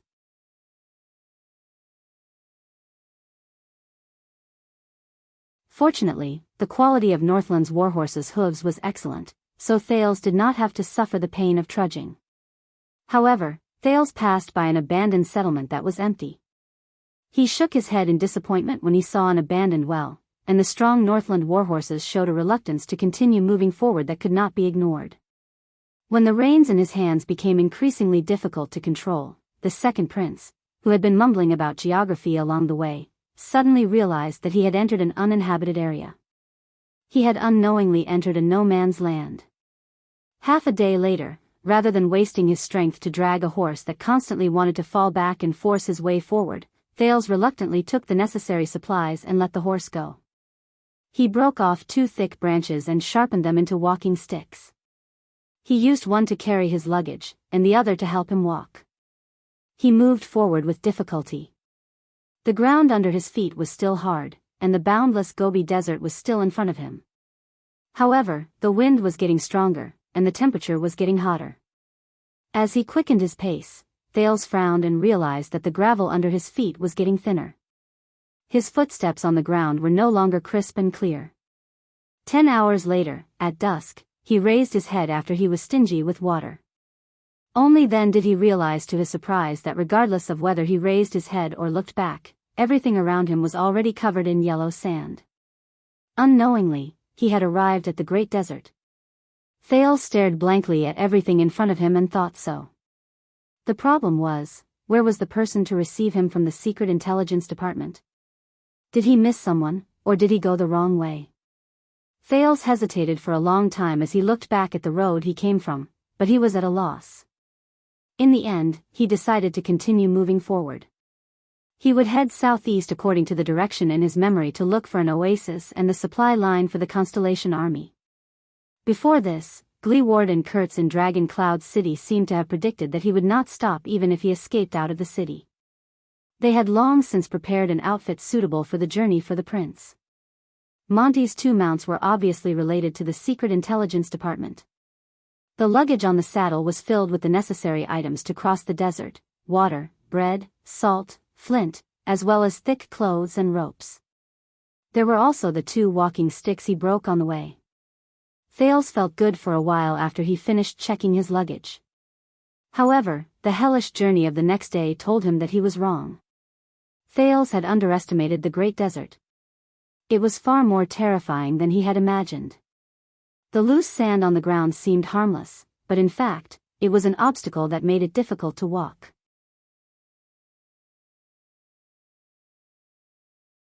With every step he took, he would sink into a pit. When he climbed up the slope, he would often slide toward his heels. It was even more difficult to deal with than the snowy ground in the north during winter. Thales even felt that he did not walk more than 10 miles on the first day. The wind in the desert was strong and rapid. If Thales was not careful, he would be blown off his feet. There was once when he was climbing up the slope, he was blown off. He rolled and screamed as he went down the sand dune. His 10 minutes of climbing were all in vain. After that, Thales made up his mind to never walk up high slopes or straight up sand dunes again. It would be best if he walked along the ripples in the sand. If he could not get past the wind would not be able to get past him. The terrain in the desert was not flat. Not only were there undulating sand dunes, he would also encounter huge sandstones and steep canyons from time to time. After Thales painstakingly explored the bottom of a canyon, he felt that it would be better for him to stay away from them. Just like that, he moved forward. The first day, the first night, the second day, the second night, he walked all the way until now. The fourth day in the desert. It was still the fourth day without any signs of human habitation. Step by step, Thales narrowed his eyes and tried his best to move forward. He counted the number of steps he took, and every once in a while, he would remove his water skin and take a sip of water to moisten his mouth. He did not know how long he had been walking. The sun was getting higher, and the surroundings were getting hotter. He could even feel that his skin was covered in sweat under his headscarf. Wrapped in his clothes, it was sticky, wet, stuffy, and uncomfortable. But he could not take it off. He could not. Thales resisted the urge to vomit. He held on to his staff and walked down a slope facing the wind. When he was leeward, he turned around and looked around. He could not help but frown. He felt that he had gone astray. Damn it. He cursed in his heart and stuck his staff into the sand. He looked at the shadow cast by the staff on the ground, turned around, found a stone, and placed it on top of the shadow. On the first day after he entered the desert and suffered enough, Thales encountered another problem that made things worse. The amazing sense of direction he obtained after he entered the black track made Thales so happy that he thought that he would never be lost again. However, this amazing ability failed after he entered the great desert. He could no longer sense the terrain under his feet or the direction ahead of him. It seems that no matter how omnipotent the power and existence is, there will still be problems of not acclimatizing to the environment. Thales thought wearily. While the sun was not strong and the sand was not hot, he sat down to rest for a while. How long more do I have to walk before I meet reinforcements?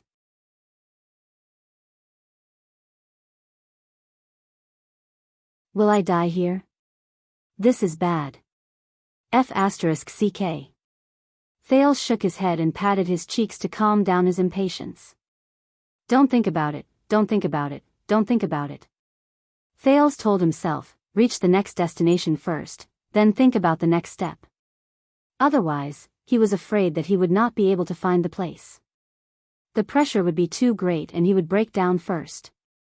In fact, because he had not seen any signs of human habitation for a long time, there was no communication, and the scenery was monotonous, the prince now felt that he was already a little abnormal.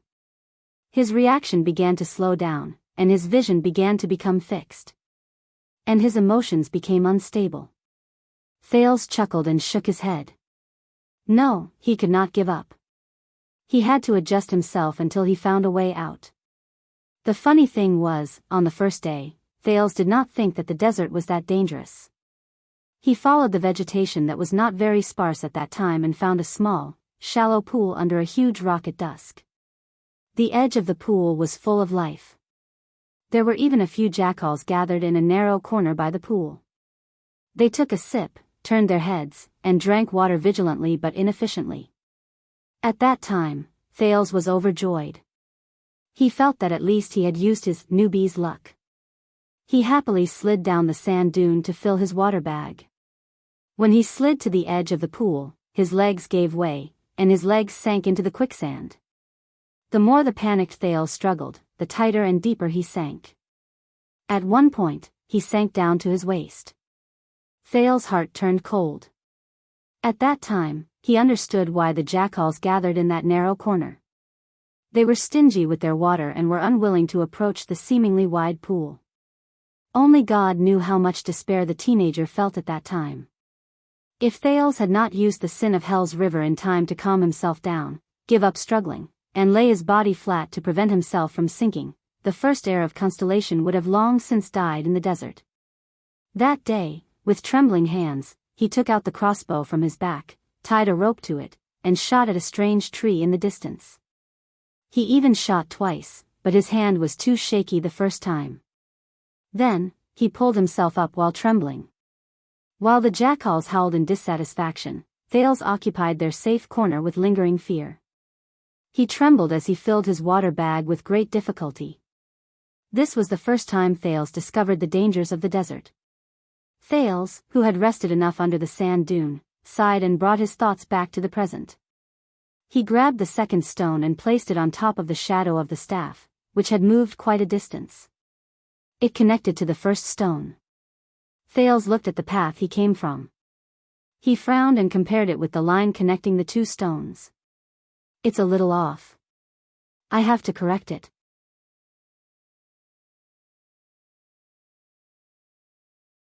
He corrected his direction to the southeast, grabbed the staff he used to orient himself, and set off again. Huff. Huff, the sandstorm grew stronger. This was another threat in the desert.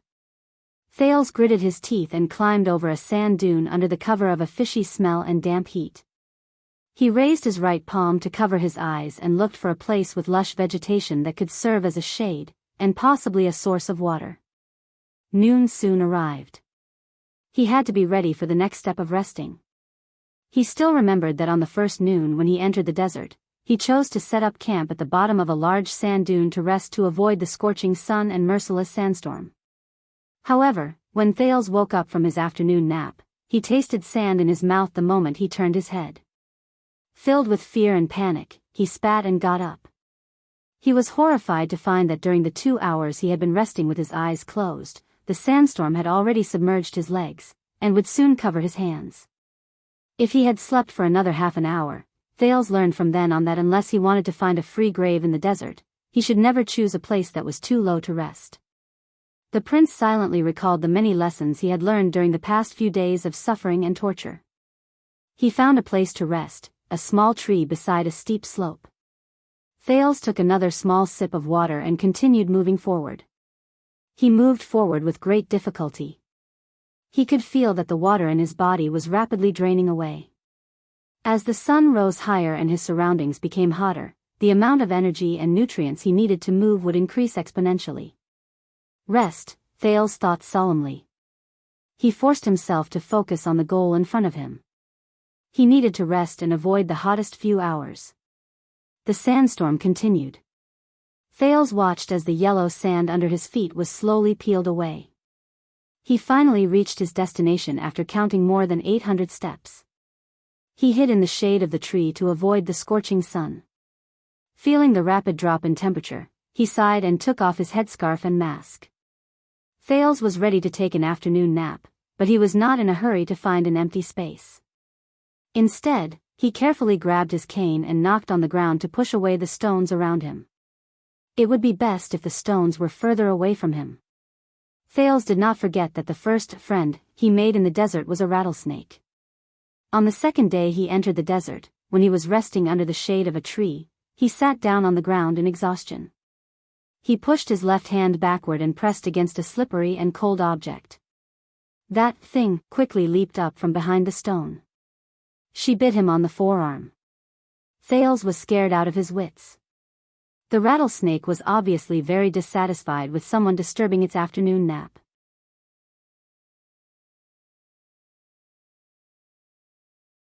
If Thales had not just experienced the bone-piercing cold of the first night and wrapped himself up tightly like a maniac, that bite would have probably killed him, although Thales did not know whether it was poisonous or not.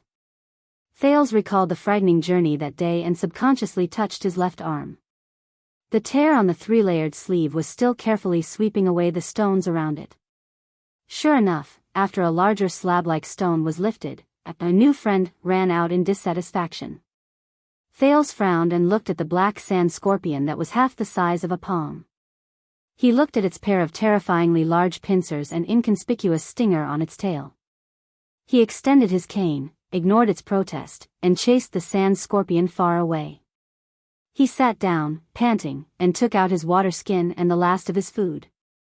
Everything in front of him seemed to have not changed. Just as the old crow said, there were only 3 things in the desert: the sun, sand, and sand. Thales suddenly understood why the old crow mentioned sand twice. Everything he saw over the past few days told him that this was a world that was completely different from what he usually knew.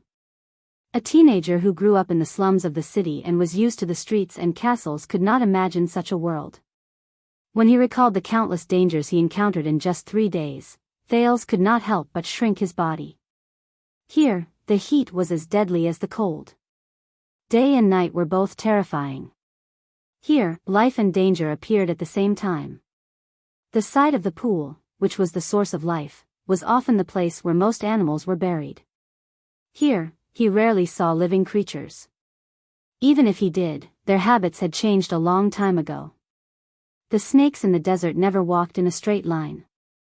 Instead, they folded themselves into waves and bounced horizontally like springs. The strange lizards dug into the sand, as if they had made up their mind not to go out until nightfall. The rats in the desert did not seem to need 4 legs, because they rarely walked normally. They preferred to touch the air and leap forward. The vultures that occasionally flashed across the sky did not seem to stop. They traveled long distances every day. The color of the spiders in the desert was indistinguishable from the sand. Here, he had to be humble. Thales recalled Hick's words. He had to relearn everything, such as the jackals by the pool. From then on, Thales learned to follow the footprints of the animals. At the very least, he would not make any major mistakes. Thales sighed, ate the last piece of cheese, and began to think about the most serious problem he faced. He ran out of food. It was not that the prince had never suffered from hunger before. His life in the abandoned house had never given him the experience of filling his stomach. But he was in the great desert. This was terrible. And his reinforcements were still nowhere to be seen.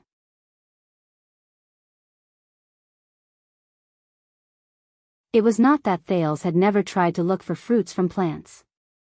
In fact, he had indeed found fruits from a few strange plants on the leeward slope. He could not suppress his hunger until he saw a dried skeleton next to it. My God, Thales touched his forehead in pain. Who knew what else could be eaten in this desert? At this moment, he glanced to the side from the corner of his eye. The unlucky sand scorpion whose nest was occupied had not gone far. It was still poking and knocking on the ground, looking for its next nest. As he stared at the scorpion, Thales touched his hungry stomach and furrowed his eyebrows.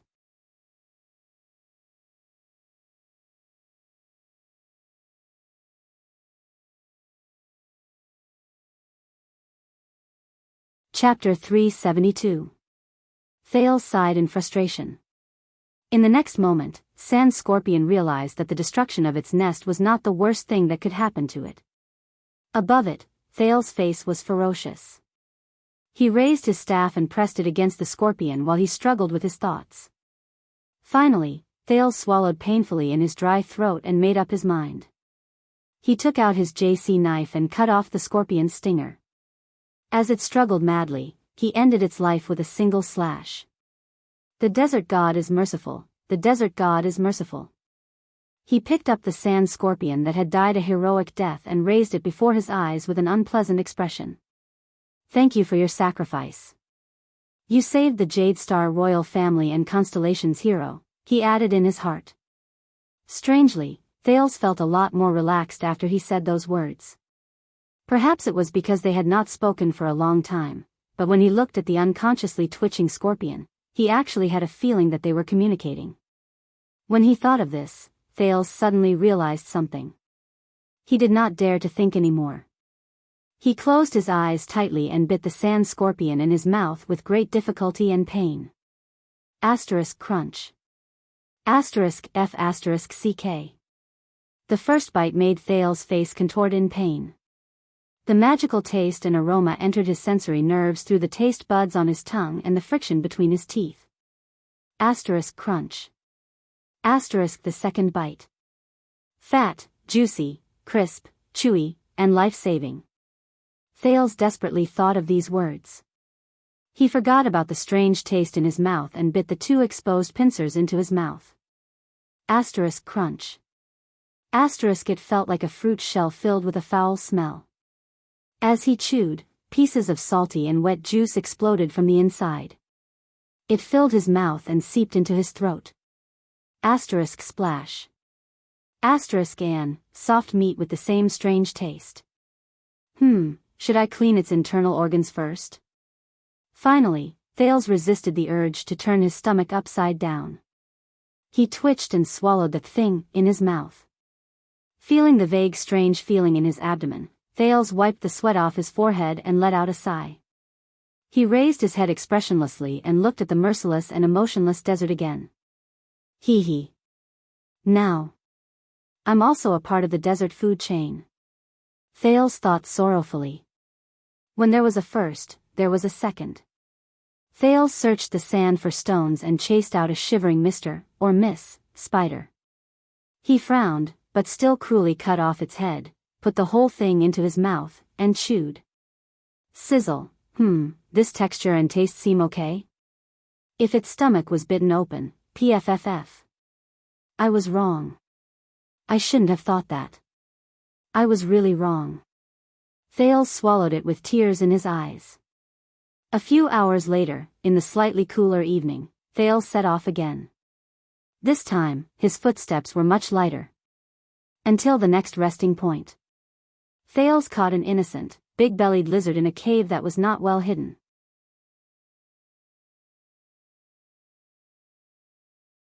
This time, he delightfully removed its internal organs.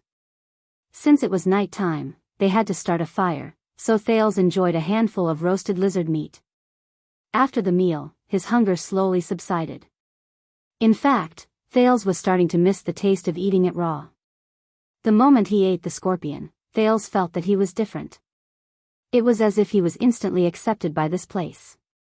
What a pity, Thales touched his stomach and shook his head regretfully. That rattlesnake a few days ago, how could I let it run away? The problem of food was solved. As long as you did not care about enjoyment and taste, human resilience was far beyond your imagination. With a slightly better mood and the same loneliness, he closed his eyes on the fourth night. But soon, on the morning of the fifth day, Thales faced a new problem. He did not have enough water. Thales was anxious as he shook the leather water skin that could no longer pour out a drop of water. What should I do? Using stones to collect dew at night would not work. At least, it would not last him through the day. As for the water source. Thales tried to dig into the roots of a plant yesterday, but even if he dug 2 meters deep, enough to bury himself alive, there was only sand. At most, it was a little cold. Instead, he sweated a lot. How ironic. To be honest, Thales was fully prepared for the possible high temperature after entering the desert. But the truth was that the prince, who was exposed to the sun, was not worried about the heat, nor was he struck down by heatstroke. Instead, he was worried about food and water. Thales touched his chapped lips and began to frown. Water source. I have to find a new water source. With such a heavy heart, Thales continued his journey under the sun. Soon, the symptoms of dehydration manifested in his body. Thales' mouth became drier and drier. He felt that every step he took consumed a lot of energy. He persisted in breathing through his nose. Gleeward had told him before he left that it could help him retain the necessary moisture. His emotions became calmer and more lifeless. So thirsty. Thales thought in a daze. Every cell in his body was protesting against his master's exploitation. So thirsty. Want to drink water. Water. But not long after, when the sun rose to a tricky angle again, Thales' hands went limp. He did not manage to hold on and fell to one knee on the ground. He began to feel dizzy. The prince's heart immediately rang with alarm. *T, dehydration? Or heatstroke? Thales shook his head hard to clear his head. In short, he needed to rest. He could not wander around under the sun and waste his energy and water.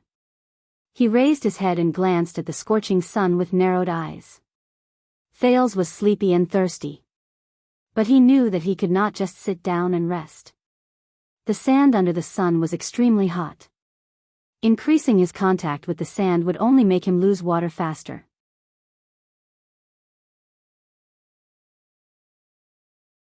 I need to find the next resting spot, Thales thought in a daze and took the next step. One step. Another step. Every step he took was as heavy as 1,000 pounds. His throat was burning. His mouth was rubbing. His entire body felt weak. But he could not stop. He could not stop. Thales stumbled to the next resting spot.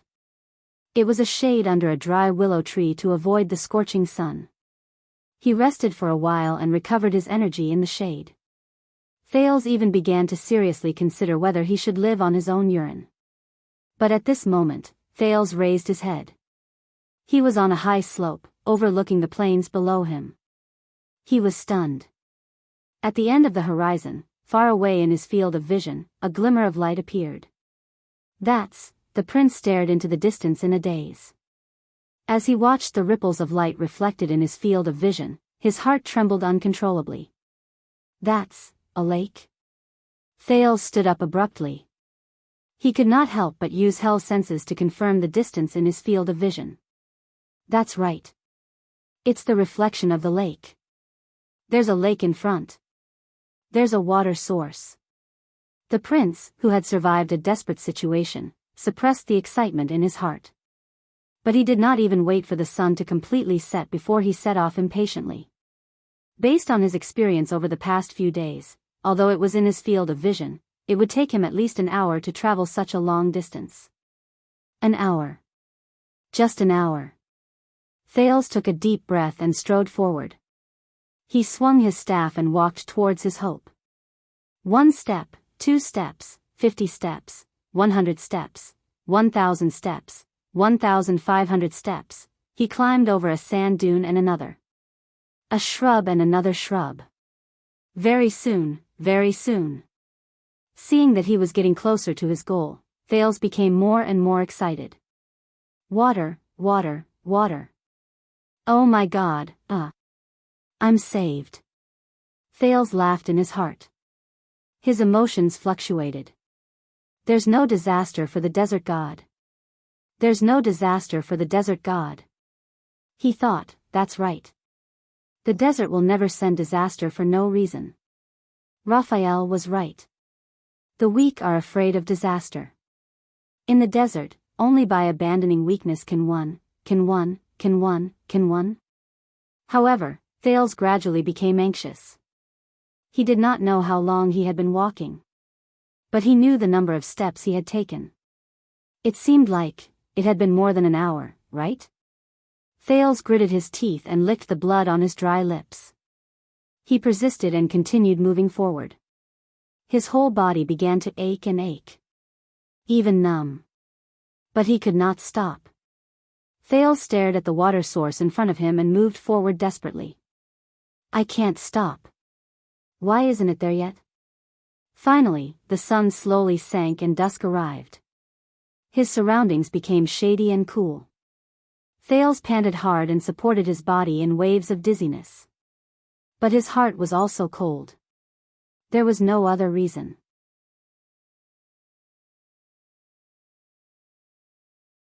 In his field of vision, the water source in front of him, the lake in front of him, the hope in front of him, it disappeared. Sand. There was only sand. Thales trembled and looked at the empty scene on the horizon in front of him. He trembled and shook his head hard. He felt his vision begin to blur.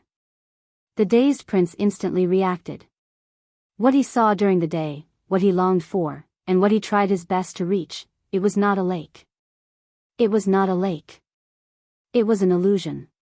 It was also known as a mirage. The next moment, the prince's vision turned black and he fell into the desert. He lost consciousness. He sank into deep darkness. Mr. Wu, we have finished collecting evidence for this accident. We have studied the surveillance video of that day, and the scene, including possible brake marks and eyewitnesses. All the evidence shows that. We are still looking at her medical records, including her mental state. That is why we are here today to make a statement with you. But you better be mentally prepared. No, Mr. Wu, please don't be agitated. After all, you are still in bed. Maybe We are just saying that it is possible. Everything is still under investigation. He did not know how long had passed. It felt like a lifetime. Or, an instant. Maybe, Mr. Wu, your girlfriend took you for a ride that day, maybe to suicide. In the next second, Thales trembled violently. Ah! He hurriedly took a breath and shouted, waking up from the boundless darkness. His heart palpitated. Oh. Take it easy, kid. You are seriously dehydrated. A fussy male voice reached his ears. Con, come quickly. He's awake. Thales opened his eyes while trembling. What he saw was a glaring bonfire. There was also a bustling crowd around him. Is it night time? Thales thought in a daze while he was extremely weak. As he woke up, the bustling sounds around him grew louder. Teasing, noise, and conversation. It was so noisy that his head hurt. A long and narrow face squeezed into his field of vision. It was a red-haired man in leather armor with freckles all over his face. He looked to be in his 20s, and he was a little dirty. His eyes darted around, and he looked rather comical. Oh my God. I knew that you would come back to life. The red-haired man was in high spirits. He rubbed Thales' face hard, causing the latter to feel dizzy again. Con, we can talk to him about the reward for saving him. Move aside, quick rope, stop shaking him. An old man's voice came from afar. There was a lot of dissatisfaction in his tone. You're not helping. The owner of the voice seemed to be quite dignified. As he spoke, the noise around him slowly died down. The man named Quick Rope also stopped shaking him. The old voice came again.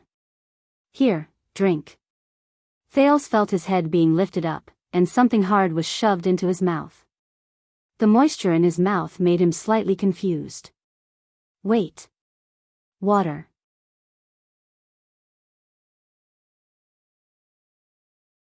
Thales thought of something. It's water.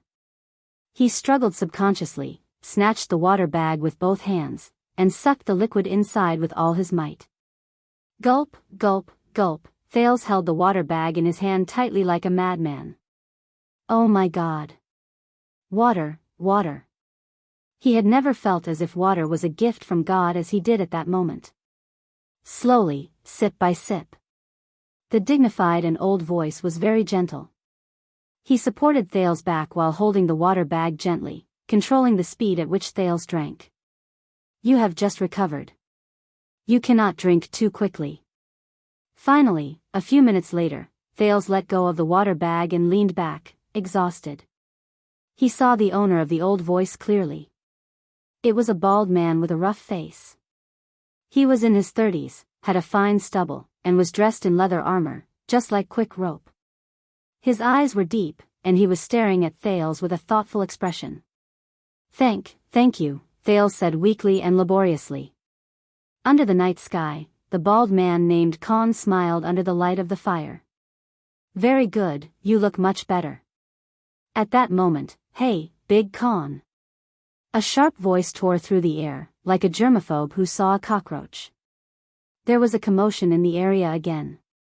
The third voice sounded rather slippery and old. It came from afar, and there was a hint of dissatisfaction in his tone.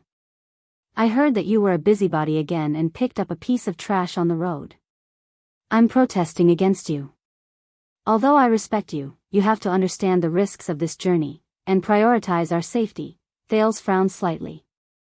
He saw the red-haired man named Quick Rope, who was the first to enter Thales' field of vision, sigh. He said to the bald Con with a bitter expression, My God, it's that profiteer Seth. He's here again. The bald Con raised his head and frowned slightly. I'll go negotiate with him. And you, keep an eye on him, Quick Rope, Con said faintly. His old voice gave people an inexplicable sense of security. Wait for Louisa and Old Hammer to come back and take over. Con stood up. Thales only then noticed that the man in his prime was burly, and the diagonal belt on his body was full of tools ranging from knives to ropes. Leaving the range of the firelight, he moved towards the acerbic voice. Thales struggled to get up and leaned against the luggage on his back. He looked around and was surprised to find that the fire in front of them was not the only one. There were a few other bonfires around them, and there were many people surrounding each bonfire. They were dressed differently. Some of them had their faces covered with scarves, some were protected by leather armor, some were covered in trinkets, and some were sitting in a pile of miscellaneous items, gesticulating as they talked. Many people looked at him curiously. Further away, more than 20 camels knelt on the ground and rested, chewing happily. Thales stared at the strange camp in a daze.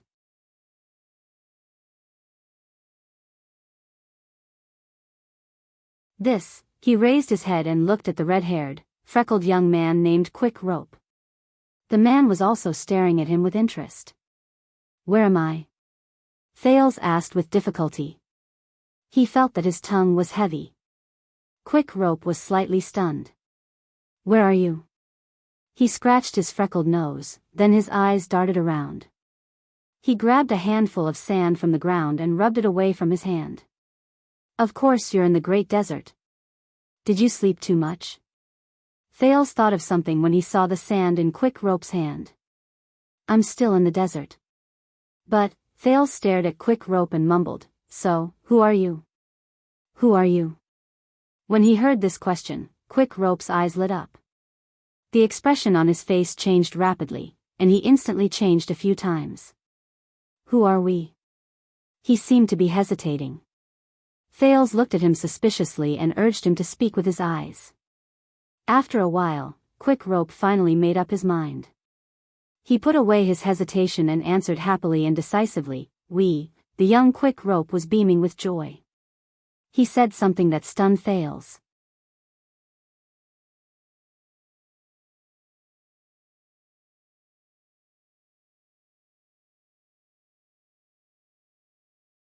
Chapter 373. Selling Swords. Thales' mind was in a mess. He was wrapped in a blanket and had just regained some of his energy, but he felt as if he had just been scooped out of ice water. Selling swords, what's that? He stared at the smug Quick Rope in a daze. At this moment, a loud and powerful female voice came from behind Thales. "Mercenaries. We are mercenaries. As for selling swords, that's what some people call us. It might be intuitive, vivid, and easy to understand, but except for rookies who just entered the profession, we usually don't call ourselves that. It's just like how merchants don't call themselves asking for money, and apprentices don't call themselves scroungers. Women who can't find a man and men who can't find a woman won't call themselves unwanted." The expression of the excited Quick Rope, who just entered the profession, instantly turned gloomy. He made a face at Thales. Thales could not help but notice that even though the other party spoke the lingua franca, his pronunciation was difficult and his pronunciation was high. Many of his accents and tones were very different from the Northland lingua franca he was familiar with. They also did not match the accent he had in Eternal Star City. He turned his head around. 3 masked warriors who were dressed in light armor appeared in his field of vision as they stepped on the sand beneath their feet. They looked travel-worn. When the others saw them, they made way for them. They walked into the bonfire, and one by one, they took off their masks and headscarves to block the wind and sand. One of them was a young man with slightly darker skin. His entire face was painted with unknown black stripes. He carried 2 crossed scimitars on his back, and the hilts of the scimitars protruded from each of his shoulders. His gaze when he looked at Thales was filled with vigilance. The other was a gray-haired warrior in the prime of his life. He put down a frightening warhammer that had spikes on its head. He stared at the warm bonfire with a contented expression on his bearded face. The last one was the owner of the loud female voice. She was a female warrior with chestnut-colored hair of medium height. Her facial features were regular and plain, but there was a hint of weathering in them. Her back was straight, and her bandaged arm was always pressed against the sword at her waist. The 3 of them walked into the small camp together and each found a comfortable spot by the bonfire to sit down. The hammer-wielding warrior even happily stroked Quick Rope's hair, causing the latter to protest in dissatisfaction. By the way, I'm Louisa Dante. Louisa, the female warrior who spoke, put down her longbow and untied the saber at her waist. She grinned lightly at the weakened Thales. I'm glad to see that you're awake, child. You're very lucky. Not every trapped loner can survive in the desert. Her smile was bright and warm, giving people a good impression.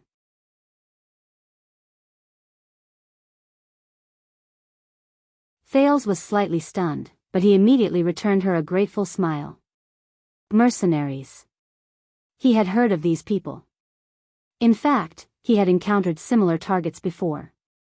6 years ago, when he first arrived at Mindy's Hall, there was a small team of people who were instructed, or deceived, by the Duke of Iris Flowers to probe the royal estate that was visited by the king in the middle of the night. In the end, all of them perished. But that was all. In the chaotic downtown area of Eternal Star City, there were many people who were willing to sell unusual labor in unusual and often illegal ways for a few silver coins: debt collectors, prostitutes, pickpockets, killers, swindlers, bounty hunters. As long as it did not affect the protection fees and did not cause trouble, the Black Street Brotherhood often turned a blind eye to their own people taking up private work. Even the Sixth House, where Thales was, had once taken up the work of making a ruckus on the street for a few copper coins. But within the high walls of the towering capital, Thales had never seen the pinnacle of this trade. The people who sold violence purely for money were full-time mercenaries who only appeared in bardic poems and rumors. It was said that they would usually only rush about in remote and desolate places far away from the law, in unstable borderlands, or in war-torn countries where the flames of war were raging. They would look for employers, point their blades at those who had no grudges against them, and then take the blood-stained rewards from the hands of those who had power and influence. There were even fewer mercenaries in Dragon Cloud City, where the people were valiant and they worshipped martial arts and heroism. Almost all the men in their prime had served in the military, and killing enemies and fighting were their pride. Even old men in their 70s could swing their axes fiercely for more than 10 rounds. Who would be willing to rely on a stranger's weapon? As the political center of Eternal Star City, there was no need for mercenaries. Dragon Cloud City, which was self-reliant, did not need mercenaries either. But here, Thales stared at the long and short equipment these people wore. They were suitable for both long and short distances. They were completely different from the professional or conscripted soldiers who pursued a single function. He turned his head slowly and looked at the dangerous desert under the howling cold wind. He looked at the few bonfires in the distance, at the unknown darkness beyond his field of vision, and at the camel team who were kneeling and resting in a circle outside the camp. He suddenly understood something. So, the female warrior untied her sword and patted the sand off her body. She looked at him expectantly. Thales snapped out of his daze and looked at her politely. So what? I told you my name, boy, and as a courtesy and a response, Louisa smiled as usual. Oh, I'm sorry.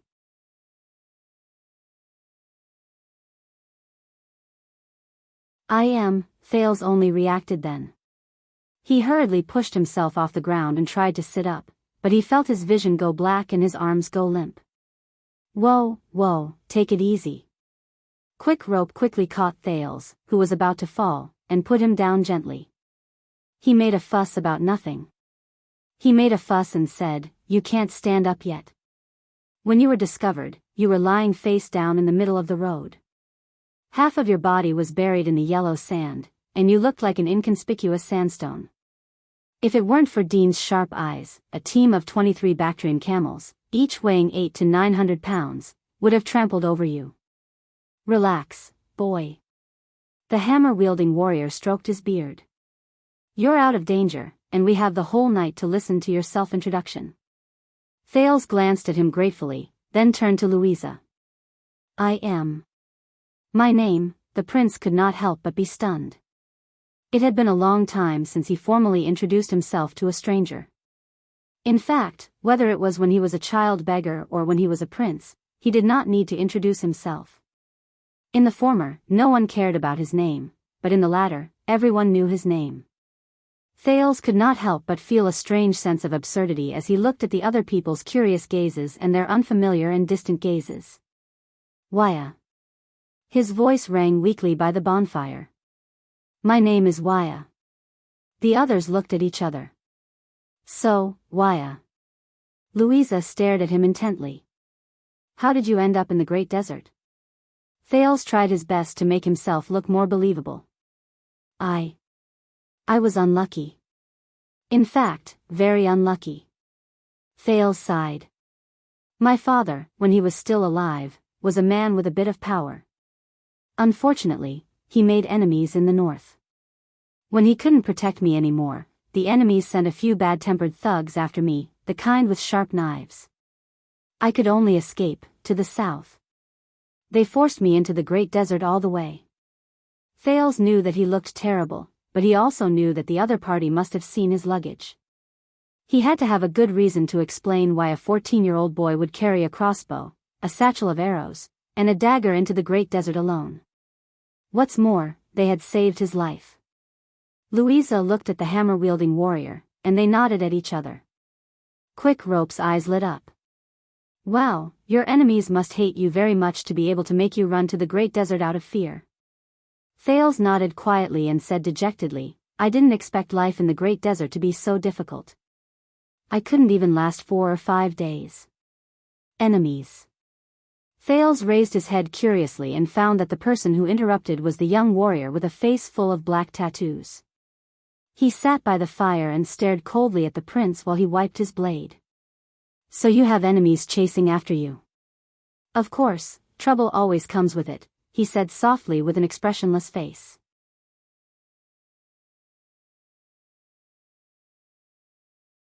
Thales did not know how to answer for a moment. You can put away your fierce face, Mickey. Louisa cast a displeased glance at the black-tattooed man named Mickey. She seemed to have a problem with his attitude. I know what you're worried about. This child is not a desert bandit's undercover or spy. Thales was shocked. The man who was wiping his scimitar paused for a moment. No, you don't know what I'm worried about. Mickey's face became serious. If you knew, we wouldn't have been hired by that profiteer, and we wouldn't have come here. Dean knows, but he doesn't listen to me. Louisa curled her lips. Thales watched their argument curiously. The bearded warrior laughed and raised his hands to smooth things over.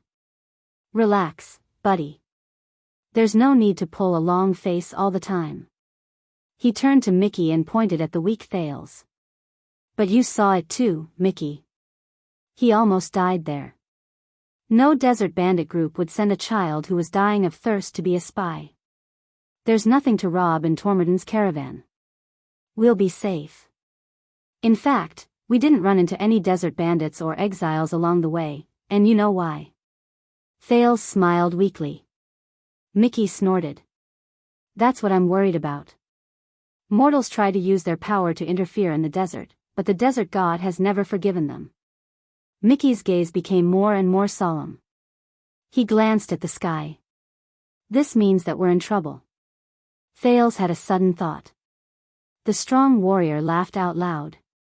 Ignore Mickey. He's just like that. Locals are always prejudiced against travelers, and they're also paranoid. The bearded warrior snorted nonchalantly and turned to Thales. Let's talk about other interesting things. Thales was stunned. He glanced at Mickey. Locals? At this moment, so, you're a Northland noble who was forced to flee to the Great Desert? Louisa said faintly. You know, your accent is very much like a Northlander's. I guess so, Thales answered carefully. Yes, he could only say that. His 6 years in Dragon Cloud City allowed him to easily imitate a Northland accent without even having to deliberately imitate it. Very good, Northlanders. I like Northlanders the most. Maybe we should let Dion come and talk to his fellow Northlanders. The middle-aged warrior beside them laughed. At this moment, Quick Rope slapped his thigh. Noble. Quick Rope rubbed his hands excitedly. His eyes sparkled. Very good. Now, we can talk about the issue of remuneration. He looked at Thales happily and beamed. You know, young Mr. Waya, I saved your life from being buried in the sand. Thales was slightly startled. Yes, thank you. But at the same time, he noticed that Louisa, the strong warrior, and the young man with black tattoos all rolled their eyes towards the outside. Quick Rope straightened his back with a proud look on his face. So, according to the rules of the desert, I saved you.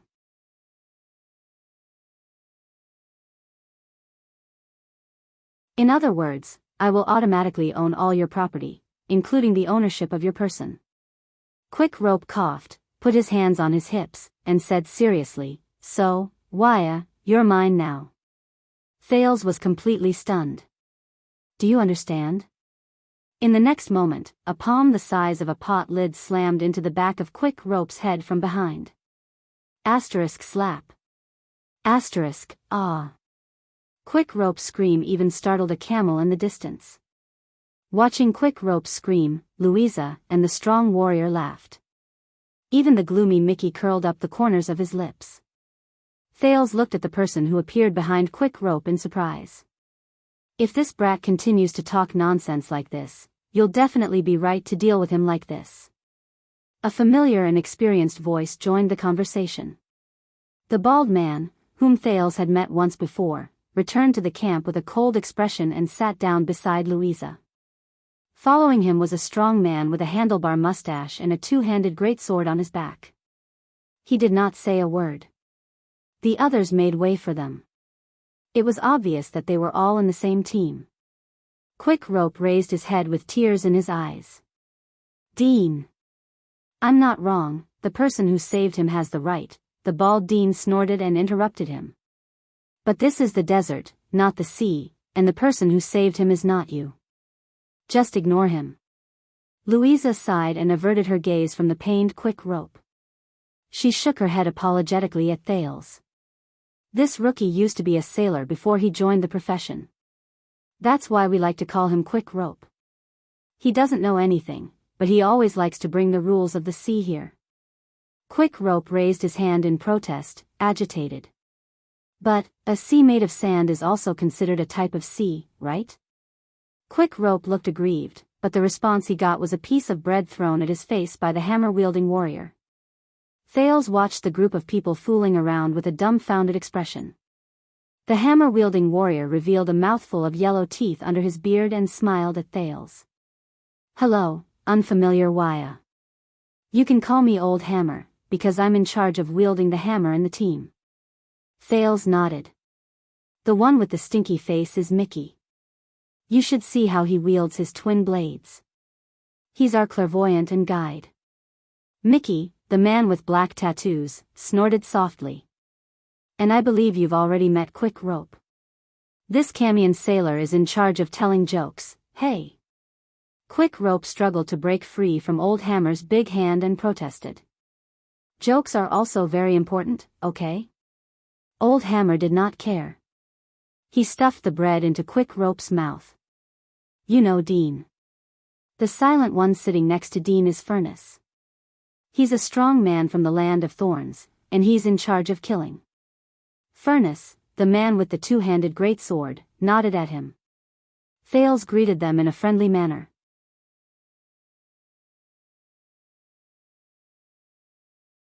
There are still 5 people on duty outside, and this lively girl in front of us. Poor Quick Rope pulled the bread out of his mouth with all his might. He took over Old Hammer's words and swung his arms at Louisa. He said vividly, Louisa Dante. Our beautiful, adorable, good at fighting, charming captain, but unfortunately a little bad-tempered. Louisa's face turned slightly red. Thales raised his eyebrows. Quick Rope looked at his slightly embarrassed captain, then turned to the bald man. He rolled his eyes. And Big Dean, our beautiful, adorable, charming captain, but unfortunately a little bad-tempered captain, is the one who dreams of marrying him. In the next second, Louisa's gauntlet hit Quick Rope's forehead. Shut up. Louisa twisted her face fiercely and glared at Quick Rope with gritted teeth. Thales saw that the others lowered their heads and continued with their work as if they did not hear him. Old Hammer began to pick at his beard again. Furnace continued to drink his water. Mickey finished wiping the second blade and went back to wiping the first one. The bald dean, who was one of the protagonists of the dispute, coughed awkwardly. Did I say something wrong? Quick Rope raised his head in dissatisfaction. You are our leader and captain, the much-loved Louisa. No one can deny that you formed this team and carried Dante's great sword on your back. Dean never objected to this. Louisa's face darkened even more. You know, I'm not talking about this. Then, which one do you think I'm talking about? Another of Louisa's gauntlets flew from the air in response to Quick Rope. Thales watched their interaction with widened eyes. He suddenly felt that the great desolate desert wasn't that terrifying. Dante's great sword. Thales nodded and mulled over the name of this mercenary team. So, the female warrior is the leader of these mercenaries, named after her surname. But, Dean coughed again in the midst of the noise. His gaze returned to Thales. Eat some. You've just recovered. He handed Thales a piece of bread and a water skin. Water can prolong life, but it can't fill your stomach. Thales took the food with a heavy heart and forced a grateful smile. Thank you. The man looked at Thales and said with a smile, Don't worry, Waya, we've kept your things well. They're in our luggage.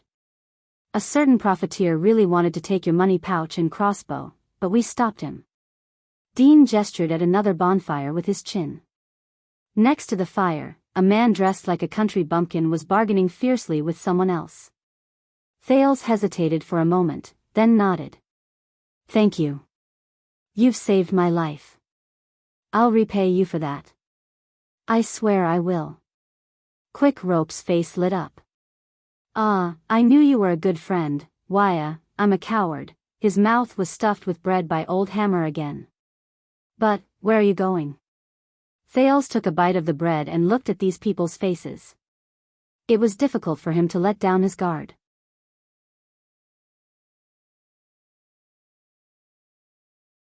Actually, can I hire you? The mercenaries looked at each other. The prince said tentatively, I have a few relatives in Constellation. They're very rich. The mercenaries looked at each other again. This time, Thales saw worry in their eyes. Only Quick Rope's expression changed. He stuttered in the bread in surprise. Without any expression on his face, Mickey reached out and stuffed the bread in his mouth even tighter. Constellation? The man with the black stripes snorted. Louisa twitched her eyebrows and smiled. You know, Waya, we've already accepted a business deal. We're going to send this merchant group to, but the bald dean raised his hand gently, and Louisa immediately stopped talking. Thales noticed this detail. Dean sighed. He looked at Thales with a calm and shrewd gaze. Listen, Waya, I can see that you have concerns. He went straight to the point. Don't worry, we won't touch your belongings, and we won't endanger your life. Thales felt a chill in his heart. This is the Great Desert, so I won't ask about your surname and origin, including how you offended your enemies. We're not interested in those things, and they won't be able to chase us here. Saving you is just an obligation in the desert. Dean stroked the stubble on his face. So you don't have to worry. Thales frowned slightly. Dean's words were obviously quite prestigious in the group. Once he said this, even Mickey, who was hostile towards him, did not say anything else. Only Quick Rope, who pulled the bread out with great difficulty, raised his hand with a long face. What about our remuneration? No one paid attention to him. I just want to ask about a few other things, Dean said solemnly. Waya, you came down from the north. Thales was a little baffled and a little nervous. Right? Dean muttered to himself and pressed his fingers on his knees. The others waited patiently for his question. And you didn't run into Constellation's army along the way? Thales frowned. No. Dean's expression changed slightly. Exted and Constellation didn't fight in the desert? No, Thales said flatly. At least, I didn't see it. You didn't run into desert bandits? No. Once he said this, everyone seemed to breathe a sigh of relief. Looks like the road ahead is smooth, Louisa said happily. Guys, we're very lucky. We're on the right path. Quick Rope chuckled and punched Old Hammer, but he was pushed back by the latter's great strength. Thales looked at them in puzzlement. He did not quite understand. But Dean seemed to be very cautious. He continued to ask, but you didn't run into any tribes that gathered at the oasis? I didn't see many oases, and I didn't see any tribes. You didn't run into any exiles? What are exiles? You didn't run into grayskins either? I mean orcs. No, I was alone from the beginning to the end. Dean did not speak again in the face of Thales' question. Strange, the desert shouldn't be so calm, Dean muttered.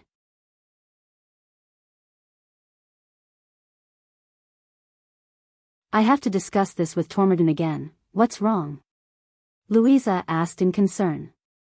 Dean shook his head. It's nothing. Hopefully, I'm just worrying needlessly. He seemed to have finally finished asking his question and nodded at the others. So, can you send me to Constellation? The prince looked at Dean, knowing that he was the backbone of this team. It doesn't have to be too far.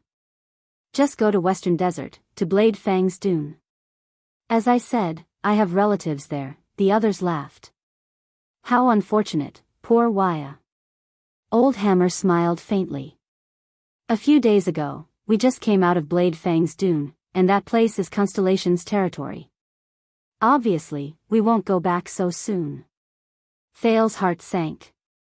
Even if I promise you a high reward? The Casso family can. Dean shook his head. This time, Louisa was the one who answered Thales. The female captain sighed and said, You have to talk to Tormodin about this. He's our employer, and this is also his merchant group. I guarantee that he won't agree, no matter how much money he offers, just like us. Why? Let's put it this way. The female captain shrugged, tilted her head, and looked around. The day before we departed, Constellation issued a ban in Blade Fang's camp. Within a month, no one is allowed to enter the Great Desert. Thales was stunned. Constellation's ban. So that's, Louisa shook her head. Obviously, they want to send their army into the desert to fight, no matter who they fight. Just like the Desert War 9 years ago, and the occasional purge campaigns after that. Anyone? Thales thought about the word. But all of you still came in. Yes. Louisa coughed. And do you know why? Thales gave her a puzzled look. Business, Waya, business. Quick Rope rushed to answer, beaming with joy.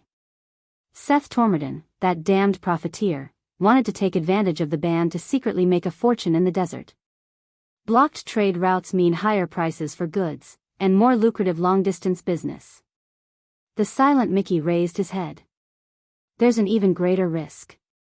Thales narrowed his eyes in puzzlement. Dean sighed and explained, I know that you want to meet your family as soon as possible and get rid of the threat, Waya, but, the bald man stroked his stubble and sighed. Once we run into Constellation's army, Tormodin will not be able to keep his goods. He will also go to prison. As for us, Dante's great sword, who he hired, no matter how lucky we are, we will still have to pay a huge fine. If we are unlucky, we will be chased out of Blade Fang's camp. From then on, we will no longer have to take on any business there, nor will we have to take on any business related to that place. Thales could not help but frown. So, Dean said faintly, do you think that our employer or our team will be willing to return to Constellation before the ban is lifted, and even deal with Constellation's officials? Thales understood, and he sighed as well.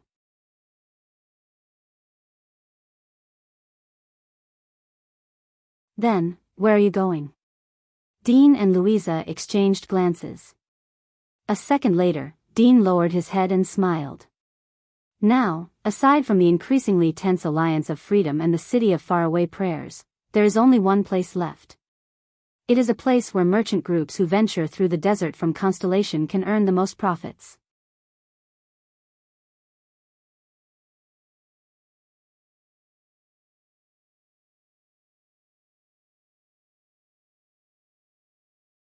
Chapter 374. Thales carried his luggage and dragged his body, which had just recovered from a serious illness. He panted as he walked behind the camels of the merchant group. Even though the sand under his feet was still a hindrance to walk on, even though his skin wrapped in sackcloth was still stuffy and uncomfortable, even though the scorching sun was still merciless, the teenager's heart was much calmer.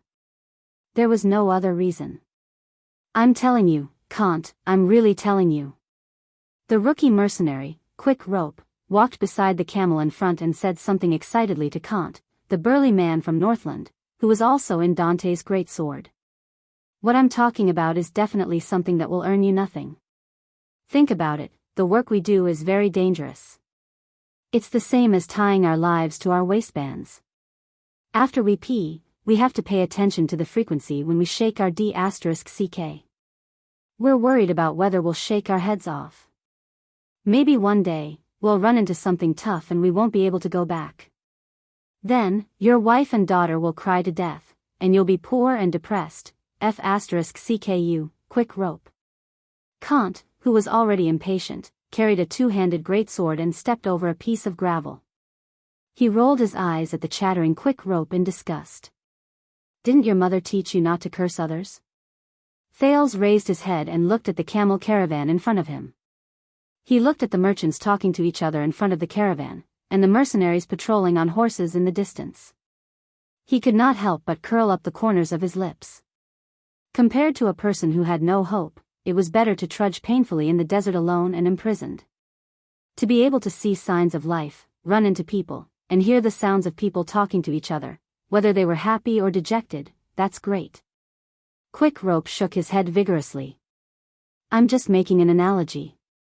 But think about it, if you take out this money and place it with Tampa, if you go back alive, he'll return 99% of the money to you. If you die, Tampa will pay your family 10 times the money. Then, wouldn't your death be very meaningful? Hey, don't, good Kant, handsome Kant, don't hit me.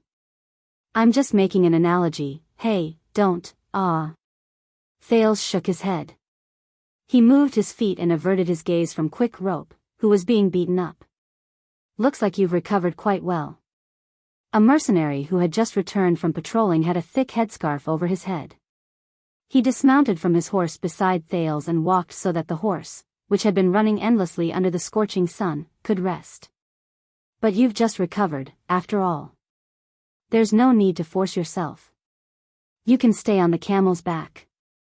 Big Dion took off his headscarf, revealing his smooth head. He then tied a battle axe behind his shoulder. Thales smiled at the bald mercenary.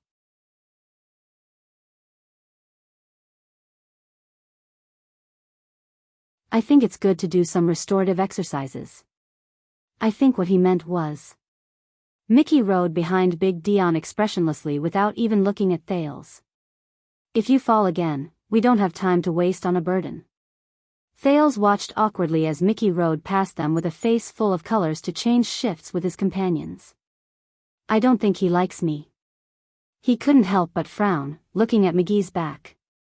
Obviously, you can't turn everyone into your fans. Dion watched his companions walk into the distance with a pensive look on his face. Especially Mickey. Based on his past experiences, Mickey is very vigilant. Before he gets to know someone, he suspects every stranger. Thales forced a smile. It was the third day after he was rescued by the merchant group. Dante's greatsword was a mercenary group that was neither too big nor too small. The short warrior, Breeze, who was in charge of scouting the way, fell asleep the moment he returned. Hubert, the former blacksmith from Steel City, smiled shyly. Haken, the big-bellied Arabian, politely asked Thales if he was married. If not, he wanted to introduce one of his 7 unmarried sisters to Thales. Kant, the Northlander, had a gruff voice, liked to slap people's shoulders, and whistled all the time.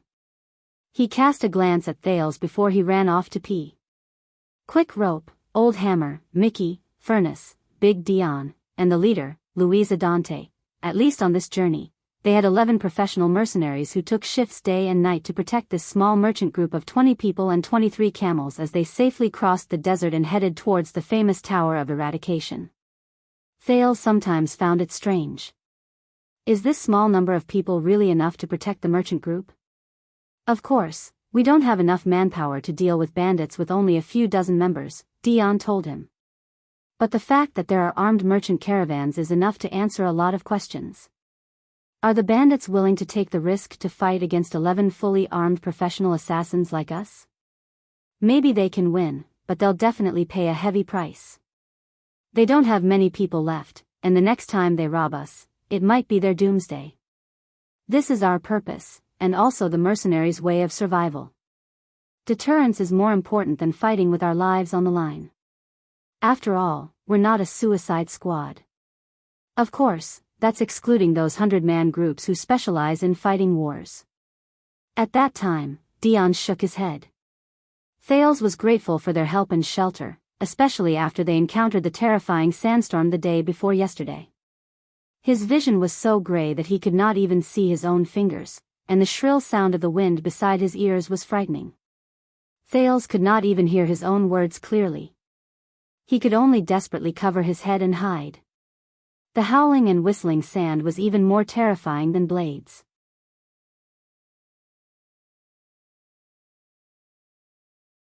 It desperately attacked everything that was exposed to the air, and crawled into all the gaps that could be crawled.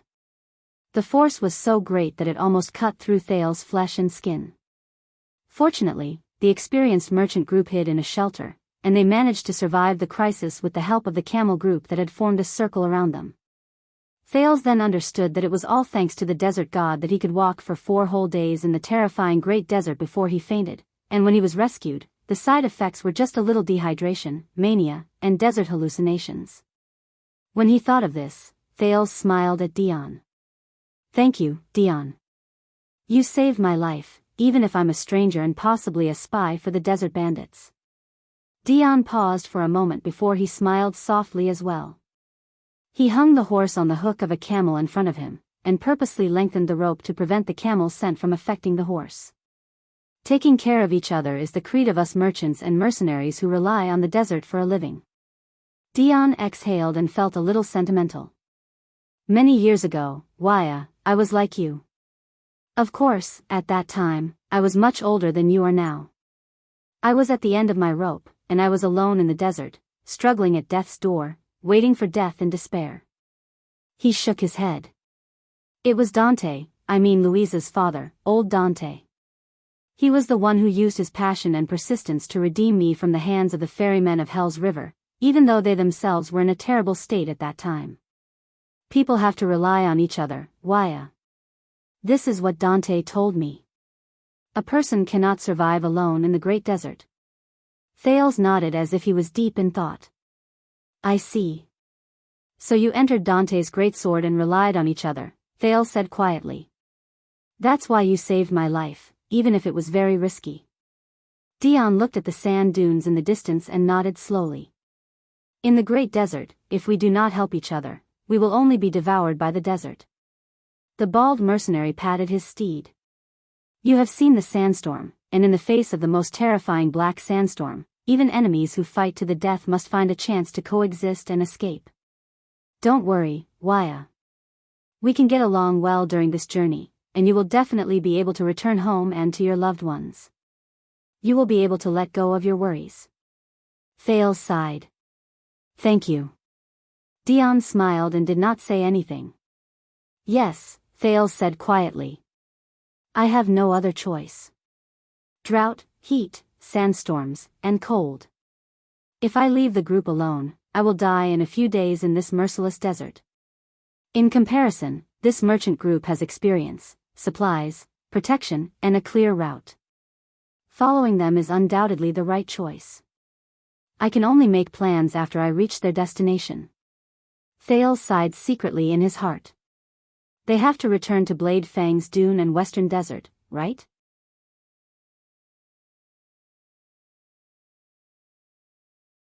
Thales, who was in a daze, paused and almost crashed into the camel in front of him. The teenager then realized in shock that the merchant group had stopped. What's wrong?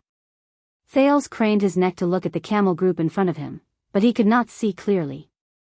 He could only ask Dion, who was beside him, in puzzlement. But Dion only furrowed his brows and did not answer. Dion. You have to come and see this. As the unique muffled sound of horse hooves stomping on the sand rose, the mercenary pathfinder, the short breeze, galloped past many confused merchants and anxiously stopped his horse in front of Dion. He said anxiously, "Louisa found something in front of us." Dion's expression changed. The bald warrior picked up his single-edged battle axe and got on his warhorse with a solemn expression. "Mickey, quick rope, grab your weapons, get on your horses, and follow me. Can't, stay where you are with Schubert. Stay alert, and pay special attention to the back slopes of the sand dunes on both sides." His orders were decisive and swift. The mercenaries obeyed and acted without hesitation. "What's wrong?" Thales clutched the crossbow of time nervously and watched the serious-looking mercenaries ride past the merchant group and head in another direction. He was not the only one who was puzzled. The other people in the merchant group whispered to each other in bewilderment. Thales even saw someone with pale faces unload their goods and get on their camels. They looked like they were ready to run if anything went wrong. Around 10 minutes later, Mickey and Quick Rope returned, but their faces were a little gloomy. The merchant group continued their journey. Dion and Louisa went to look for the leader of the merchant group. "They have to discuss this." Under Thales' indirect questioning, Quick Rope pulled a long face and whispered to the teenager, "We found a small camp not far away. But the people in there are all dead." Thales was horrified. "How did they die?" Quick Rope led his steed forward with the merchant group gloomily. "They were killed." Thales frowned and looked suspiciously at the uneasy Quick Rope. "What? Who did it?" "I don't know. That's why I'm worried." But Quick Rope immediately rolled his eyes and looked at Thales with a smug look in his eyes. "This is your first time in the desert, right, Lucky Waya?" Quick Rope sighed and coughed, pretending to be experienced. "Apart from temperature, drought, and of course, sand, there are two well-known threats in the desert." He moved his head closer and said mysteriously, "Orcs and barren bone people." Thales' expression froze. "They usually gather in their own tribes, have their own livestock and territories, and migrate throughout the 4 seasons. When they encounter threats, they move out in groups." Thales subconsciously tightened his grip on the crossbow of time under his armpit. "You mean, the ones who killed those people were, no.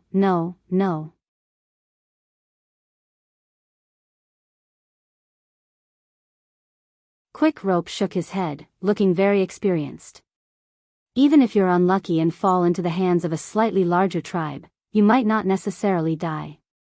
Based on experience, the barren bone people will estimate your value, and the orcs will weigh you before they decide whether they want to F***ck you or sell you, or if they want to F***ck you before selling you."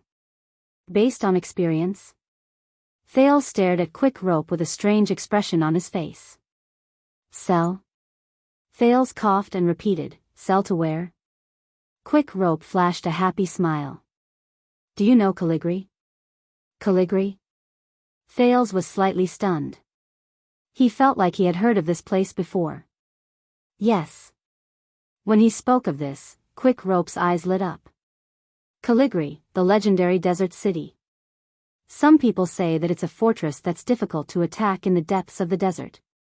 Some people say that it's a large camp formed by several tribes that migrate according to the seasons. Some people even say that it's an ancient underground city that has existed for thousands of years and was occupied by the people of the desert. Some even say that Calligri is the playground of some evil dragon in the desert. It likes to watch people kill each other there." Thales was completely stunned for a moment. "There's a dragon in the desert?" However, Quick Rope just waved his hand impatiently. "Don't interrupt me. In short, Calligri is the most mysterious, lively, and dangerous place in the desert. The barren bone people and orcs are frequent visitors there. Legend has it that Calligri has a close relationship with a few large tribes in the desert. Once you're captured, whether it's the barren bone people or the orcs, they will sell you there and turn you into a slave. You'll become someone else's property. Before you can move, they will make you fight, prostitute, and do anything that can earn you a profit to please the important people in the desert. But Quick Rope's gaze became stern, and he suddenly changed the topic. Whether it's the organized orcs or the barren bone people, they're not the biggest worry of the desert merchant groups. At least they have order and their own rules, no matter how inconceivable those rules seem. Sometimes, some tribes even welcome merchant groups to visit. Quick Rope narrowed his eyes and raised his index finger. But what if you run into desert bandits, outlaws who have fled into the desert from the outside world, scum and lunatics who are already at the end of their rope and have nothing to lose? Quick Rope's expression became very scary. Then pray to the desert god or sunset and bright moon. They don't know what it means to be soft-hearted, to be captured, and to be merciful. Thales looked at him anxiously. But Quick Rope was not done yet. Or worse, if you run into exiles. Quick Rope narrowed his eyes and nodded. The barren bone people and orcs are the most dangerous existences in the desert.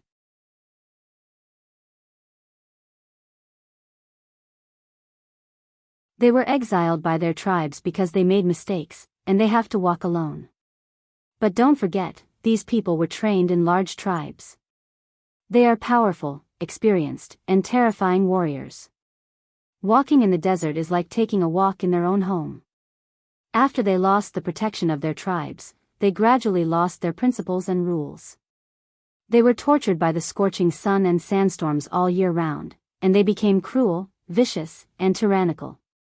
To survive, they had to band together, and they even worked with desert bandits. But the threat they posed was far greater than that of ordinary desert bandits. Quick Rope's expression and tone rose and fell as he spoke. He looked vivid and lively. His voice became gloomy. They often have no bottom line. To survive, they can even do things that are beyond imagination. Things that are beyond imagination. Thales muttered, such as? Quick Rope's face tensed up. He took a deep breath, shrank his neck, and said a few words in front of Thales in an extremely mysterious manner: cannibalism. Thales' breathing froze. So, the rumors that people have been spreading about cannibalism in the desert, and that children are even sold into the desert to be eaten by barren bone people or orcs, it's true. Quick Rope looked at him coldly. Or at least part of it. Why, the desert is very dangerous. A well-behaved person might not be able to breathe tomorrow. Quick Rope's voice was filled with melancholy. The fear of death occupies our bodies and minds all the time. So, to overcome this fear, we have a way. Thales stared at him in a daze. He suddenly felt that something was wrong. Quick Rope coughed. Let me tell you, there's a tavern owner named Tampa in Blade Fang's Dune. He promises that as long as you deposit a sum of money in his place, if you return alive, he will return 99% of the money to you. If you don't return alive, at this moment, slap. A woman armed to the teeth suddenly appeared behind them and slapped the back of Quick Rope's head. Arg, Louisa. Quick Rope, you brat. The leader of the mercenaries, Louisa Dante, angrily slapped Quick Rope's head, causing him to cover his head and scurry away. Stop messing around with your crooked ways to make money whenever you see someone. Also.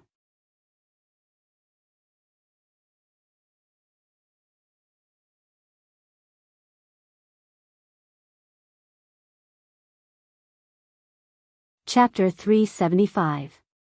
Finally, before nightfall, the master of the caravan announced that they were going to set up camp and rest under Dean's signal. Under the setting sun, Thales tried his best to help the mercenaries with things that he could, such as setting up tents and trying to make himself look less burdensome, even though he was clumsy because he had never done such things before. The only consolation was that Quick Rope, who had just joined the profession, was not much better than him. After half an hour of not knowing what to do and making mistakes, Thales and Quick Rope, a layman and a newbie, finally set up 3 crooked tents for the mercenaries before the people on shift came back. The mercenaries' tents were set up at the back of the slope. Thales could tell that there was quite a gap between these warriors who worked for money and the people they wanted to protect. While the merchants dismantled their goods, they subconsciously glanced at the mercenaries' weapons, as if they were afraid that they would pounce on them at any moment. They even set up camp far away from the mercenaries, which made the latter's tents stand out. But the fear of danger made these protected merchants not dare to be too far away from the warriors, so a funny thing happened. The mercenaries' tents were set up in one spot, while the other tents of the caravan surrounded the mercenaries. They maintained a certain distance and spread out in a fan shape, while the camels surrounded them again. If someone looked at these tents from the sand dune, they would definitely think that they looked like shells. Thales, who was drenched in sweat from exhaustion, and Quick Rope, who was still in high spirits, were the first to sit down by the tent. They watched as Mickey, Hubert, and Dean started a fire in front of them, then sat down in the camp one after another. The nearest supply point should not be far away. The weather has been good for the past few months, and the water source has not been moved much. Breeze is searching, we should be able to find it soon. The leader of the mercenaries, Louisa Dante, who had rushed back from the front of the group, sat down comfortably in the camp and untied her weapon. Dean nodded. Tell everyone to be alert and sleep early tonight. Dean touched his smooth head and frowned as he thought about something. I want to leave early tomorrow, just in case. Louisa raised her eyebrows. No problem. She turned to the other mercenaries. Did you hear that? Hubert and Mickey nodded, but did not speak. Of course, understood, Quick Rope responded quickly, beaming with joy. Does Madame Dean have any other orders? The only reply he got was a kick of sand from the cold-faced Louisa. Oh whoa, Captain. I'm talking about Dean's madam. That's the new nickname I gave him, not you. Quick Rope held his head pitifully. Until a furious Louisa gave him a second kick of sand.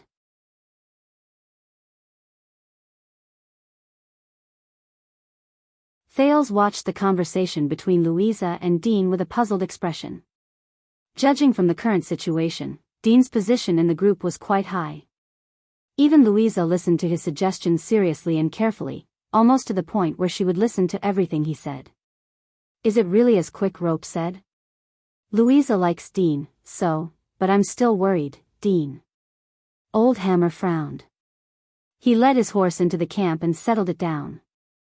That small camp today, Dean sighed. I know. I told Tormodin that I'll talk to him again. Old Hammer frowned. But you know what kind of person Tormodin is. How are we supposed to negotiate with him? Dean shook his head. Think of something. Thales pretended to be absent-minded as he massaged his aching legs and feet while he listened to their conversation attentively. At this moment, an oily voice traveled into their ears. The mercenaries and Thales turned their heads around. What do you want to negotiate with me about? A man with glossy hair and gorgeous embroidered clothes approached them with a big belly. His eyes sparkled on his cheeks, making him look like a piglet. His footsteps were a little pretentious, as if he was deliberately walking on a stage. Sep Tormodin, Dean sighed, and said to the greasy, stiff man, we were just talking about you, our generous employer. What brings you to our camp? Oh, my hard-working warriors. The master of the merchant group, Seth Tormodin, raised a pot in his right hand high with a hint of arrogance. He said with a firm accent, of course it's a reward. A good knight will never let his steed go hungry, and a good general will never let his soldiers go hungry. Thales frowned. If I'm not wrong, Tormodin sounded like someone from Eternal Star City. The mercenaries looked at each other. No one paid attention to the master of the merchant group. Tormodin's smile was a little stiff. His raised arm was a little sore, and he could only put down the pot gently. He coughed and reminded everyone, this is Sarah Dukedam's wine. A small token of appreciation for your hard work over the past few days. The mercenaries looked at Dean in unison. We're still working, Seth. We can't drink, the bald mercenary said politely and coldly. Tormodin's expression froze for a moment. Very good, Dean. I'll tell my connections in Blade Fang's camp about your professionalism. You know, I'm very familiar with all the major merchant groups, and I'll tell them that when the people in Blade Fang's Dune camp want mercenaries, they should look for you. I'll also tell Baron Williams about your diligence. The master of the merchant group maintained his faint smile and looked at Thales. Oh, child, I'm glad to see that you've recovered. What's your name again? Thales, who was suddenly called, was slightly stunned. He smiled unnaturally. Thank you, Master. Tormodin. I'm Waya. Tormodin sighed. Ah, Waya, what a good name.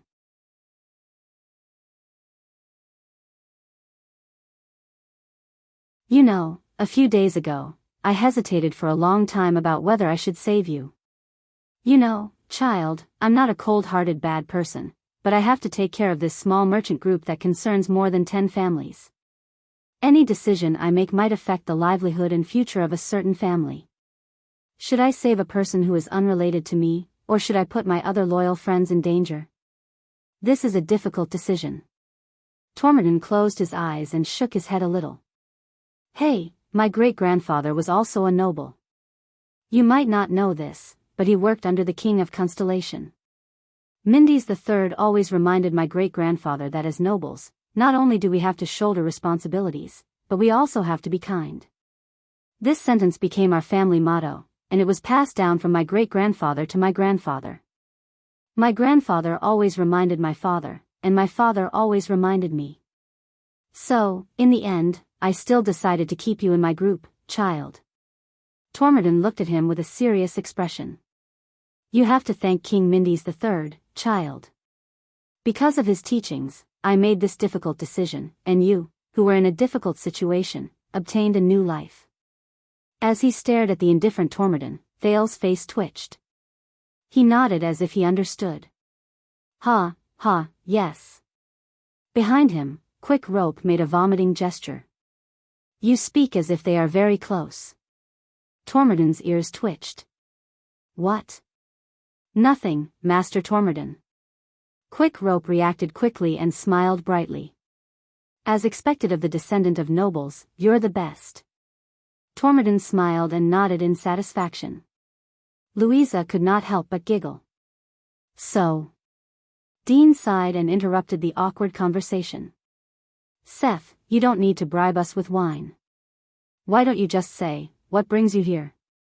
Tormodin furrowed his eyebrows a little, as if he was not satisfied with Dean calling him by his name. The greasy merchant Tormodin clasped his hands together and raised his chin higher than his ears. I'm thinking about what you said yesterday, Dean. What's going on? What do you mean by, go back? The mercenaries furrowed their eyebrows. They were surprised and bewildered. Thales' curiosity was also piqued. Go back? What's going on?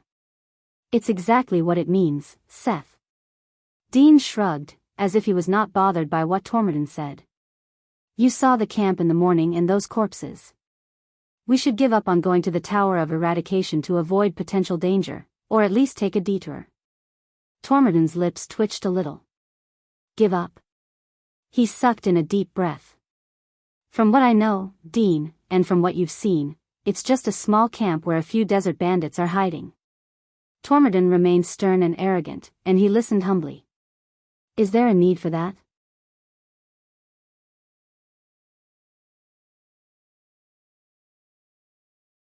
This will seriously affect your reputation, and you also know that for us, some goods have a time limit. You saw those camps. We all saw it, Dean interrupted him rudely. The bald mercenary glanced at his companions and furrowed his eyebrows. The people inside, regardless of whether they are desert bandits or not, are all dead. They died not far away from us, and their bodies are covered in wounds caused by various weapons. The mercenary's expressions became terrible. Quick Rope even widened his eyes. This is not an isolated case. Along the way, from the land of Fist Stone to Lizard Mouth, there have been no less than 5 places like this. There are not only desert bandits, but also small groups of unidentified people. I suspect that there are also merchant groups among them. Dean turned to Thales. And you've met Waya. According to him, there was no one on the road from the north. It was as if the desert bandits and exiles who had spread across the desert had all disappeared overnight. Thales nodded. Thales thought of something. All disappeared, Dean said faintly, so. I sincerely suggest to you, no, I strongly suggest to you, Seth, that we stop moving forward. Tormodin took a deep breath, as if he was trying to maintain the last of his poise. In the next second, Tormodin raised his head abruptly and punched his own palm. I don't understand. Desert bandits, exiles. Isn't it better for these scum who bring disaster to the region and obstruct the trade route to die? Tormodin gritted his teeth.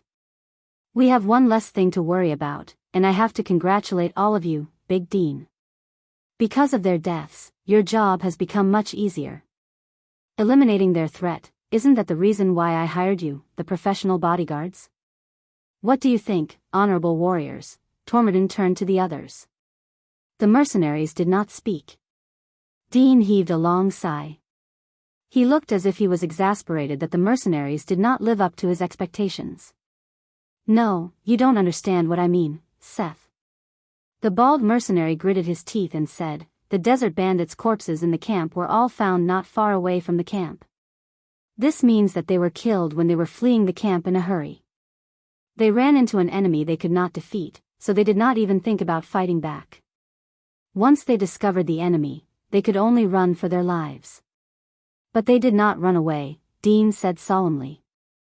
Dean said solemnly, more than 20 armed, experienced, and merciless desert bandits. None of them ran away. Tormodin was slightly stunned. Dean raised his eyebrows and said, listen to me, Seth. Turn back and find another way to ensure our safety. Master Tormodin's expression remained the same, but he kept rubbing his hands on the fabric of his clothes, revealing his emotions. He didn't tell you about the matter of us returning directly, right? He turned to the female warrior.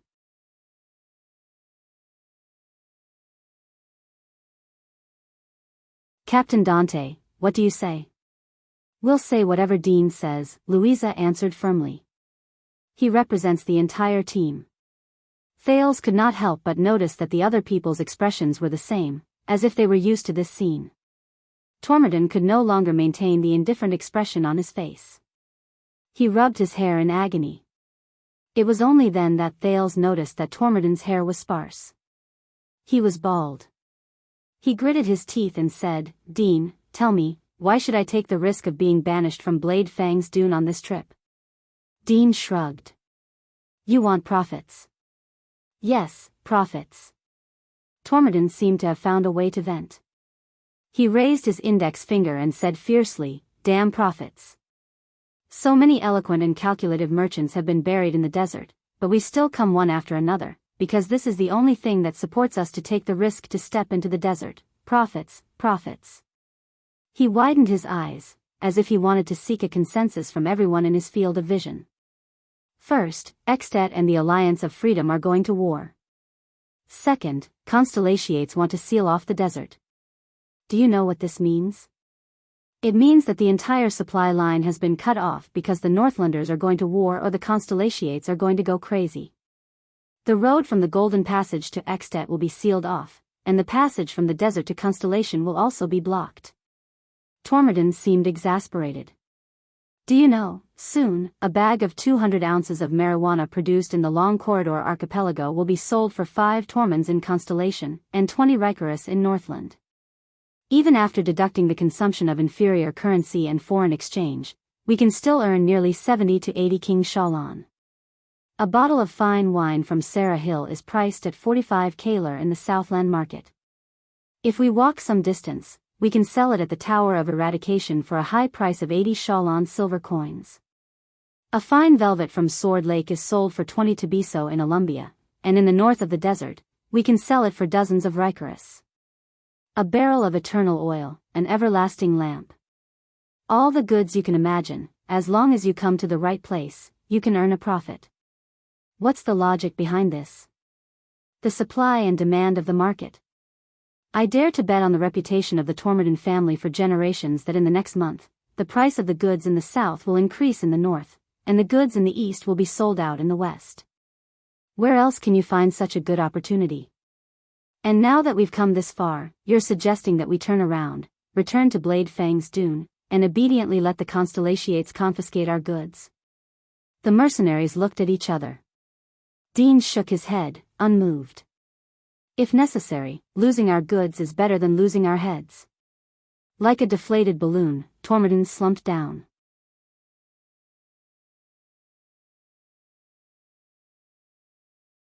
As you said, Master Tormodin, Dean added, this is a difficult decision.